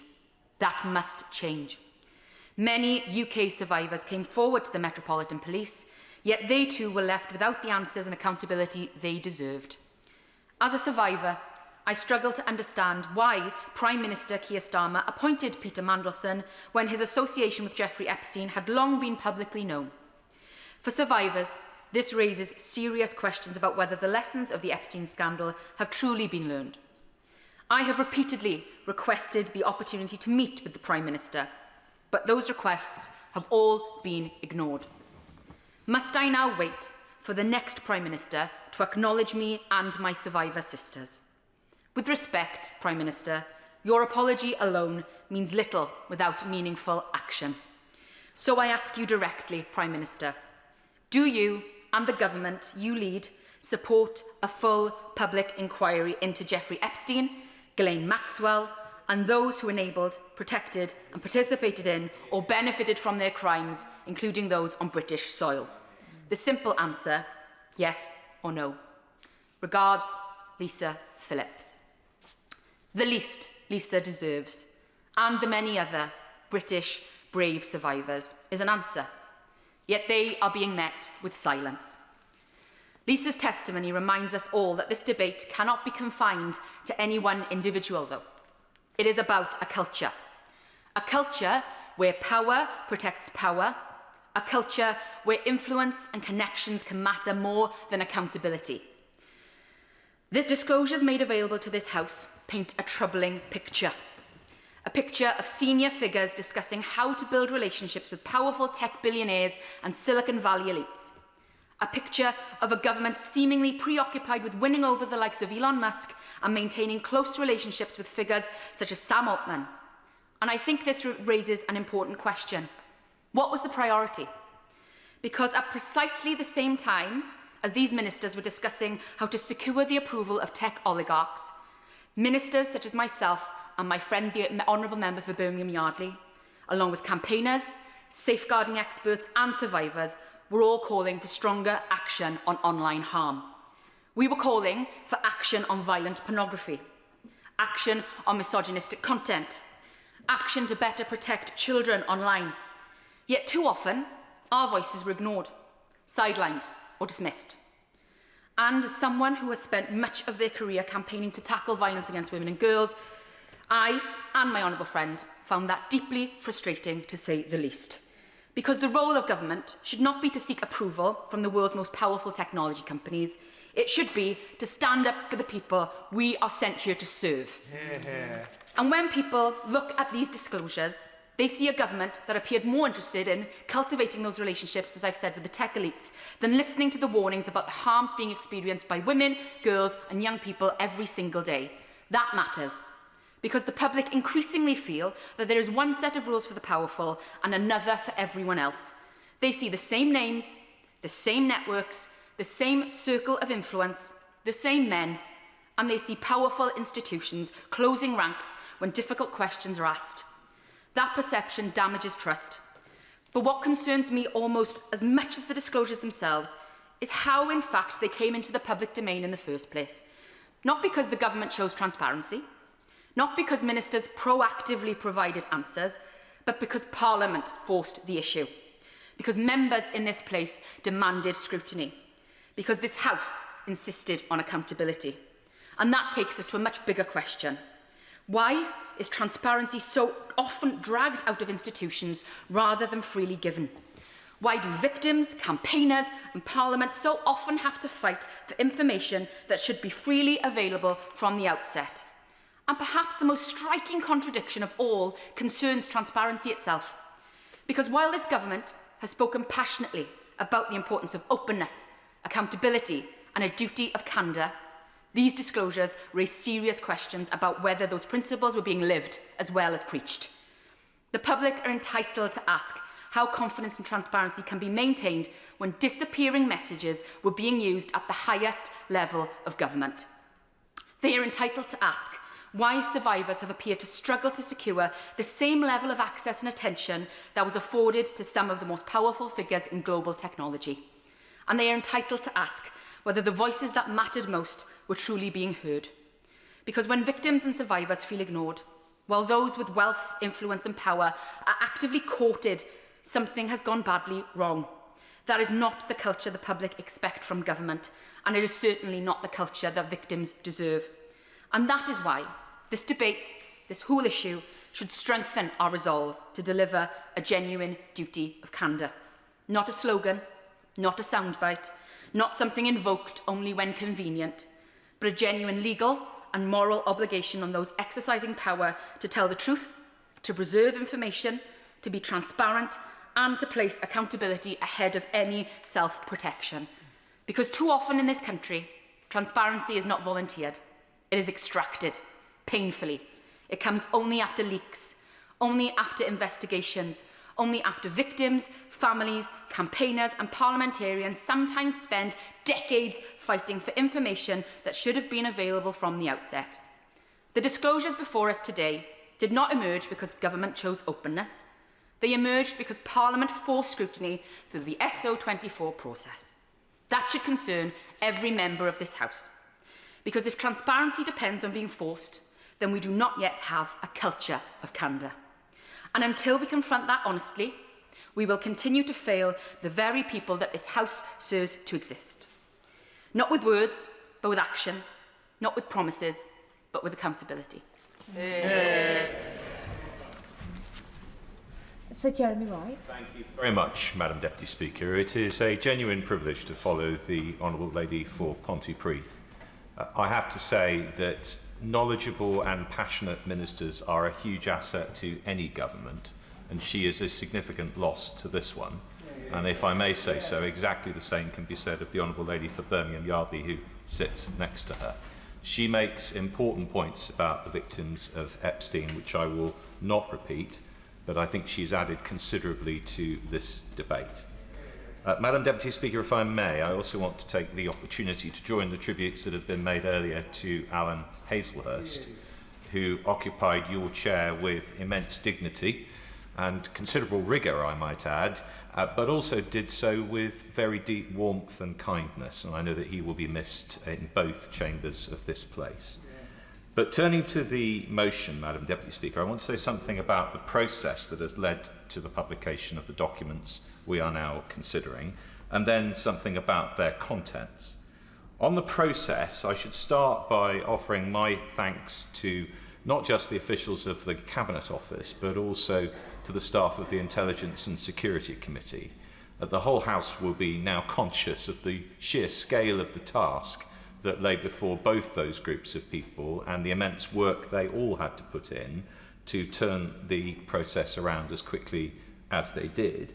And the House will also now appreciate that, given the nature of the documents that we have before us, it was inevitable that there were a large number of those documents that raised questions of either national security or international relations. And I want to make it very clear, as I have before on behalf of the Intelligence and Security Committee, first that we are very grateful for the words of the Paymaster General and indeed the Chief Secretary on previous occasions for the work that we have done, but to offer reassurance to the House that throughout the process we were rigorous in our view that government embarrassment was not sufficient cause for redaction of these documents. I hope the House can now see that is so, because there's plenty of government embarrassment left unredacted. But also to say that the prejudice that we sought to establish in relation to international relations or national security needed to be real prejudice and not the vague possibility of that prejudice, and that's the way in which we approached the task. And I am confident in the redactions that we have agreed to make, and indeed in the decisions we took not to support those redactions which we refused to consent to. But in the process we undertook, as I've spoken about before, two issues of process have arisen. The first is who checks proposed redactions for reasons other than national security or international relations. And I'm very glad that the government has agreed that my honourable friend for North Dorset should fulfil that role, as he has now done. And the other is grounds for redaction beyond the protection of national security or international relations. Now, as many who've heard these conversations before know, I have been and remain critical of the way the government has maintained the unilateral right to redact for other reasons. I don't propose to go through all of those arguments again. But my position is not because I do not think the government has, I will in a moment, a good case to do that, but because I think it's wrong for the government to assume Parliament's consent to that case. I'm happy to give way. Could it be clear, is the redaction done in Downing Street in government and then sent to your committee, to the members' committee, or is the redaction done by the committee on grounds of national security and international relations? Yes. I'm happy to give him that clarity. The documents that we received were unredacted documents, but marked on them were proposed redactions the government sought to make for reasons either of protecting national security or international relations. Where we agreed with the government, we agreed that those redactions should be made. Where we disagreed, then those redactions were not made. So we saw all those documents unredacted. We decided whether to accept the government's proposals for redaction or not. And as the House had made clear it wanted, the final word on those redactions, yes or no, was ours as a committee and not the government's. I hope that's of assistance to the right honourable gentleman. Happy to give way to my right honourable friend. Just for the sake of completeness, will my right honourable and learned friend explain, with regard to the third category of documents redacted or withheld because of the police inquiry, did the committee see those, or does the committee labour under the same degree of ignorance as the rest of us? Well, I think we may have to wait for the Chief Secretary to explain the position from the government's perspective. I can only say that what was put in front of us were not, I think, the documents that the police had sought to have withheld. I cannot say that that is the case in every instance, but we do not believe that there has been complete disclosure yet. We think there will be further documents to be put before us, which the police currently have in their possession. So it may well be the case that there is further work for the committee to do. But I know he recognises from his long experience that we will apply the same degree of rigour and the same degree of impartiality to any further documents put before us that we have with the documents we have already seen. Happy to give way. To ask one more question of clarity, because this is incredibly useful. In terms of the redactions that are made because it's personal information, for example, did the committee see the unredacted version of those documents, or had they been redacted by the time they got to the ISC? Yes, I'm grateful to the Honourable Lady. The answer to that is that we will only have seen the documents on which there are proposed redactions for the purposes either of national security or international relations. However, in relation to other redactions proposed on the same documents, we may well have seen those proposed redactions too.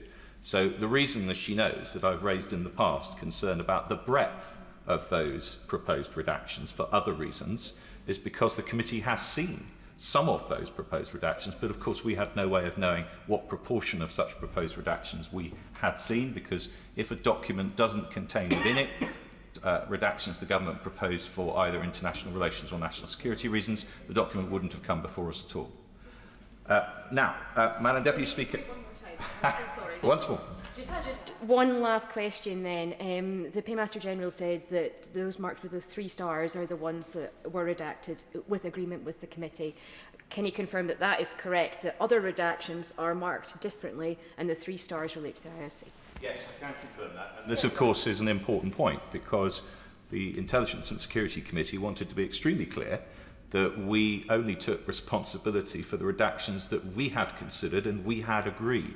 And the government, to be fair to it, has always accepted that those redactions that the government has made, without the involvement of my committee, would appear on the documents differently, and they do. And the House will be able to see exactly the difference when the documents are considered.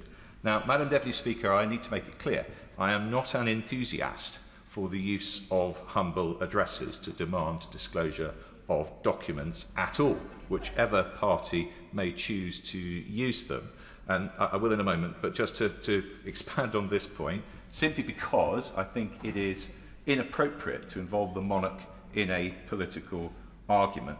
But if we are to have them, or indeed any other motions which demand the disclosure of material, then I think we should be clear about the grounds in which or on which the government is entitled to redact that material. But I give way. Way. I've had the privilege of meeting some of the women who survived Epstein's abuse, and I want to pay tribute to them and to those who are no longer with us. Does he agree that as we rightly discuss the processes that took place, we also have to highlight the sheer bravery of those women, and that should be front and centre in this debate, and that this appalling episode of overlooking the victims and still appointing Mandelson despite his links to Epstein must lead to a fundamental change in political culture? Well, I do agree with the point she makes, and I think that argument was put very forcefully and very eloquently by the Honourable Lady for Pontypridd, which she may have heard a moment or so ago. But, Madam Deputy Speaker, I wanted to return to the issue of grounds on which the government is entitled to redact material under this or similar motions. And it seems to me not only that Parliament should have clarity about the grounds on which government seeks to redact such material, but also that the proper time to have that clarity is when such a motion is first agreed, not as documents begin to be disclosed in response to it. So I want to make a suggestion, and I hope the government will see this as a helpful suggestion. It is genuinely meant as such. I suggest that this House agrees standard rules by which a government may redact and the reasons for it, and does so for use in all similar situations in the future, so that we have that clarity. The government has relied on a variety of legislative and common practice routes to support its right to redact, or even in some cases to withhold documents altogether, in relation to this humble address. And I think that process would benefit from consolidation of those reasons into a single document, which the House can then endorse and save this argument being rerun in the future, or at least limit it to a discussion of any specific grounds for redaction the government seeks to rely on beyond the list of agreed reasons to do so. But, Madam Deputy Speaker, I want to turn to the content of these documents and what they tell us, and on which I've said very little in order to, I hope, preserve the integrity of the process the ISC has been conducting at the House's instruction. There is, of course, lots of interest in these documents. How, for example, the ambassador to the United States steadfastly refused to stay in his lane as a diplomat and instead offer his advice on almost every aspect of the government's activity. The fact that he was held in such high regard, not to say awe, by so many members of the government. The slapdash approach to secure communications, to which the government, I know, and perhaps also my committee will return. But I think it is important to remember that this whole exercise, as I think the chair of the Foreign Affairs Select Committee said, was supposed to be about interrogating how Lord Mandelson's appointment as US ambassador came to be made. Now, I think it would be churlish not to accept that Lord Mandelson had successes in this role, and that indicates that he had merits as a candidate for the job that the Prime Minister was entitled to consider. But considering someone for a role is very different to appointing them to it, especially someone who had such obvious and well-known risks, and especially to an appointment of such evident importance and sensitivity.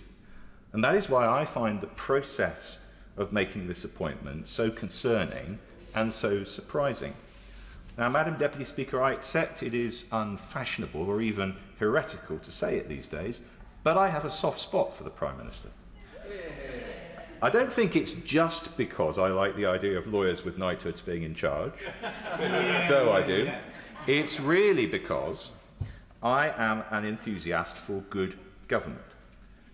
And I think the question of whether you support a government's policies or not is one thing, but we should all be in favour of good government nonetheless. I want to see responsible decision-making, considered judgments, a preference for evidence over instinct, and flashy ideas properly tested to ensure that they will actually work. That is good government to me.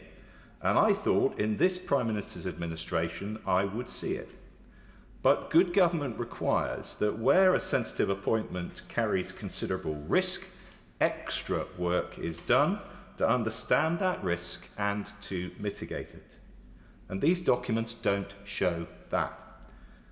Peter Mandelson's letter to the then Foreign Secretary, now Deputy Prime Minister, has become famous for Lord Mandelson's assurance that the government would not regret his appointment, ranking up there, I think, with Peace in Our Time and Michael Fisher's pre-hurricane weather forecast in the pantheon of poor predictions. But there is something else interesting about it, and that is its date, the 18th of November 2024, making it clear that Lord Mandelson was at the very least under serious consideration for the ambassador position in mid-November of that year. And yet the vetting process did not begin until late December, with everyone then being told, and this is very clear, that it should be completed in time for Mandelson to begin work in January. And there are several mentions in the documents of the urgency of this from officials. We know already that the National Security Advisor considered that the process was strangely rushed, and in the latest drop of documents, for example, in the Part 1 volume, page 21, and I quote, "The SPAD work has shown just how slick this can be when needed," or at page 66, "We've had quite a bit of senior interest in the processing of this case, not the details, merely that it goes smoothly." And if officials had been asked to start that work earlier, then they could have taken longer over it. And surely more time and consideration would have been beneficial in this complex and controversial case. Indeed, the haste with which things were being done was apparent elsewhere. In another document, an official points out that the Prime Minister had announced his choice for ambassador before agrément has been granted. In other words, the United States had not agreed to accept Lord Mandelson as ambassador at that point, and that, the official says, should not have happened. Now, it is and was clear to everyone that this was a controversial appointment, perhaps high reward, but definitely high risk. There were substantial reasons to worry about it. We've heard already several of them. And those were almost all very public knowledge. Now, that should have given everyone, perhaps especially the FCDO as appointing department, pause for thought. And yet we know from part 3 of these volumes, page 106, that UK security vetting informed the FCDO of their recommendation in the last week of January 2025. And the FCDO granted developed vetting certificate on 29th of January 2025. Not much pause for thought there. Worse still, as others have pointed out, mitigations which were clearly agreed to be necessary, we have seen not evidenced anywhere. Madam Deputy Speaker, good government this was not. It has been said by many on the government's behalf that mistakes can be made, and that is of course true. But the Prime Minister pointed out in opposition more than once that Prime Ministers are accountable for the tone and character of the governments they lead and how those governments transact their business. And he was right. These documents show that in the making of this very important and sensitive decision, there is much wrong with the tone and character of this government. Thank you, Madam Deputy Speaker. The latest Peter Mandelson scandal epitomises everything my constituents in Liverpool West Derby detest about the political establishment and why so many are losing faith in this place. Here was a man who brought government into disrepute on multiple occasions, a man who repeatedly placed personal interest and profit ahead of public service. Yet instead of being consigned to political history, he was rehabilitated by senior figures in my own party and elevated to a position of extraordinary, unelected influence. Why? Because his value to the political establishment was never rooted in principle or public service. It was rooted in his history of brutal factional manoeuvring, his network of powerful contacts and his ability to pull strings behind the scenes. Even his association with one of the world's most notorious paedophiles was seemingly outweighed by the usefulness of those connections, and shamefully for those responsible for his appointments, with no apparent regard for the victims of Jeffrey Epstein. And I'd like to thank my honourable friend from Pontypridd for her speech, which outlined that so powerfully. The latest documents, while revealing moments of embarrassing sycophancy, tell us little that we did not already know. Mandelson's fingerprints are all over this government. His involvement stretched from ministers and advisers to the very centre of power. Just yesterday evening, we learned that the Chancellor asked Mandelson to visit her in the Treasury to advise on trade matters while he was chair of the private lobbying firm Global Counsel. No record of the meeting was disclosed. His influence, exercised through figures such as the Prime Minister's former Chief of Staff, Morgan McSweeney, was vast, unaccountable and entirely undemocratic. And based on the great lengths McSweeney and others went to ensuring Mandelson was given the job as US Ambassador, including applying pressure on civil servants, it's very reasonable to conclude that Mandelson's influential position was reward for support of the Labour Together faction. The damage this organisation has done to my party and this government cannot be ignored. So I once again reiterate to my right honourable friend for a full, transparent and independent inquiry into Labour Together and all those involved in the organisation. Madam Deputy Speaker, the question many of my constituents are asking is, how can an unelected figure whose public record is so controversial wield such influence over the decisions of governments while facing so little scrutiny or accountability? That lack of accountability also helps explain why the latest disclosures were not far more uncomfortable for Mandelson and those around him. As we know, despite requests to do so, he refused to hand over his personal phone as part of the evidence-gathering process. This speaks of a wider problem of culture in Westminster and Whitehall, and is exactly why we need the duty of candour that a Hillsborough law would introduce. There can be no more exemptions from transparency for the powerful. There can be no special rules for those at the top. Public confidence depends upon accountability applied equally to everyone. I, like many others, await government's actions on the progress of this crucial piece of legislation, and I hope my right honourable friend can shed some light on its stalled progress when he winds up the debate. The ongoing police investigation means Mandelson may yet face further scrutiny. However, the absence of so much correspondence, together with the significant redactions in material already published, means the true extent of his influence over government decision-making may never be fully known. My particular concern, Madam Deputy Speaker, centres on the relationship between this government and the US technology firm Palantir, a former client of Global Counsel. The documents reveal Mandelson arranged meetings with Peter Thiel, Palantir's founder and a historic supporter of Donald Trump, and with Lewis Mosley, the company's UK head. These meetings followed the Prime Minister's visit to Palantir's Washington headquarters in February, a meeting reportedly brokered by Mandelson, for which there were no official minutes or transcript produced. Following this, later on in the year in September, during the state visit of Donald Trump, there was a pledge by Palantir to expand its work with the Ministry of Defence to a value of $750 million over 5 years.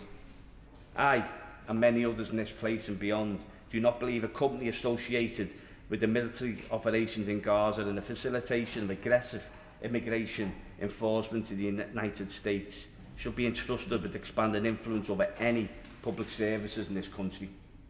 But my greatest concern is Palantir's growing role within our National Health Service, a matter which the Science, Innovation and Technology Committee today described as an unacceptable point of weakness, which could leave our data at the mercy of hostile actors.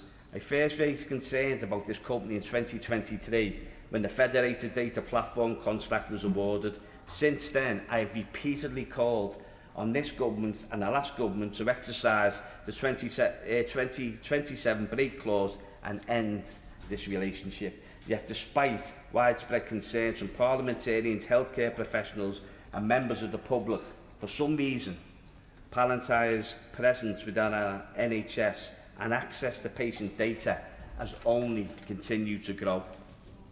That expansion comes despite significant concerns being raised elsewhere. New York City Health and Hospitals withdrew from its contract with Palantir earlier this year, while a proposed Metropolitan Police contract was blocked last month. Those decisions reflected principled leadership and a recognition that public trust must come before corporate influence. And I thank Mayor Khan for showing that desperately needed leadership, a real example to others. The concerns they acted upon are shared by many NHS staff and many of my constituents who are deeply uneasy about the growing role of Palantir in managing sensitive personal data. That's why I was particularly concerned when the former Health Secretary ruled out ending Palantir's contract early this year, citing efficiency gains, despite evidence that many NHS trusts using the platform had not reported clear benefits of the software. And here, that the missing documents for me become extremely significant. Just months after Mandelson sought a meeting with Palantir's UK Lewis Mosley, the former Health Secretary, who we know was in regular contact with Mandelson, held a private meeting with Mosley himself, as reported by The Guardian, amongst others. So a legitimate question arises: did Mandelson facilitate that meeting in the same way he appeared to broker discussions between Palantir and the Prime Minister? While many in Westminster are preoccupied with the gossip, personal exchanges and political intrigue contained within these documents, I'm far more concerned by what is absent: the gaps, the redactions, the missing correspondence that may never come to light because relevant material was withheld or phones were stolen. Because those missing pieces would not simply demonstrate that Peter Mandelson was embedded within the machinery of the government, they would reveal the consequences of that influence. They would show how decisions affecting our public services, our NHS and our democracy may have been shaped by unelected power, corporate interests and private relationships operating beyond public scrutiny. Until there is full transparency and genuine accountability for how decisions of national importance are made, public trust in this place will continue to erode, and that, Madam Deputy Speaker, is a very, very dangerous place to be going. That principle should have applied to Peter Mandelson, but it clearly didn't. And what a catastrophic mistake that was and will continue to be. But moving forward, it must also apply to all those currently exercising power within this government and anybody seeking to lead this government in the years ahead. Sir John Hayes. Thank you, Madam Deputy Speaker. This House stands tall when people across it find common cause in speaking for the people. Our authority is derived from just that. There is immense wisdom present in the House today, and probably even greater wisdom that's not present. But that's not the essence of the root of our authority. Our authority is derived by our election. And when the House finds its feet in the way that it did, personified by the speech of the Honourable Lady from Pontypridd, I think the message that's broadcast from this place more broadly is that MPs don't merely dance to a tune composed and conducted by the Treasury bench or indeed the opposition front bench, but are capable of making judgments of the kind that she epitomised when she made her contribution earlier. Now, I've been part of this process. I won't say sweated blood, but certainly spent a great deal of time, like my right honourable friend, over the past weeks. I've seen more of my fellow members of the ISC than I have my own family, and we have trawled through immense numbers of documents. And following that process, I want to make 5 points. The first is that the humble address, and there is a debate to be had about the appropriateness of humble addresses. We've rehearsed bits of that debate today. But the humble address was absolutely explicit in its instructions to the ISC. It empowered the ISC in a unique way, actually, which is why I don't accept the arguments being used earlier about the withdrawal of documents, the argument around precedence, because this particular humble address, as my friend was clear, empowered the ISC in a way that is unprecedented to examine those documents concerning international relations and national security pertaining to the appointment of Peter Mandelson as the ambassador in America. It did so on the 4th of February in expansive terms. There is a case to be made that the humble address was too permissive, but that's not for us to debate now. That was the debate that took place then. For example, it talks about all electronic communications, as my right honourable friend described, and yet we see nothing of videos, of recorded messages, of all kinds of electronic communications, which clearly might be salient to our consideration about whether Peter Mandelson should have been appointed at all, and why he was appointed. And so the humble address gave the ISC that instruction. And it's important to just make crystal clear that the ISC is a committee of Parliament with unique legal powers, with special legal powers. And those legal powers extend beyond any other committee of the House and enable that committee to look at the most sensitive matters of all. Strap documents, for example, as sensitive, I'd argue, in many cases more sensitive than anything that we might have been offered as a result of the humble address providing that instruction to us. And yet the government took the decision not to make available to the Intelligence and Security Committee the vetting file associated with Peter Mandelson. The argument used is that if it did so, it would have a chilling effect on the whole vetting process. I regard that as a specious argument because it confuses scrutiny with disclosure. The ISC was never going to disclose any of that material, a point made by my right honourable friend, its former chairman. And so it was a matter of for the government to have faith in the ISC, as clearly the House had faith, or at least for the government to reflect the faith of the House in providing all the relevant material to the ISC. But let's leave that to one side. The Minister may want to come back to this again, because my right honourable friend who sits on the ISC with me, indeed is the Vice Chairman of that committee, came to the House in the form of an urgent question and explicitly requested that the government return to the subject of the humble address to see if they wish to amend it to legitimise their decision not to provide that information. The government chose not to do that. They chose not to ask the House for consent. I think that is a highly questionable decision, and I think it, frankly, I think the government will come to regret not coming back to the House to obtain that consent.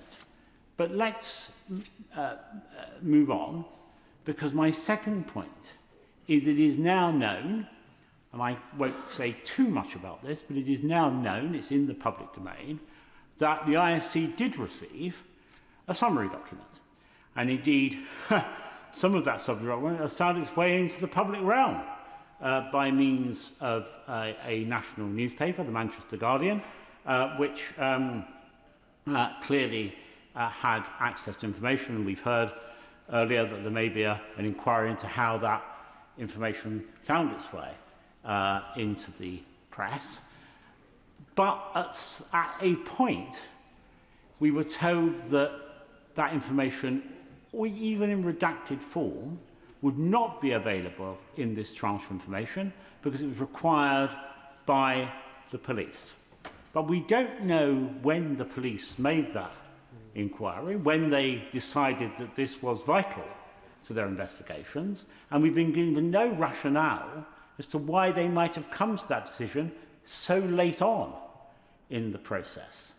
For had they made the decision earlier, we would both saved a lot of time, and the expectation that we might have seen more about vetting would not have been fixed in the minds of members of this House. So I do think it's important the Chief Secretary is crystal clear about when that request from the Metropolitan was made, and it would be helpful if he could give us some indication of why. Clearly, he couldn't compromise the investigation or any subsequent legal action. But giving the House some indication of when and why the police changed their tune, as it were, in respect of the vetting file or the summary of the vetting file would be highly desirable. My third point, I said there were 5, and I know you're counting, Madam Deputy Speaker, and you'll be chastising me if I don't stick to my chronology precisely. My third point concerns mitigation, because as the Chairman of the Foreign Affairs Select Committee said, there is some confusion about the character of mitigation.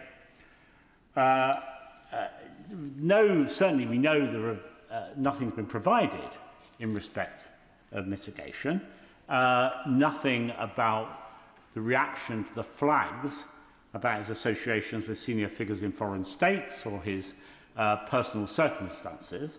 And yet, Sir Oliver Robbins gave evidence to the Foreign Affairs Committee, and the chairman of it has made this clear in April, in which he said clearance could be approved, quote, if risks identified of the highest concern through vetting could be managed and or mitigated.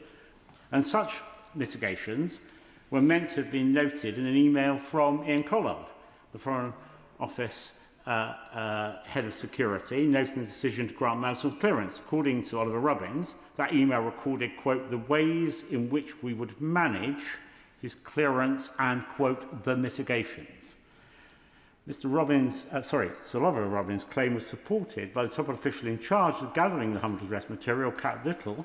She told MPs that she had seen an email which, quote, sets out the decision to grant DV and some mitigations.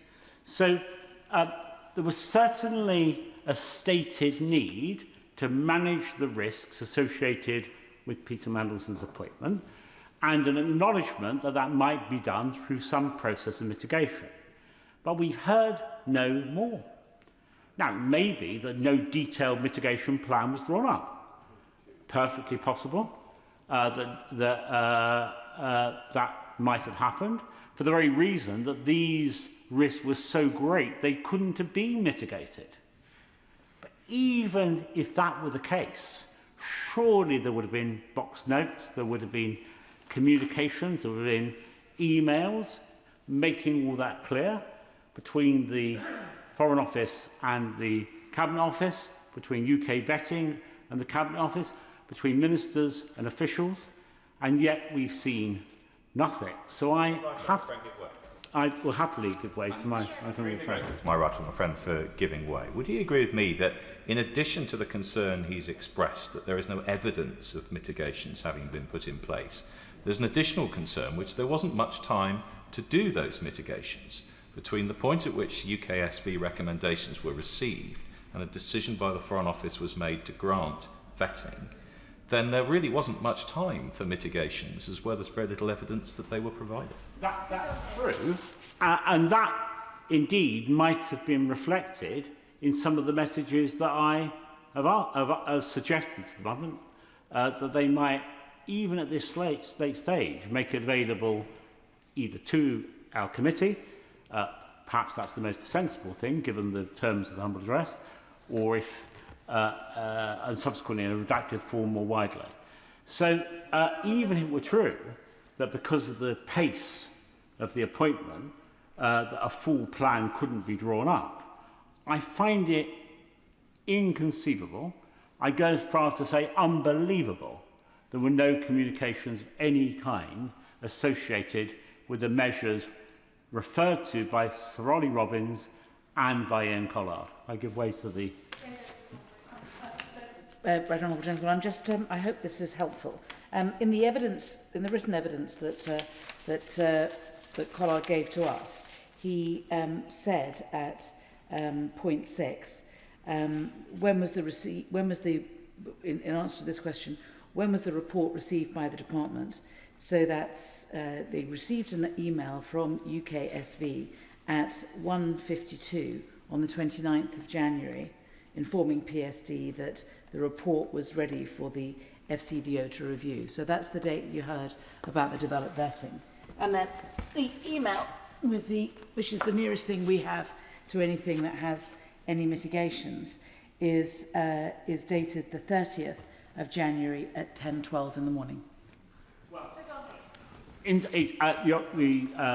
right honourable lady will know, furthermore, that Ian Collard, through a letter sent on behalf to the Foreign Office, told MPs he had sent an email, quote, recording the fact of the decision, but not any of the underlying discussions or reasons for doing so, and mitigations.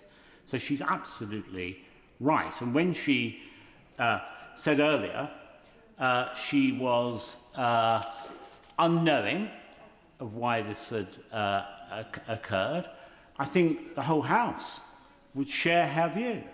None of us quite know why on earth that material doesn't exist, or if it does exist, why it's not being made available. My fourth point, I'm coming to my exciting conclusion in a moment, so I know you'll be pleased to hear that, Mr. Speaker. My fourth point concerns the declaration of interest form.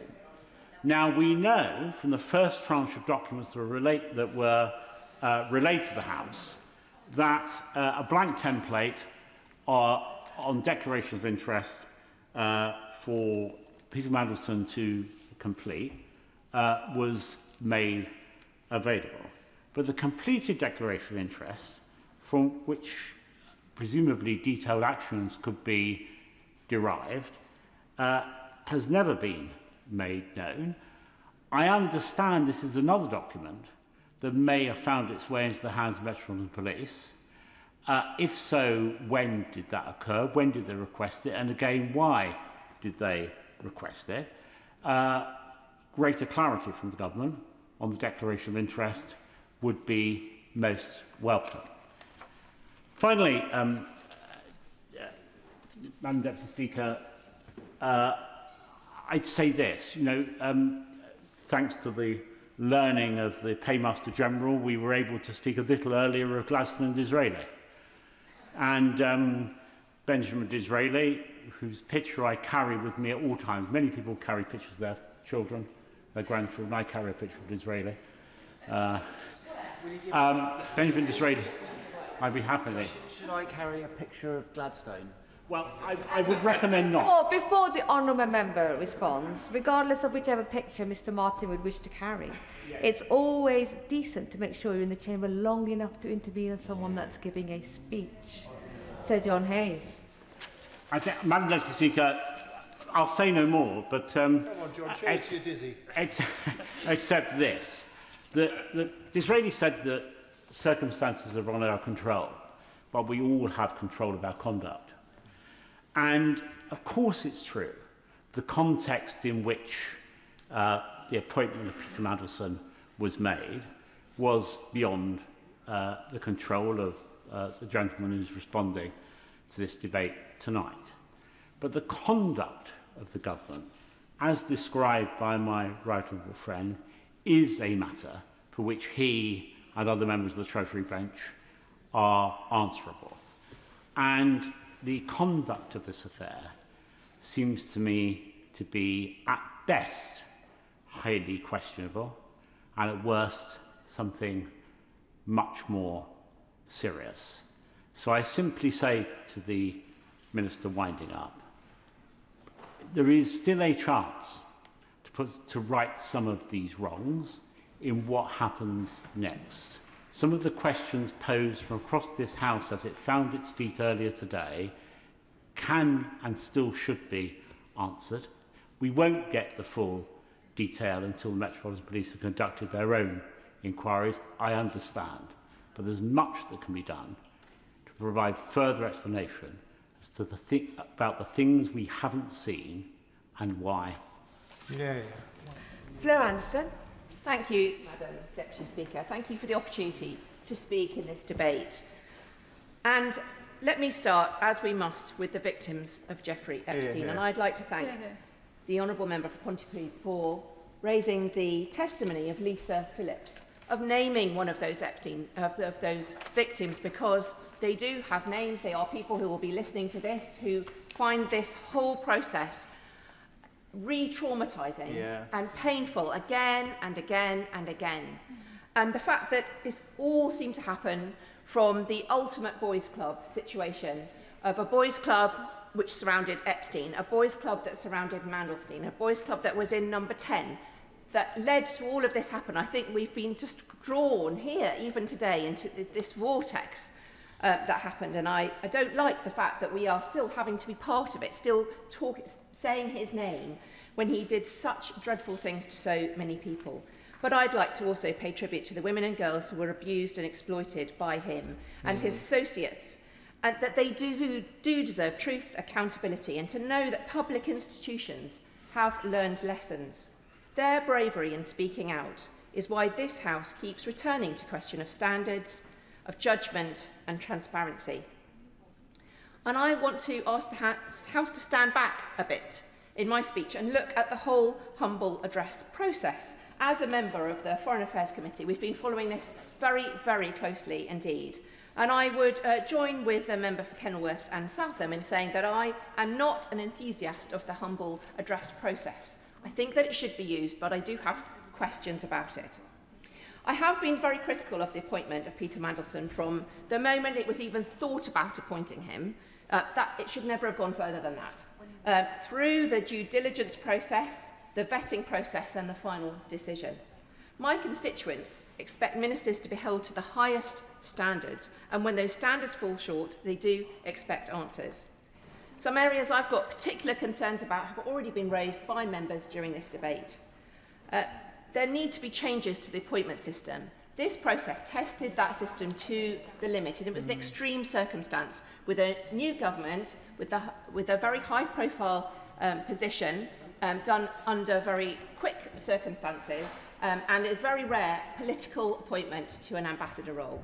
But that is where the system needs to be looked at when it's tested to the utmost. And I hope that in future the Foreign Affairs Committee will be given the opportunity to meet with political appointments in the future. There may be never another political appointment after this one, but if there are, it needs to be done differently, and we need to hear that that will be. I also have real questions about the due diligence process. I've been asking officials about whether this is a fail or a pass process. And due diligence is just a part of the process. It's not something that can be failed. But I think that that should be looked at. If there are enough red flags in the due diligence, would you even go ahead into vetting? Why did we even?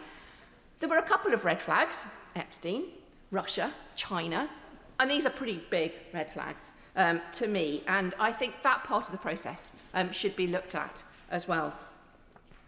But just moving on to the humble address process itself, it's an important tool for the opposition for transparency. It's an appeal to the King over the heads of government. One time used for ceremonial messages, now being more commonly used as a tool in this case. In February this year, the humble address was used for the publication of papers relating to Andrew Mountbatten Windsor.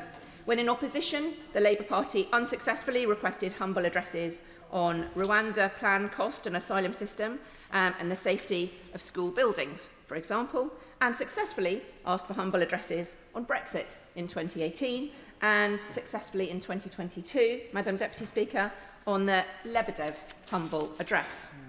It is useful, but seeking answers is not the same as backing any process, regardless of cost or consequence. And there's been no mention of the cost so far, the financial cost and the time cost of civil servants in the debate so far. Because I would argue that the humble address we have seen, this humble address, has not been a good process. It's been disproportionate.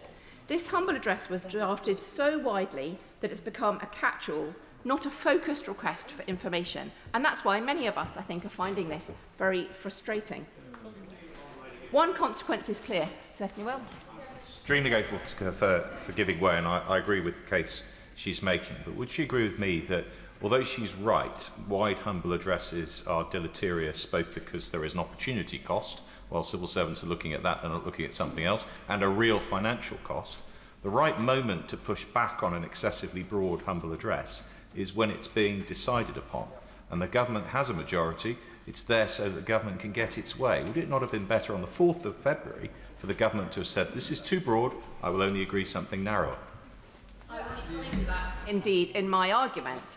And I think that I'm hoping that my speech today will be something we can learn for future humble address requests and to try and make them better, learning from this one. The consequence so far, I will, yes. Rapidly from that point, or later, because my honourable friend is right, they could have done it at the outset, but they were provoked, encouraged, several times later to look again.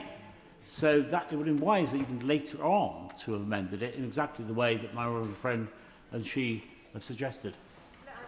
I think this humble address has been worked on by ministers, by civil servants, very diligently, very independently and scrupulously. But that has led to some huge costs, which I'm going to outline, and maybe those are the lessons that should be learnt for future humble addresses. Because, as the Minister said earlier in the week, £1 million has been spent by the Cabinet Office alone.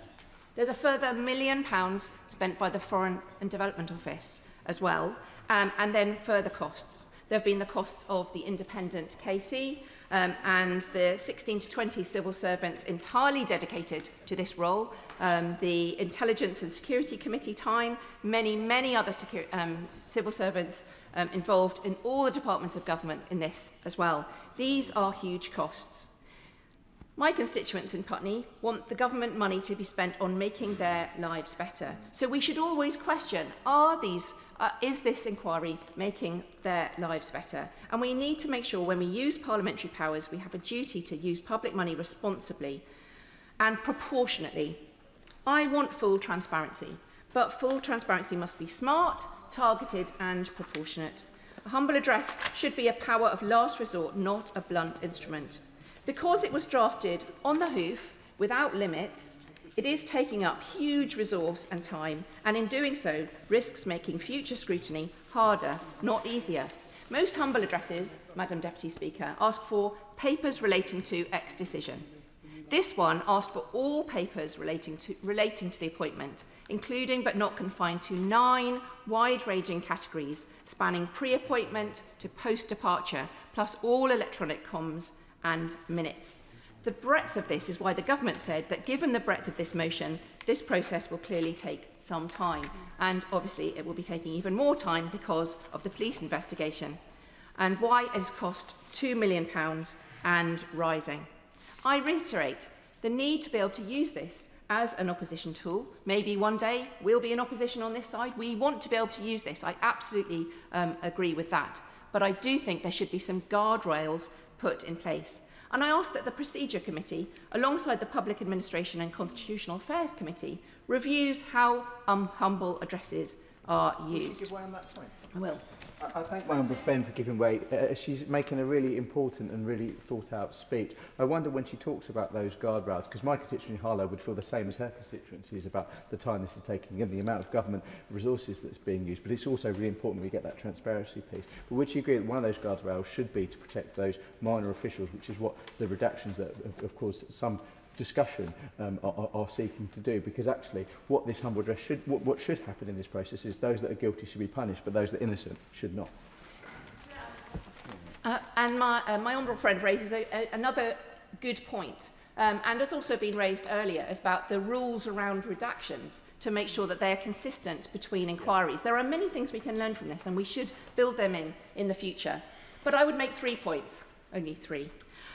First, we need scope and limits. Motions should set out the subject, the time period, and the type of document sought, much more rigorously than this humble address did.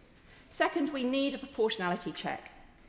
When we voted on this, were not given financial information. Before the House votes, we should have an estimate from the government of the likely cost, staff time, how long compliance will take. That should be part of our measured judgment. We can weigh that against the public interest and use this information in our vote. And third, we should use the right tool for the job.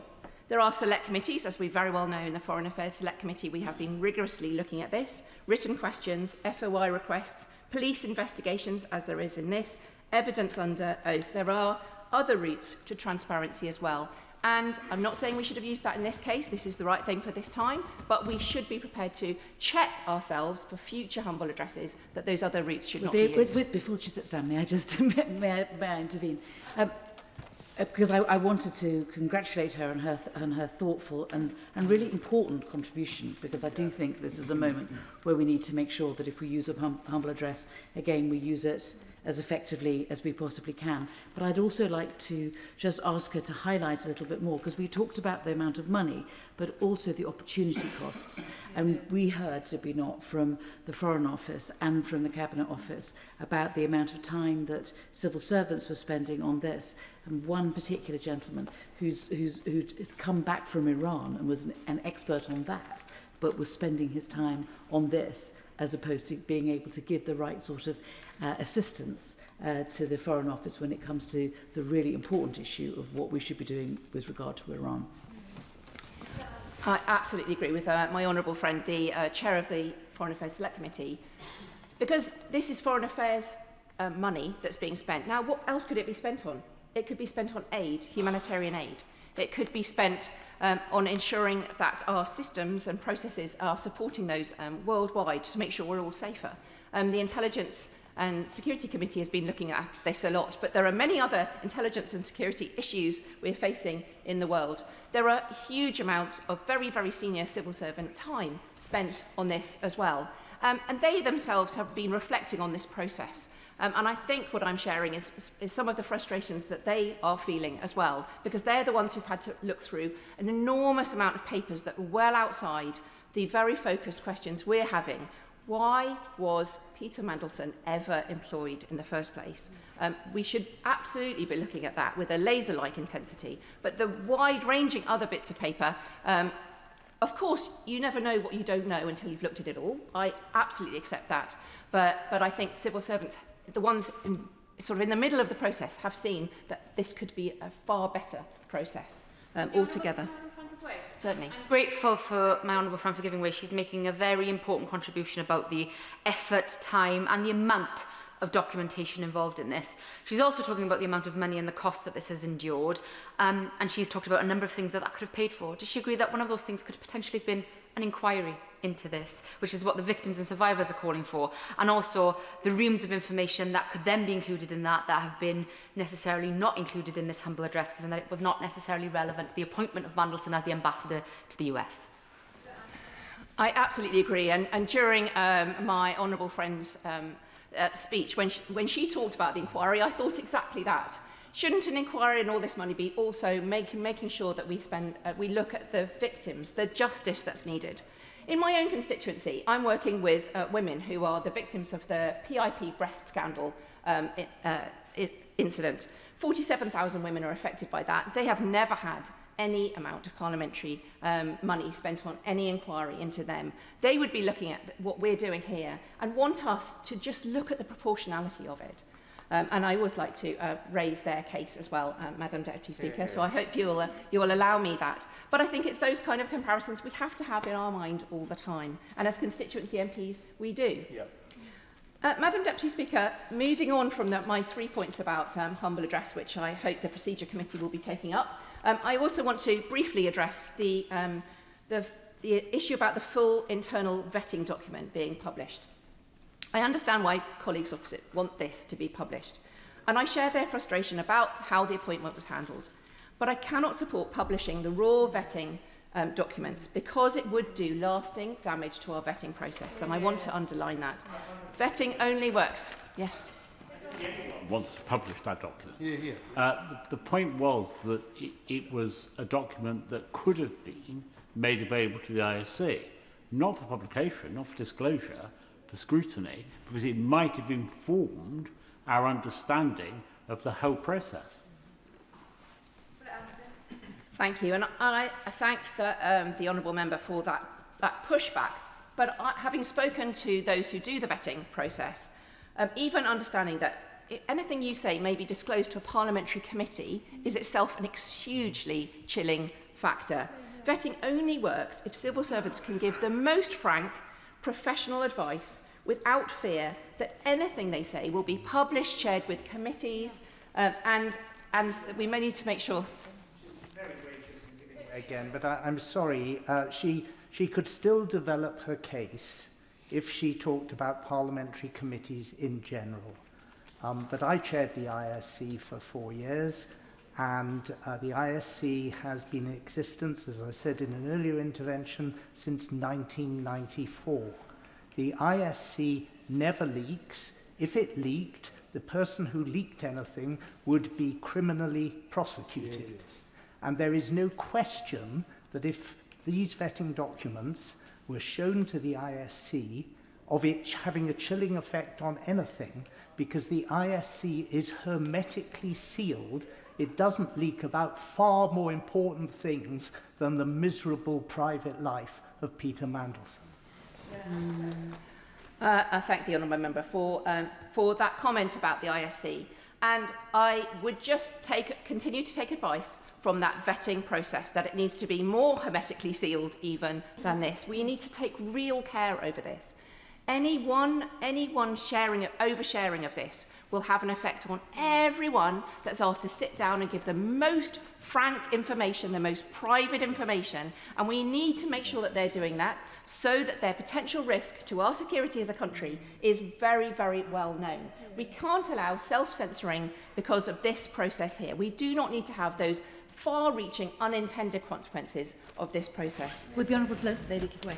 But is there not another argument, which is also that there are certain people who are thinking again about applying for jobs where they may need to have developed vetting, and those people may well be women, people from ethnic minorities, people who are gay, for whom any disclosure of this would be so profoundly embarrassing they would rather just not get the job. My honourable friend makes the point very, very well. There are minority groups. There are people who just don't know whether what they are worried about in their past may or may not be an issue, and they will not share that. They will not even go for the developed vetting, which means that they can't rise up within the Foreign Office. They won't even go for the job, potentially, for fear of that. We cannot have that as the unintended consequence of this process here today. We cannot hear about that in 10 years' time. There have been other issues that have compromised our national security, maybe because they haven't been shared, or that have robbed us of very serious talent and opportunity from across the country because they have not joined the ranks of our civil servants because of the things that we are sharing or not sharing within this process. It's not about more transparency, it's less. It potentially could leave ministers with less honest advice. It potentially could weaken accountability and put unfair pressure on civil servants who serve governments of all colours with impartiality. What the public need is the outcome of the vetting, however. I'd just like to say I agree with the Honourable Lady. As someone who has been through the vetting process repeatedly in the past, you are told when you go to a vetting interview that this information that you are going to give me is between me and you, the vetting officer, and the subject of the interview.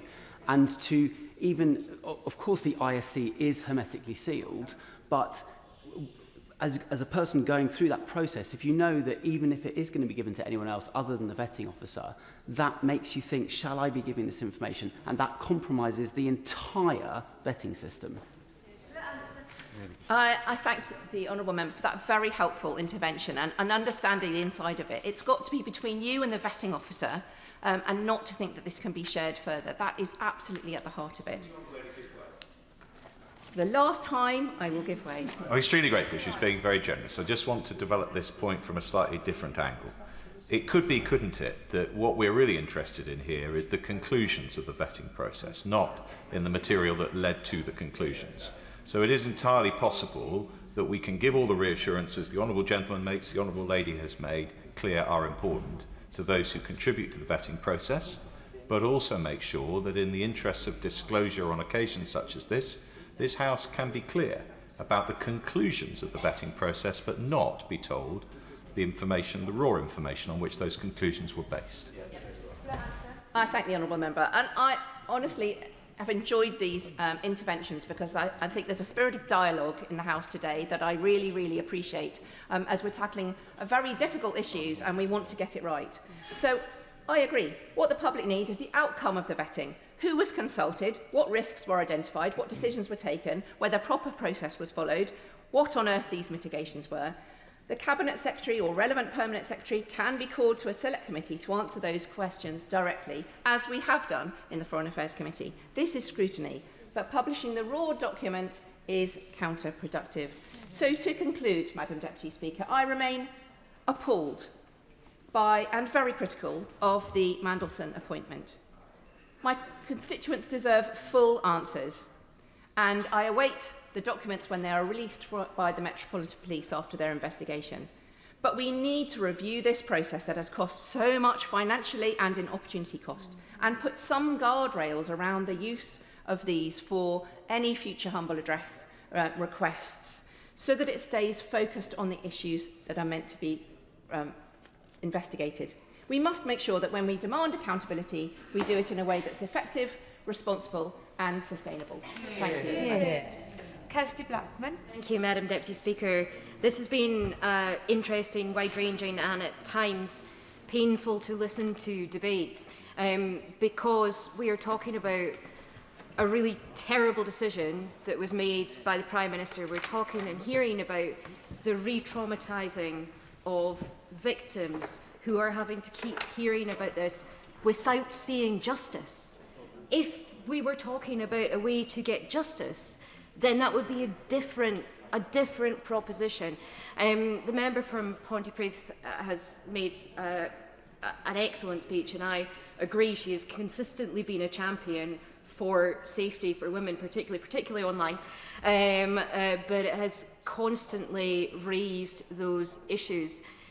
We've seen throughout the debate today from other members, not from the member from Pontypridd, a significant number of dead cats being thrown around or waved around. Or in fact, if you spend a lot of time going through these documents, perhaps red boxes that have been waved around, red boxes with President of the United States written on them, because it seems there's an awful lot of time dedicated to getting a red box for the President of the United States. An awful lot of civil servant time that could have perhaps been better spent being more transparent, for example, instead of chasing the specific maker of red boxes and getting them to print things on a red box. There have been other dead cats or red boxes around the mitigations, for example. I do think it's important that there should have been mitigations. I think that's the point that was made when the Prime Minister was first given a document on whether or not Peter Mandelson should be appointed. It said the advice that was given was that mitigations would need to be put in place. But the problem wasn't that mitigations weren't put in place. I'm not saying that mitigations were put in place. I'm not saying that we know which mitigations were put in place or that we don't know which mitigations were put in place. The problem was that the Prime Minister made that decision in the first place. The information that was given to the Prime Minister, the bit of paper that was given to the Prime Minister that talked about the reputational risk of appointing somebody who was friends with Jeffrey Epstein. It's not a reputational risk. It's a risk. It's a risk that will risk re-traumatising victims. It's a risk that will ensure that ensured that somebody who had close links with various companies and with Russia, for example, was given a position of power. Now, the Prime Minister knew that these were problems, and it was incredibly cute of the chair of the Foreign Affairs Committee to try and talk about the fact that the Prime Minister really wasn't responsible for this. He delegated it to other people. The Prime Minister made the decision. The Prime Minister has held his hands up and said he made the decision. We can't say, nobody in this House can say that the fault is because the mitigations weren't put in place. The fault is with the Prime Minister for making a decision to make a political appointment and choosing somebody who he knew, who he was told, was friends with Jeffrey Epstein. I entirely agree with what the Honourable Lady is saying. And does she agree with me, given that we have now established clearly that those blank boxes which the Prime Minister could have made a comment on when he was given the crucial information and the options leading up to the appointment of Mandelson, those blank boxes were intentionally blank when they are there precisely for the Prime Minister to record his response and indeed his decision? The fact that they were not redacted, the fact that they were genuinely blank suggests to me, and I can't think of any other explanation for this, that the reason the Prime Minister didn't want to fill them in was that he knew there was something shameful about the appointment that he was about to approve, and he didn't want it on the record.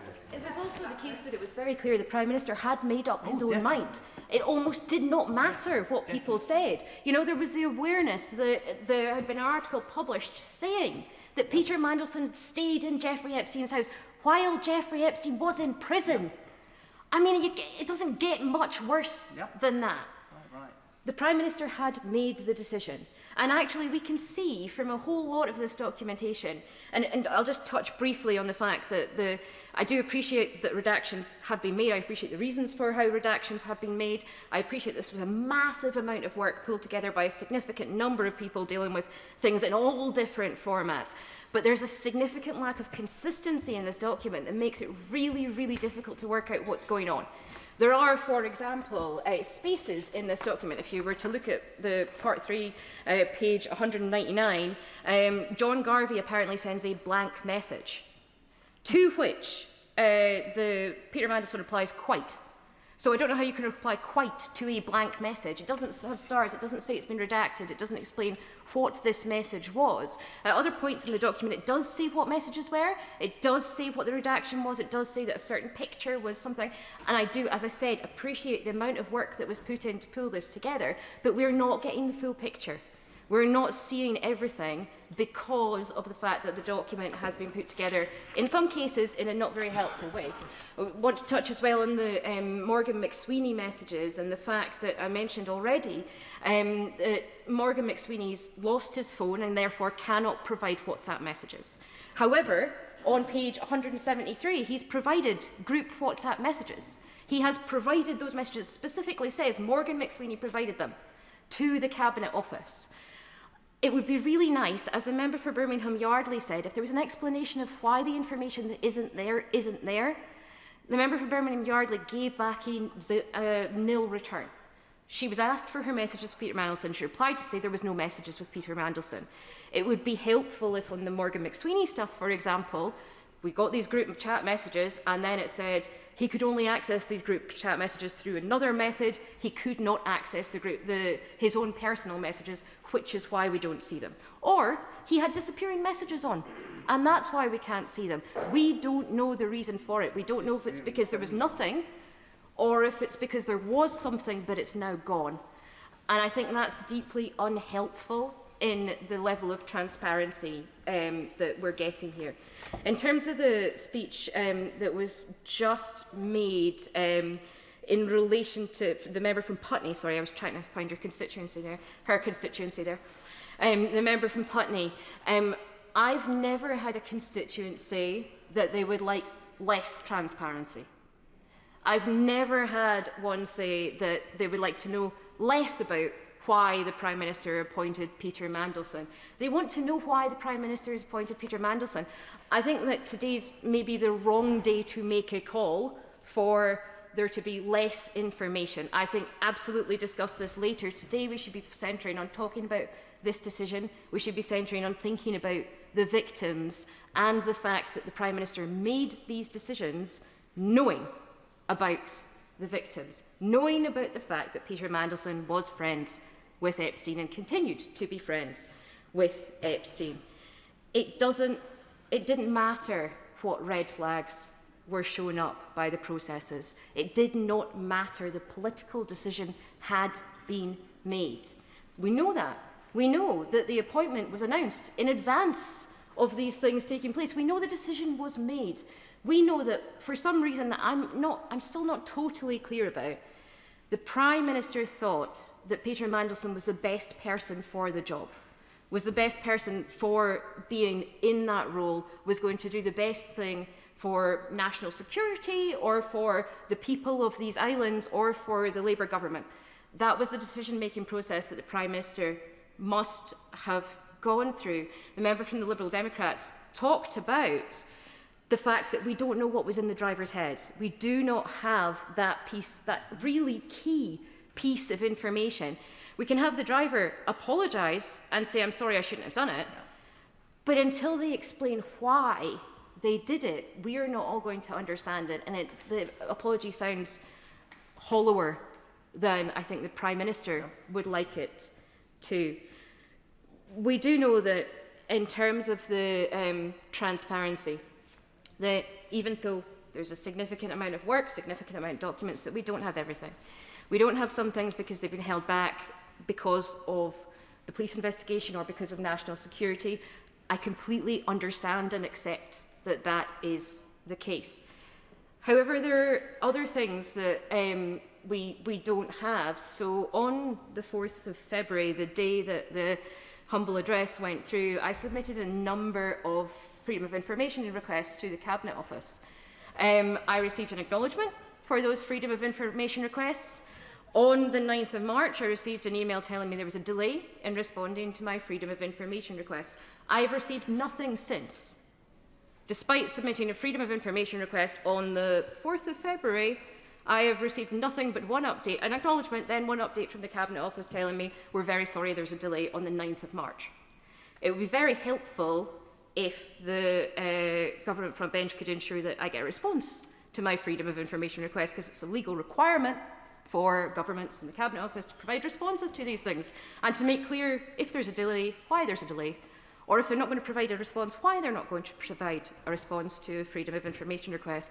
I'd be interested to know as well how many members of the public have submitted Freedom of Information requests that relate to the decision-making process, perhaps, or messages around Peter Mandelson, and have not received adequate responses from the Cabinet Office. I don't know why the Cabinet Office have not responded to me, but I'd be concerned if they were doing exactly the same thing with members of the public who don't have the ability to stand here and criticise the Cabinet Office.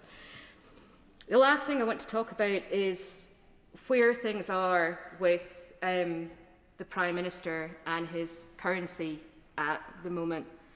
The Prime Minister's not standing here defending himself. The honourable gentleman is once again, and I do not envy him, having to fill this role. We've heard a defence from very few members of any side of this House for the Prime Minister's decision. I don't think anybody is trying to defend the Prime Minister's decision, which brings us back to the Prime Minister's judgment and the fact that he made this decision. He made this decision. It wasn't, as has been tried to say, some civil servants or special advisors that made the decision. It was a Prime Minister who made the decision. However much his arm may have been twisted, perhaps, as was suggested by the member, the chair of the Foreign Affairs Committee, it was down to others who really pushed this, who really did the decision-making here. Maybe it was down to others, in which case, why would you have a Prime Minister who could be so easily led by others that they would be willing to appoint somebody who's friends with a convicted paedophile to the role, the most senior role in the ambassadorial service? So we must assume that the Prime Minister is not that easily led. We must assume that the Prime Minister cannot have his arm twisted by officials, in which case, or by special advisors, in which case he made the decision. And he's not here, standing here, explaining why he made that decision. He's not meeting with the victims, which is, I think, the worst thing that we have heard today, the worst thing that has been uncovered today is the fact that he's had requests from those victims and not met with them, despite the fact that in these massive documents we can see the people that he did meet with, who are people that my constituents would be much less keen on him meeting with than actual victims of Epstein. I think the Prime Minister has got a significant number of questions to answer. This is not the change that he promised when he stood in his manifesto in 2024. This is not a Parliament that is working for the benefit of people. This is a Parliament that is continuing to hide things from people, that is continuing to duck away from having those difficult conversations and from listening to the people that it really needs to listen to the most. And I think that the government needs to take a long, hard look at itself and change its priorities and actually listen to the requests that are being made from those people that have been harmed the most by this whole complete shambles. Jeremy Corbyn. Thank you, Madam Deputy Speaker. This is a debate that I originally thought there would be a very large number of members wanting to attend, because it goes to the heart of so much about the political system of this country and indeed the power and influence of very wealthy people around the world. But I'm sure this isn't the only time we're going to be debating this, and I hope there will be a more thorough public inquiry into this whole issue at some point later down the line. I think we should also put a particular note of thanks to the member for Pontypridd for what she said in her speech, the way she put it, and the way she put centre stage the victims, some of whom are nameless, victims of the depravity of Jeffrey Epstein, the depravity of the whole golden circle surrounding Epstein, and the fact that one took her own life and died as a result of that.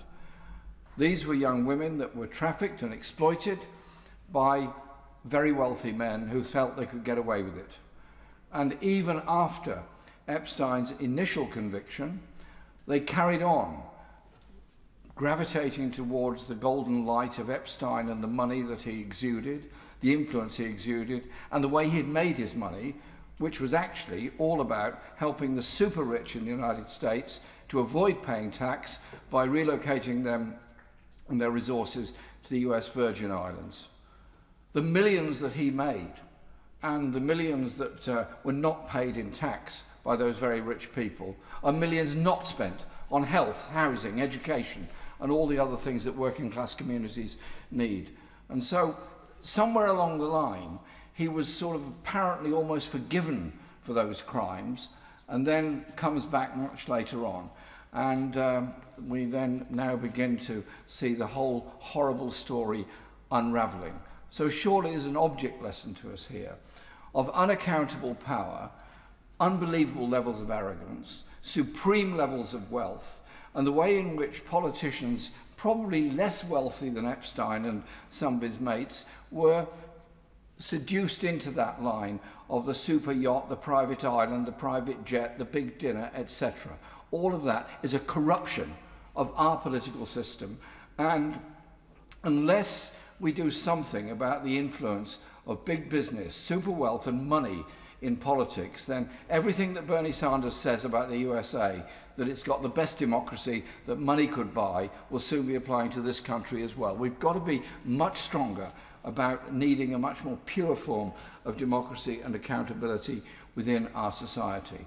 This debate is labelled about Peter Mandelson, and I remember when Mandelson first appeared in this building as the media director for the Labour Party. I remember discussing him with Tony Benn in the tea room, and Tony had met him at the National Executive meeting where he was introduced to the Labour Party, and I saw Tony that evening and said, what was it like? And he said, well, this guy Mandelson's going to give us all a lot of trouble. And he then wrote in his diaries that evening, I find Mandelson a threatening figure for the future of the party. And what Tony recognised was that Mandelson's whole objective was a political one. It was a political one to take the Labour Party away from its roots, to take it away from its trade union connections, to take it away from the working class communities and turn it into a party of business. As the member of West Derby was pointing out earlier, and others, that then eventually ends up with Labour Together and their huge amounts of money that they spent trying again to subvert the whole principles behind the Labour Party. And the results of all this are being paid for day in, day out, in hospitals spending 15% of their expenditure on private finance initiative, schools having to pay the debts of building schools for the future, and so on. The whole idea that the state should become an arm of business rather than the state providing services that are necessary for the people of our society. Mandelson was successful in many ways in turning things away from what their original purpose was. And so all the contracts that are now being agreed upon, I'll come back to this in a moment, are a consequence of that sort of philosophy and that sort of that sort of dealings that went on, political dealings that went on. When we had an early debate on this, I said there has to be a serious, open, public inquiry into the influence of business, money, and corruption on our political system. I understand the limitations of a security committee and the work you have to do. I understand the limitations of it, which is why I did the intervention on the chair earlier on. And I'm sure he may well agree with me that this will not be done and dusted by his committee. It will actually go on for a very long time because it goes to the heart of democracy within our society. And so I hope at the end of this, we do have an open public debate about money and politics. We do have a serious open inquiry which will get to the heart of everything that's going on. Because if we don't, then we're all the weaker for it. And as the member for Pontypridd pointed out, the victims of this at the moment are known to be those young women who had such terrible experience and terrible time at the hands of the rich and the powerful. And if we don't, then there will be other victims of the rich and the powerful further down the line. I want to just talk briefly, if I may, because I realise that time is of the essence, about Palantir. On the 22nd of July 2025, that's less than a year ago, Peter Mandelson sent an email to Morgan McSweeney. The subject was a name, Peter Thiel. Mandelson wrote, "This celebrated techie is in London till August the 9th. I don't know whether you have been approached already, but it would be good for the PM to meet him." So the ambassador for Washington starts trying to set up meetings with a tech entrepreneur who happens to be a friend and supporter of Donald Trump. And then in the second tranche of the so-called Mandelson files laid before Parliament, the email is one of a series of moments in which Mandelson personally connected the UK government to Palantir. the data analytics and surveillance firm co-founded by Thiel, and to the wider network of investors around it, at a time when his own consultancy, Global Counsel, still counted Palantir among its clients. Is that corrupt or what? That the ambassador to Washington owns a company in which he is trying to introduce them to the head of the British government by a series of private emails using his connections that he obviously obtained as through the Labour Party over a very long time. And in 2024, he did not divest his significant financial stake, despite official advice that he should do so, before taking up the appointment, and I quote, "The retained role and interest of Global Counsel would have to cease if appointed His Majesty's ambassador." It didn't. He carried on with that, as we well know, because we also know that the firm was met by the Prime Minister with Peter Mandelson in Washington. And that is this mysterious meeting that apparently nobody was at, but it happened. There's no record of it, but everybody was there. There was no discussion went on because nothing was reported, yet we all know it took place because they were filmed going into it. And that was only a fortnight after he'd gone into the job. And days later, on the 5th of March 2025, a partner in the Silicon Valley venture firm 137 Adventures, an investor in both Palantir and the defense company Anduril, emailed an invitation for Mandelson to attend the Hill and Valley Forum, the Washington gathering that brings together defense technology executives and Congress. The sender's name was redacted, but the file notes Mandelson will be attending with Louis, who we understand to be Louis Mosley, the head of Palantir's UK business. So this very tight connection of people goes on. And according to Ethan Stone of Open Democracy, Mandel's security mitigations forbade such one-to-one meetings with former clients like Palantir, a restriction which, like divestment from Global Counsel, the former ambassador assiduously ignored. So he didn't fulfill the requirements to divest himself. He didn't fulfill the requirements not to follow up connections of them. And as others have pointed out in this debate, he was very generous and free with his email advice to just about everybody and trying to set up things all the time. And, yes, of course. I'm wondering if my right honourable colleague remembers the Labour Party talking about the COVID issues that there were around COVID money.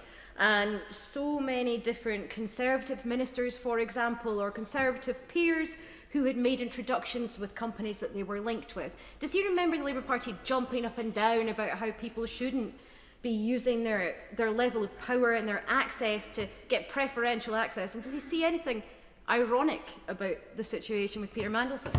There are many ironies surrounding Peter Mandelson. The most useful thing he ever said was he hated me and wanted nothing to do with me and woke up every morning trying to get rid of me when I was leader of the Labour Party. I take that as a badge of honour, actually, because I wanted absolutely nothing to do with him and the politics that he had going on with him. But the reality was that he managed to land a deal for Palantir. That was his achievement. And in his farewell letter to the embassy staff, Mandelson singled out one achievement. The UK leaves the relationship with the United States, and quotes, in a really good condition, he went on to say, with a magnificent state visit and the new US-UK technology partnership, my personal pride and joy that will help write the next chapter of the special relationship set for next week. Obviously, the visit went ahead without him. But on the UK then confirmed that it had Palantir confirmed it would invest 1.5 billion in the UK and expand its Ministry of Defence contract to 750 million over 5 years, replacing a £75 million contract 3-year arrangement. The deal was folded into the technology prosperity deal that Trump and the Prime Minister signed at Chequers the next day. So in only a short time as ambassador, he embroiled us in all this stuff with Palantir, set up this technology agreement with the USA, and as we all know, because we get it from our constituents, People who use the NHS are alarmed that Palantir will get hold of their medical records. They're concerned that this company will get hold of the entirety of the NHS and Social Security records. In other words, crucial personal information on every single person that's lived or died in this country since 1948. Are we really serious that we're incapable as a society and a country of setting up our own technology arrangements? Because I do want data sharing within the NHS. I do want, when you go to the doctor, they can get your records quickly and sort out what's wrong with you. I want those there for an A&E department. But I don't want them shared by a company that is busy advising Israel on how it will go about its bombardment of Gaza, that is trying to get hold of other contracts all around the world. Do we have to mortgage ourselves to an American multinational that will have control of and access to vast amounts of data? Surely to goodness, we've got enough ambition, enough ability that we can develop our own systems within the NHS. We're all proud of the NHS, but let's not destroy it by handing it over to the private sector. Let's not destroy the whole philosophy behind it by giving it over to those that will make money out of it, rather than deal with the obvious health issues that so many people face. And so I hope that the lesson from all this is that when the political system becomes corrupted by a lack of principle, becomes corrupted by the amounts of money that are made available to people, and the private donations that are made and are still made by private health interests and others to members of this House and to the parties represented in this House, we are all the losers. Democracy is the losers, and ultimately the price is paid by the poorest and most vulnerable people within our society. Thank you, Madam Deputy Speaker. It's a great pleasure to be the last of the backbench contributions for this evening. And I say it's a great pleasure. I actually mean it, because unlike some debates which we've all been in, this one has been characterised by knowledge and a really serious approach to the subject in hand. So I've learnt a lot, and I'm grateful for many of the contributions. But the Right Honourable Member for Islington North did pick out quite a good point right at the start, where he said he was surprised that there weren't more people in the chamber to take part in this debate. But perhaps one of the reasons why it's relatively sparsely populated is because this feels like old news. It's easy to lose that sense of wonder and shock at the seriousness of the allegations which have led to the humble address. It's become old news, of course, that Peter Mandelson was grossly unfit for public office. We've known that for decades. Tony Blair knew it, not once but twice, because he sacked him for dishonesty. We've known for years that he was a byword for double dealing. After all, his nickname was the Prince of Darkness. That didn't come from nowhere. And we've known for years, unfortunately, of his continued friendship for his best pal, Mr. Epstein, and that he was such close friends and so on his side that he stayed in his house even when Epstein was in prison for child sexual offences. I mean, we say this too often without stopping to pause and realise what that actually means. It's an extraordinary statement. We knew that. The Prime Minister appointed him despite knowing these things, despite having advice on vetting from his then Cabinet Secretary. He ignored that advice. This was the Prime Minister, of course, who famously said he was going to put country before party, where on this occasion he appears to put party before national security. That's pretty serious. And then, of course, we've had the frankly unedifying spectacle some months ago of the government attempting, through obfuscation, to cover up this scandal. The front bench whipped the backbenchers to vote down the release of relevant documents, and it was such a grubby move, Madam Deputy Speaker, that it fomented such revolt amongst the honourable members opposite that the government was forced to climb down. And then there were, of course, not one but two stolen phones, which I accept, perhaps, that was what happened. But it wasn't just two stolen phones. There were no messages from the Chancellor of the Exchequer, no messages from the Deputy Prime Minister, although we do know that no one tells him anything, so perhaps we haven't learned, we won't have missed anything there. but no messages from the Chief Secretary of the Prime Minister either. And then the use of disappearing messages with no record kept by the Prime Minister in direct contradiction to the advice of the Cabinet Office guidance for the retention of records. All this found out drip, drip, drip. One painful and damning piece of evidence after the another as a result of the Conservative-led humble address. And yet we're still not at the end. It's clear from those documents which have been released that there are obvious continuing gaps in disclosure. Messages have been leaked to the press, The Guardian, The Spectator, which are not included in the release to Parliament, even though they were ordered to be.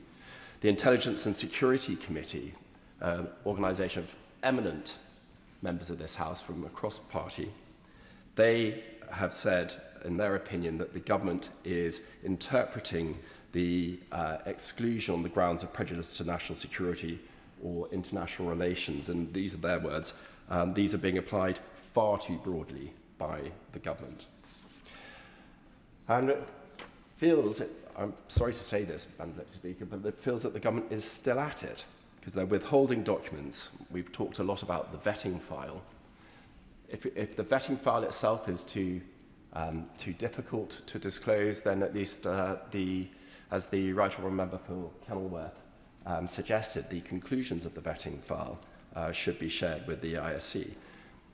And it's important that the government, Madam Deputy Speaker, has no legal authority to take these decisions not to disclose. As the Intelligence and Security Committee said itself, and again I'm quoting, whilst the government may believe that there is a good reason to withhold various documents, it does not currently have the authority to do so.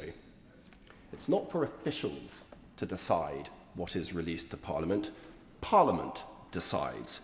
And if the instruction, this is a direction from the High Court of Parliament to officials, if officials think that that has been too widely framed, then it is the responsibility of ministers to come to this House and persuade Parliament to change its mind. They have not done so. And this is one of the things which really worries me about the current administration in this country, is that officials appear to think that they can decide what is supplied to Parliament and what is not supplied to Parliament, and it undermines the administration of this country by democracy. This is where decisions are taken. We are the people who decide what authority is granted to the executive. And for officials to then decide, perhaps for good reason, that they're not going to comply with the direction of the High Court of Parliament, then it undermines our entire democratic process. And they don't have the legal authority to make that decision.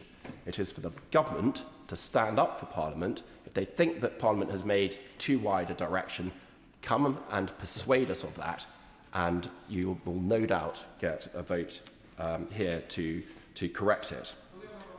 Yes, I will. I'm grateful. Just reflecting on the humble address and drawing particular attention to the scope, the Honourable Member will recall that it required the sharing of all communications between ministers and Lord Mandelson in the 6 months prior to his appointment, and all communications between ministers, officials and special advisers during his time as ambassador. Now that is a hugely broad scope that was drafted by the Conservative humble address.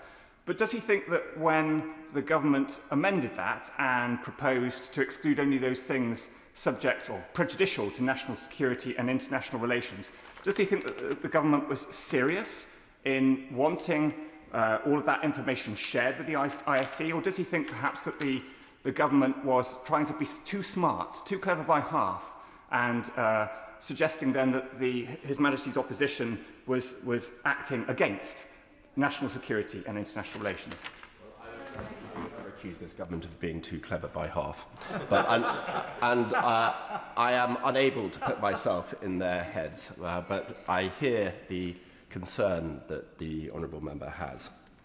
So we have this drip, drip, drip, the failed cover-up, the partial disclosure, the embarrassing exposures, the continued unauthorised retention, when will the government realise that this isn't going to stop, that this painful sore, weeping sore for this government is going to remain open until they finally deliver what the humble redress requires of them? Which brings us to the front bench contributions. Shadow Secretary of State, Alex Burghardt. Thank you very much, Madam Deputy Speaker. And I'd just like to open my remarks by paying tribute to Sir Alex Younger, the former head of MI6, who has passed away suddenly during the course of this debate. He was an incredible public servant who gave an enormous amount to his country. He was incredibly wise and generous, and I know everyone in this House will miss him very much. What we have been talking about in all of these parliamentary encounters really is about the seeping of a kind of great poison. The evil of Epstein has seeped out into his relationship with Peter Mandelson, which has seeped out into Mandelson's influence on government, which is seeping out still to the way in which government has allowed itself to behave. And it's sort of time for it to stop. And I think that we are approaching the point where we may be able to draw a line, but that point is still quite a long way away because we're dependent on the police releasing their documents.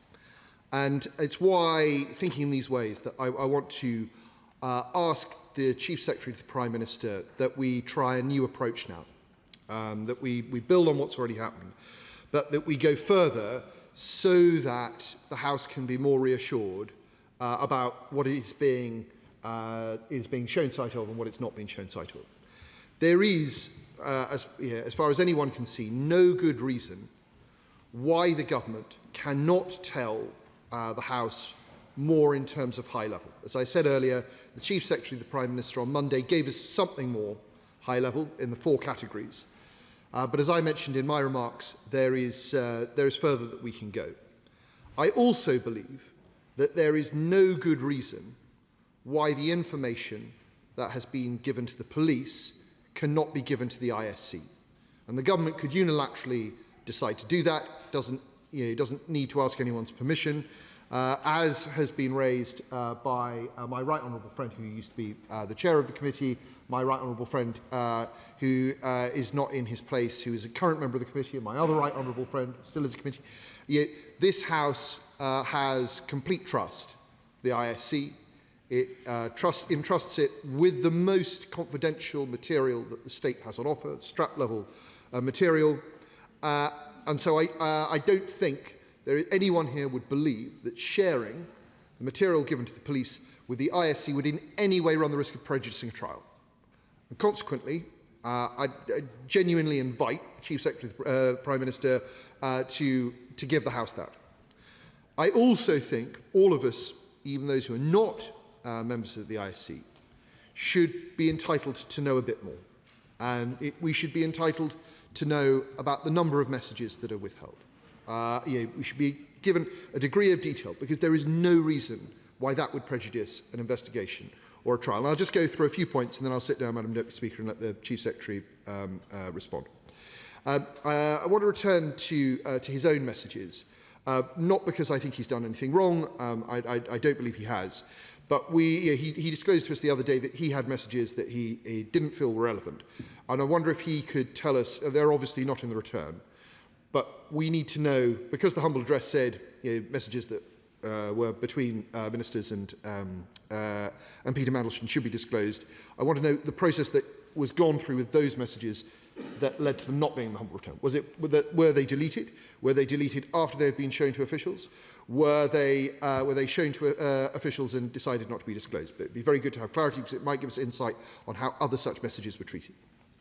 Second, on the question of Morgan McSweeney's messages, which we know still existed in April this year when he talked to the Foreign Affairs Select Committee about them and said that they would that they were already in the position of the government because of the inquiry that Wormald had done in September last year.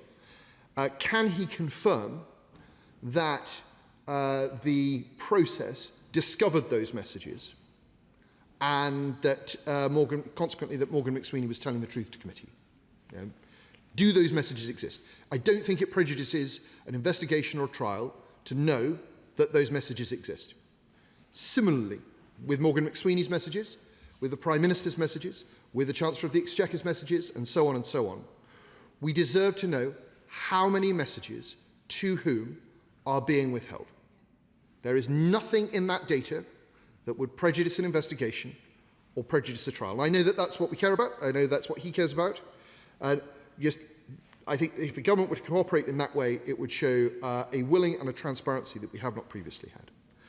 On the related to this is the issue that I raised that was raised by several other members from the backbench about other forms of electronic communication, particularly pictures, videos, voice recordings and attachments, none of which have made their way into the humble address returns. It seems very unlikely that all of them have been retained by the police, particularly when the messages they're related to are in the humble address return.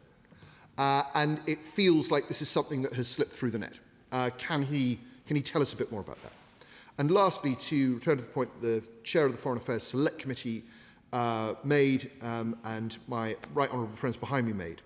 During the course of this debate, I believe we have ascertained that the ISC did not see the mitigations. The Chair of the Foreign Affairs Select Committee has not been able to detect any mitigations. I think we deserve to know whether there were any mitigations. Even if we can't be told what they were, even if we're effectively being told that they're being retained by the police, there is no good reason why we should not be told whether they exist or not. There is nothing in that information that would prejudice an investigation or prejudice a trial. It is time for the government to just take us to the next level of transparency. I very much hope that that is what the Chief Secretary to the Prime Minister wants to do, because ultimately all of this will come out in due course. And if it does, and it turns out that the government was unnecessarily withholding information, the scandal will continue again and again, and it will infect more and more people. It doesn't need to do that. Let's clear this up now. Thank you, Madam Deputy Speaker. Thank you, Prime Minister. Darren Jones. Thank you, Madam Deputy Speaker. Can I thank members from across the House for their contributions this afternoon and share in the condolences expressed by the Shadow Chancellor of the Duchy of Lancaster on the news of Sir Alex Younger, the former Director General of MI6, who we have learnt during this debate has passed. As I've said to the House before, whilst it is right for members to discuss process and how the government has responded to the humble address, we must not neglect to remember the women and girls who are at the very heart of this matter. Their suffering cannot be forgotten in this pursuit for justice, a pursuit that has been denied to them for too long. On that point, can I start by particularly paying thanks to my honourable friend, the member for Pontypridd, for her powerful speech this afternoon, and take the opportunity to thank her for the work she carried out so diligently as part of this government as the Minister for Victims. The accounts that she has shared with this House this afternoon from victims like Lisa are harrowing and should remind us of the anger and suffering they rightly continue to feel each time we have had one of these debates. But my honourable friend's speech has made me think, Madam Deputy Speaker, that just reading the words on this page alone feels insufficient in the context of the cultural challenges that she raised. And I think with your permission, I'd like to just take a moment to take that opportunity to ask myself questions about my relationship with Peter Mandelson. Did I consciously ignore the stories that followed Peter Mandelson? Indeed, know about many of them from many, many years ago. I don't think that I did. Did I ever ignore warnings that were put to me about Peter Mandelson? I didn't receive any to do so. But as I reflect on my honourable friend's speech, it made me think, did I, at best, subconsciously treat Peter Mandelson differently because I believed him to have influence and power within the Labour Party? And I think the answer to that question is yes, I did. Have I benefited from that relationship in the time I've been an elected politician? I think in part the answer to that question is yes, I did. And for that, I'd like to apologise to the House, to the victims, to Lisa, and commit to then doing something about it. And in the first instance, can I say that I hear my honourable friend's request for a meeting with the victims of Jeffrey Epstein. I know that there is a request with number 10 for the Prime Minister to do so, but if she thinks it's appropriate, I make myself available for that meeting to discuss the issues that she has raised. And can I also just say, Madam Deputy Speaker, that I know my honourable friend will continue to be a strong advocate from the backbenches for the action this government is taking to halve violence against women and girls, as well as to pursue the duty of candour on which I know she works so hard. And I look forward to continuing my work with her on these important issues. Briefly, yes. The Minister has shown once again what a decent man he is, and he is doing a very difficult job in defence of somebody who knew a lot more than he did. He was not Chief of Staff at the time that the Mandelson appointment was being carried out. And on page 8 of the first bundle, we have the note from the Private Secretary to the Prime Minister, which says, we have sought a due diligence review, and your Chief of Staff, Morgan McSweeney at the time, has discussed Peter's relationship with Jeffrey Epstein, which we will go through with you, but your Director of Communications is satisfied with his responses to questions about contact. Yet we also know from earlier in the bundle that the Prime Minister specifically knew that Mandelson had stayed in Epstein's flat while Epstein was in jail for abuse of an underage girl. So the Prime Minister knew all that at the time. And then, what is the purpose of having a box at the end of this marked for the Prime Minister's comments on the alternatives he's being given, when, in fact, as we now know, clearly explained by the Paymaster General, there has been no redaction, the Prime Minister did not comment. Why did the Prime Minister withhold any remarks on this highly contentious matter, and where did he comment, and where did he give his decision? Because he certainly didn't do it in the place that he was supposed to do it. Deputy Speaker, in relation to the first part of the Right Honourable Gentleman's question, he knows, because I've confirmed at the dispatch box to the House previously, that questions were put by the Prime Minister's former Chief of Staff to Peter Mandelson following the due diligence report to ask for further information about the stories that had been reported in the newspaper, and that Peter Mandelson replied to those questions. That information was then considered by those in number 10. As I've confirmed to the House, that document, the questions and its answers, are one of the documents that have been held by the Metropolitan Police, and I have been advised repeatedly that I am not permitted to disclose what I have seen in that document on the floor of the House. And so I'm afraid it's just going to have to be one of those questions that remains until such time as the Metropolitan Police publishes its documentation. In relation to the second part of his question, I refer the Right Honourable Gentleman to the Paymaster General's answer earlier today, which is the answer to that question. Madam Deputy Speaker, this is now my 11th update to the House on this matter, and I'm grateful for the opportunity to answer members' questions. I'll speak to a number of issues first before turning to some specific questions from members and then setting out what the government intends to do next. Since the humble address was passed on the 4th of February, the House will know that a huge disclosure exercise has been undertaken by government officials. The motion called for the disclosure of documents in respect of the appointment and dismissal of Peter Mandelson as His Majesty's Ambassador to Washington, alongside relevant communications. The publication of documents on the 11th of March, followed by the second tranche on Monday this week, has, in the government's view, done this. I hope the government has provided the House with the reassurance it needs that, with the exception of the small number of documents that are withheld at the request of the Metropolitan Police, which we intend to publish when we would be allowed to do so, that the government has discharged its duties to the House in relation to the humble address. Sure. I'm extremely grateful. In those terms, at what point did the Metropolitan Police ask for the vetting summary? Because clearly it's now a known fact that there was an assumption that that vetting summary, not the granular detail, but the summary, was likely to be published, albeit in a redacted form, having been through the normal process. If the Right Honourable Member will forgive me, I've noted that question from earlier in the debate, and I'll come to it in grouping shortly. Madam Deputy Speaker, I note the comments and questions from members today on the process that officials have led to support the government in responding to the humble address. As I have said each time I've been at the dispatch box, the government has taken its obligations to comply with the humble address seriously, and it has done so, in its view, in full. Madam Deputy Speaker, I do, though, hear some members' calls for the government to provide further detail on Peter Mandelson's vetting. As I told the House on Monday, we have shared the vetting summary and recommendation with the Intelligence and Security Committee.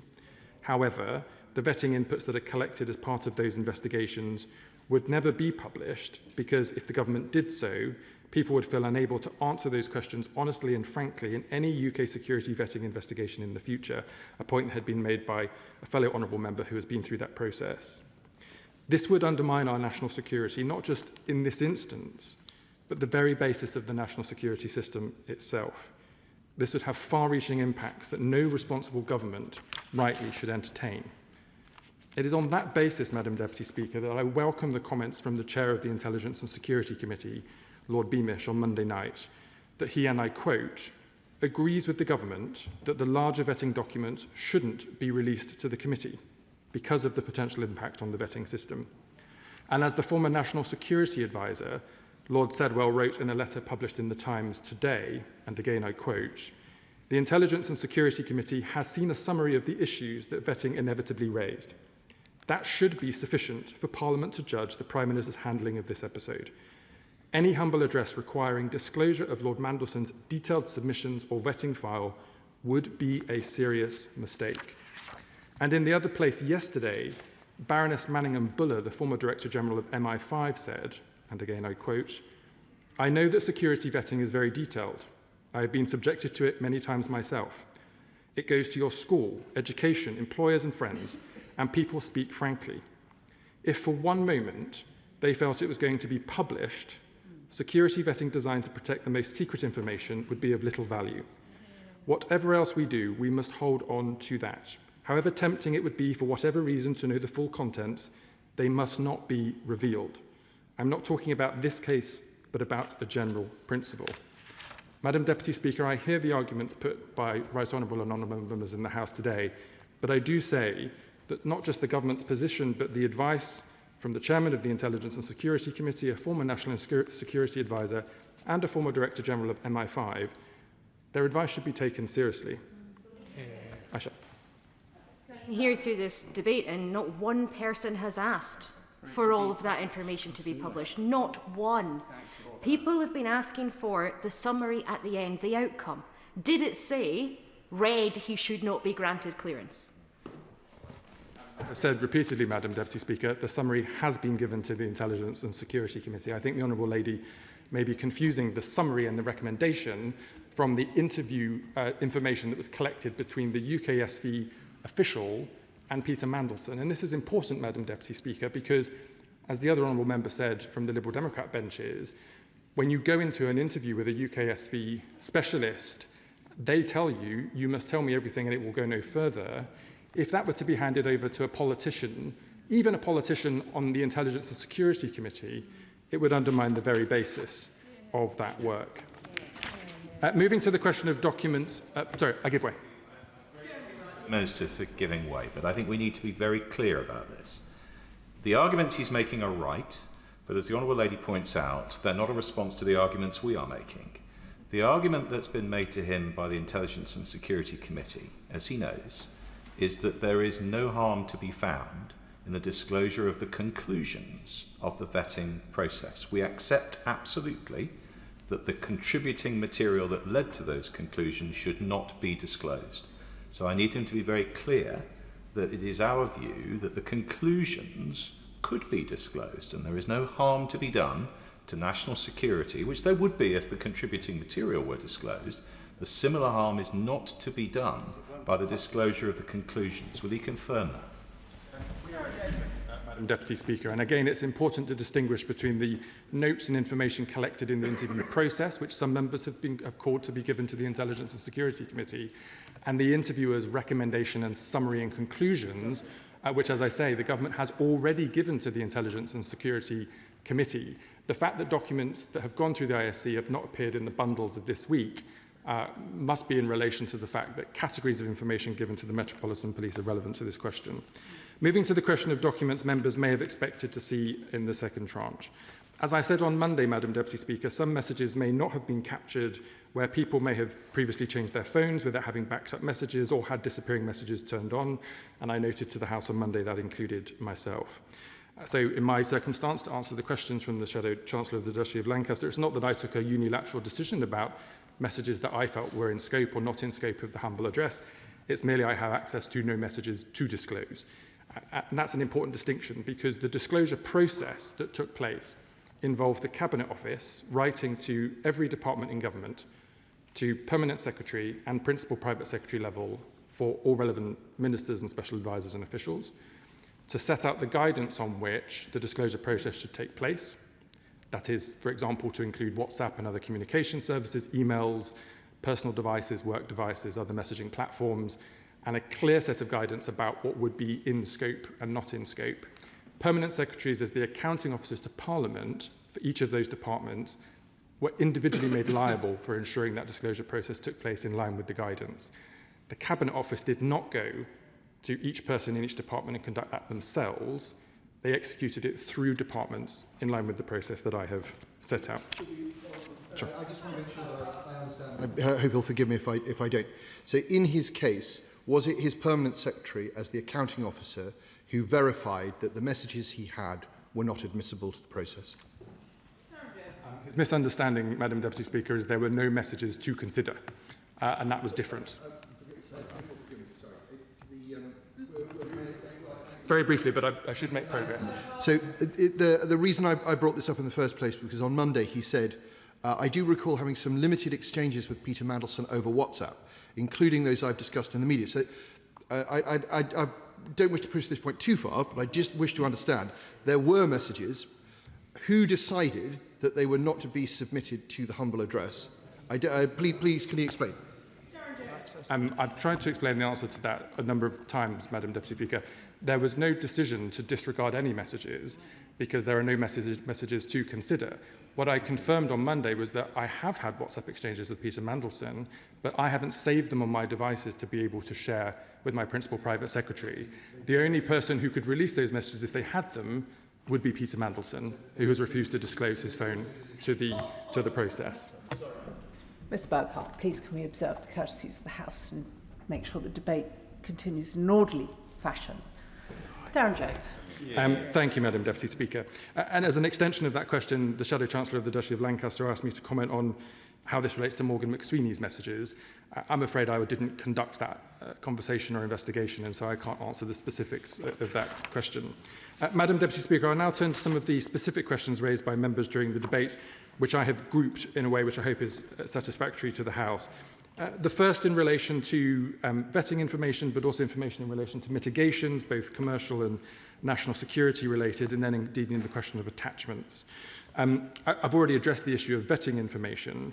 In relation to mitigations, just to confirm to the House, Madam Deputy Speaker, I have not personally seen any of the UKSV information, nor the summary, nor recommendations, nor any mitigation information that was put in place. So I can't speak to this question with personal experience. But what I can note is my comments from Monday that the Metropolitan Police have permitted us to confirm that categories of documents that they are holding include vetting information and conflicts of interest process material. And that, unfortunately, is all I'm able to say on the matter. The member for South Holland and the Deeping says... Oh, Asha. Can I just therefore... Does he appreciate that there may be a difference between conflict of interest information and national security mitigations? And so he's able to tell us about some, but not able to tell us about whether or not there were mitigations in order to defend national security.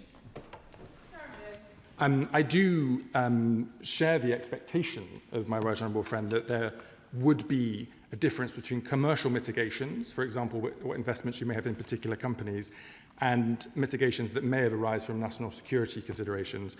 What I do not know is whether that was the case and how they were dealt with in any particular way, because I don't have that information to hand. Lastly, on this first group of questions, Madam Deputy Speaker, the Right Honourable Member for South Holland and the Deepings asked me to confirm relevant bits of detail in relation to the Metropolitan Police, dates and documents. As I've set out previously, I've been advised I'm not permitted to be able to put that on the public record, but I'm happy to go back to the Metropolitan Police and see if there's anything further we can add in due course. Madam Deputy Speaker, the shadow... Oh, sure. When the Metropolitan Police have concluded the investigation, all of that material will return to the ISC, and the government will then presumably want to publish the information, albeit in an appropriately redacted form. Again, I don't know, Madam Deputy Speaker, which documents the Metropolitan Police have, and so I can't speak to them in a particular fashion, but I share the sentiment of the Right Honourable Gentleman's point. The Shadow Chancellor of the Duchy of Lancaster asked me to confirm that there was a leak inquiry underway in relation to what appears to be information from UKSV being in the hands of Guardian journalists. I can confirm that leak inquiry is underway, but has not yet concluded. Questions were put to me in relation to questions of judgment and due diligence. I've already answered the point about the follow-up questions to the due diligence report, and can only reiterate the words of the Prime Minister to the Liberal Democrat spokesperson that he regrets the appointment and has apologised for it. The Deputy Chair of the Intelligence and Security Committee made what I thought was a very helpful contribution around thinking about codifying the precedent on which the government relies when making redactions in the future, and I can commit to taking that away and taking advice, not least in respect of what that might mean in terms of House business and government business, but I will do so. And my honourable friend, the member for Putney, I thought made some interesting points around how humble addresses may be used in the future, given that the House seems to have decided to want to use them more often than has been the case in the past. I was then asked by my honourable friend, the member for Liverpool West Derby, to confirm the government's continued commitment to the duty of candour legislation, which I can confirm. There have been, as he will know, discussions with families and others about refining some of the final points in that legislation. And the Honourable Lady for Aberdeen North asked me about freedom of information requests. I commit to taking that away and asking officials to try to respond as promptly as possible. Madam Deputy Speaker, the Prime Minister has set out previously that there are clearly significant lessons to be learned from the issues that arose from Peter Mandelson's appointment. So whilst the government considers that it has now duly discharged its obligations in respect of the humble address, it will nonetheless continue work on a number of important areas, including our commitment to bring forward legislation to ensure that peerages can be removed from disgraced peers, noting that Peter Mandelson has already been removed from the list of Privy Councillors, changing the process for direct ministerial appointments so that due diligence and national security vetting must take place prior to announcement. I was expecting and hoping that he would come on to Morgan McSweeney's messages, which was asked by the opposition front bench, and be really clear about where those messages are and if they exist. If they are in the category of things that are with the Metropolitan Police, for example, can he commit to going to the police and asking if he can tell us that those messages exist? I say politely to the Honourable Lady, I've already answered all of those questions. The Government will continue its review with Sir Adrian Fulford to look at recommendations on the lessons of the national security vetting system from the Peter Mandelson case. We're ordering an examination of any security concerns raised during Peter Mandelson's tenure as Ambassador, which the Government Security Group in the Cabinet Office is now taking forward. We're commissioning an independent review of how non-corporate communications channels are used in government, including WhatsApp. And in addition, the Cabinet Secretary has written to all heads of department to clarify the rules on record keeping and ensure they're being properly applied across government. The Government has also noted the Intelligence and Security Committee's comments on the management of sensitive information, concerns with which I share and have expressed that concern at the dispatch box. And the Government's committed to raising information security standards and will take further action on this issue. As I've committed to previously, Madam Deputy Speaker, I will return to the House to update on the progress of this work in due course. But on the basis of my statement today and on Monday this week, the Government now considers that it has duly discharged its obligations in respect of the humble address. I thank the Intelligence and Security Committee, the Public Administration Committee, the Foreign Affairs Committee and Right Honourable and Honourable Members for their work on this matter and for their contributions to the debate today. The question is that this House has considered the Government's response to the House's humble address of the 4th of February 2026. As many as are of that opinion say aye. Aye. Of the contrary, no.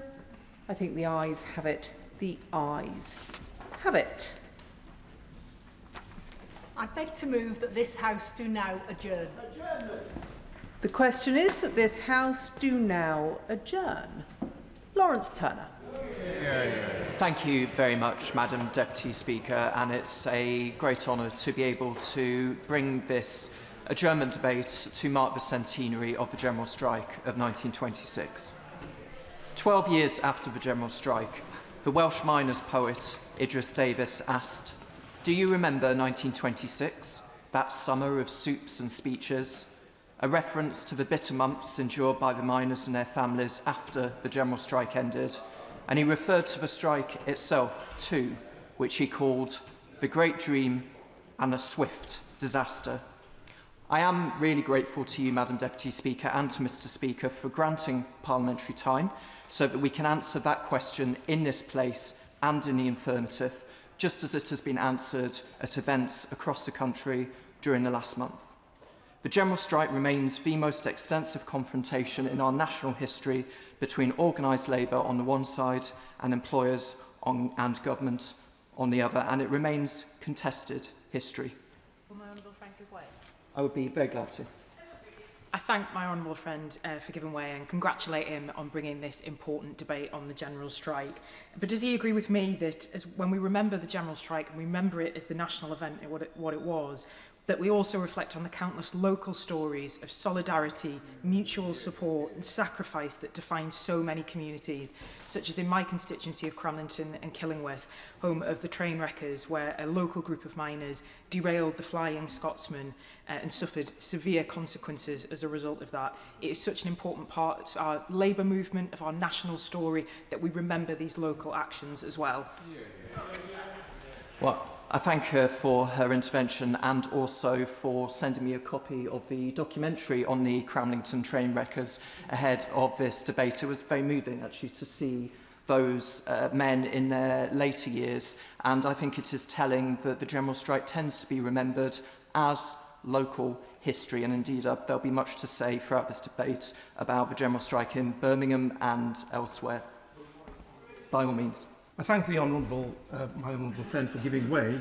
Talking about local history, Wolverhampton and Bilston Trades Union Council has prepared a book on the 1926 General Strike, and with his experience, does he agree that workers usually only go on strike as a last resort, but the right to protest and withdraw labour are part of the important civil liberties that we enjoy against abuses of authority and power, and that they should therefore be protected?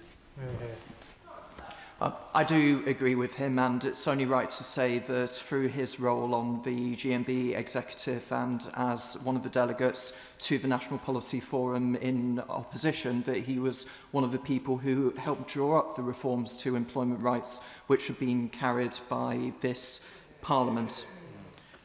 Madam Deputy Speaker, the General Strike raised profound questions, I believe, about the proper balance of state power and the rights of dissenters at times of civil contingency that we should ask again and with urgency by each generation. It is difficult now to capture some essence of the world that created the strike, the depths of poverty in the older mining districts and the extreme social control exercised by employers in the villages put up around the more lucrative and newly exploited seams, or the critical dependence of the nation's economy at that time upon a coal industry that killed 1 in 1,000 of its workers each year and seriously wounded 1 in 10. So when working people rallied across occupational boundaries to defend the miners in 1926, they did show extraordinary solidarity, and their unions channeled national power at a degree perhaps for the first time, even if they are unsteady in exercising it and uncertain of its limits. I'd be glad to give way to the honourable gentleman. Madam Deputy Speaker, first of all, can I commend the Honourable Gentleman for Birmingham Northfield for bringing this forward. I spoke to him beforehand to ascertain his focus, and my focus will be, first of all, the reason why I wish to be here, Madam Deputy Speaker, is because I remember when I went for my first job, it was to Henry Denny's and Sons in Belfast. The manager brought me in and he says, Jim, here's the job, but now you have to join the union.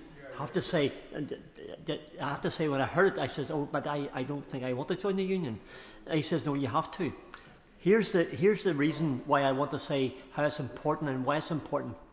I joined my union, and my union fought my corner for me when I was with Henry Denny's. And I realised then, Madam Deputy Speaker, the impact and the importance of being a union member. Very glad to be a member of that union, and they helped me on many occasions.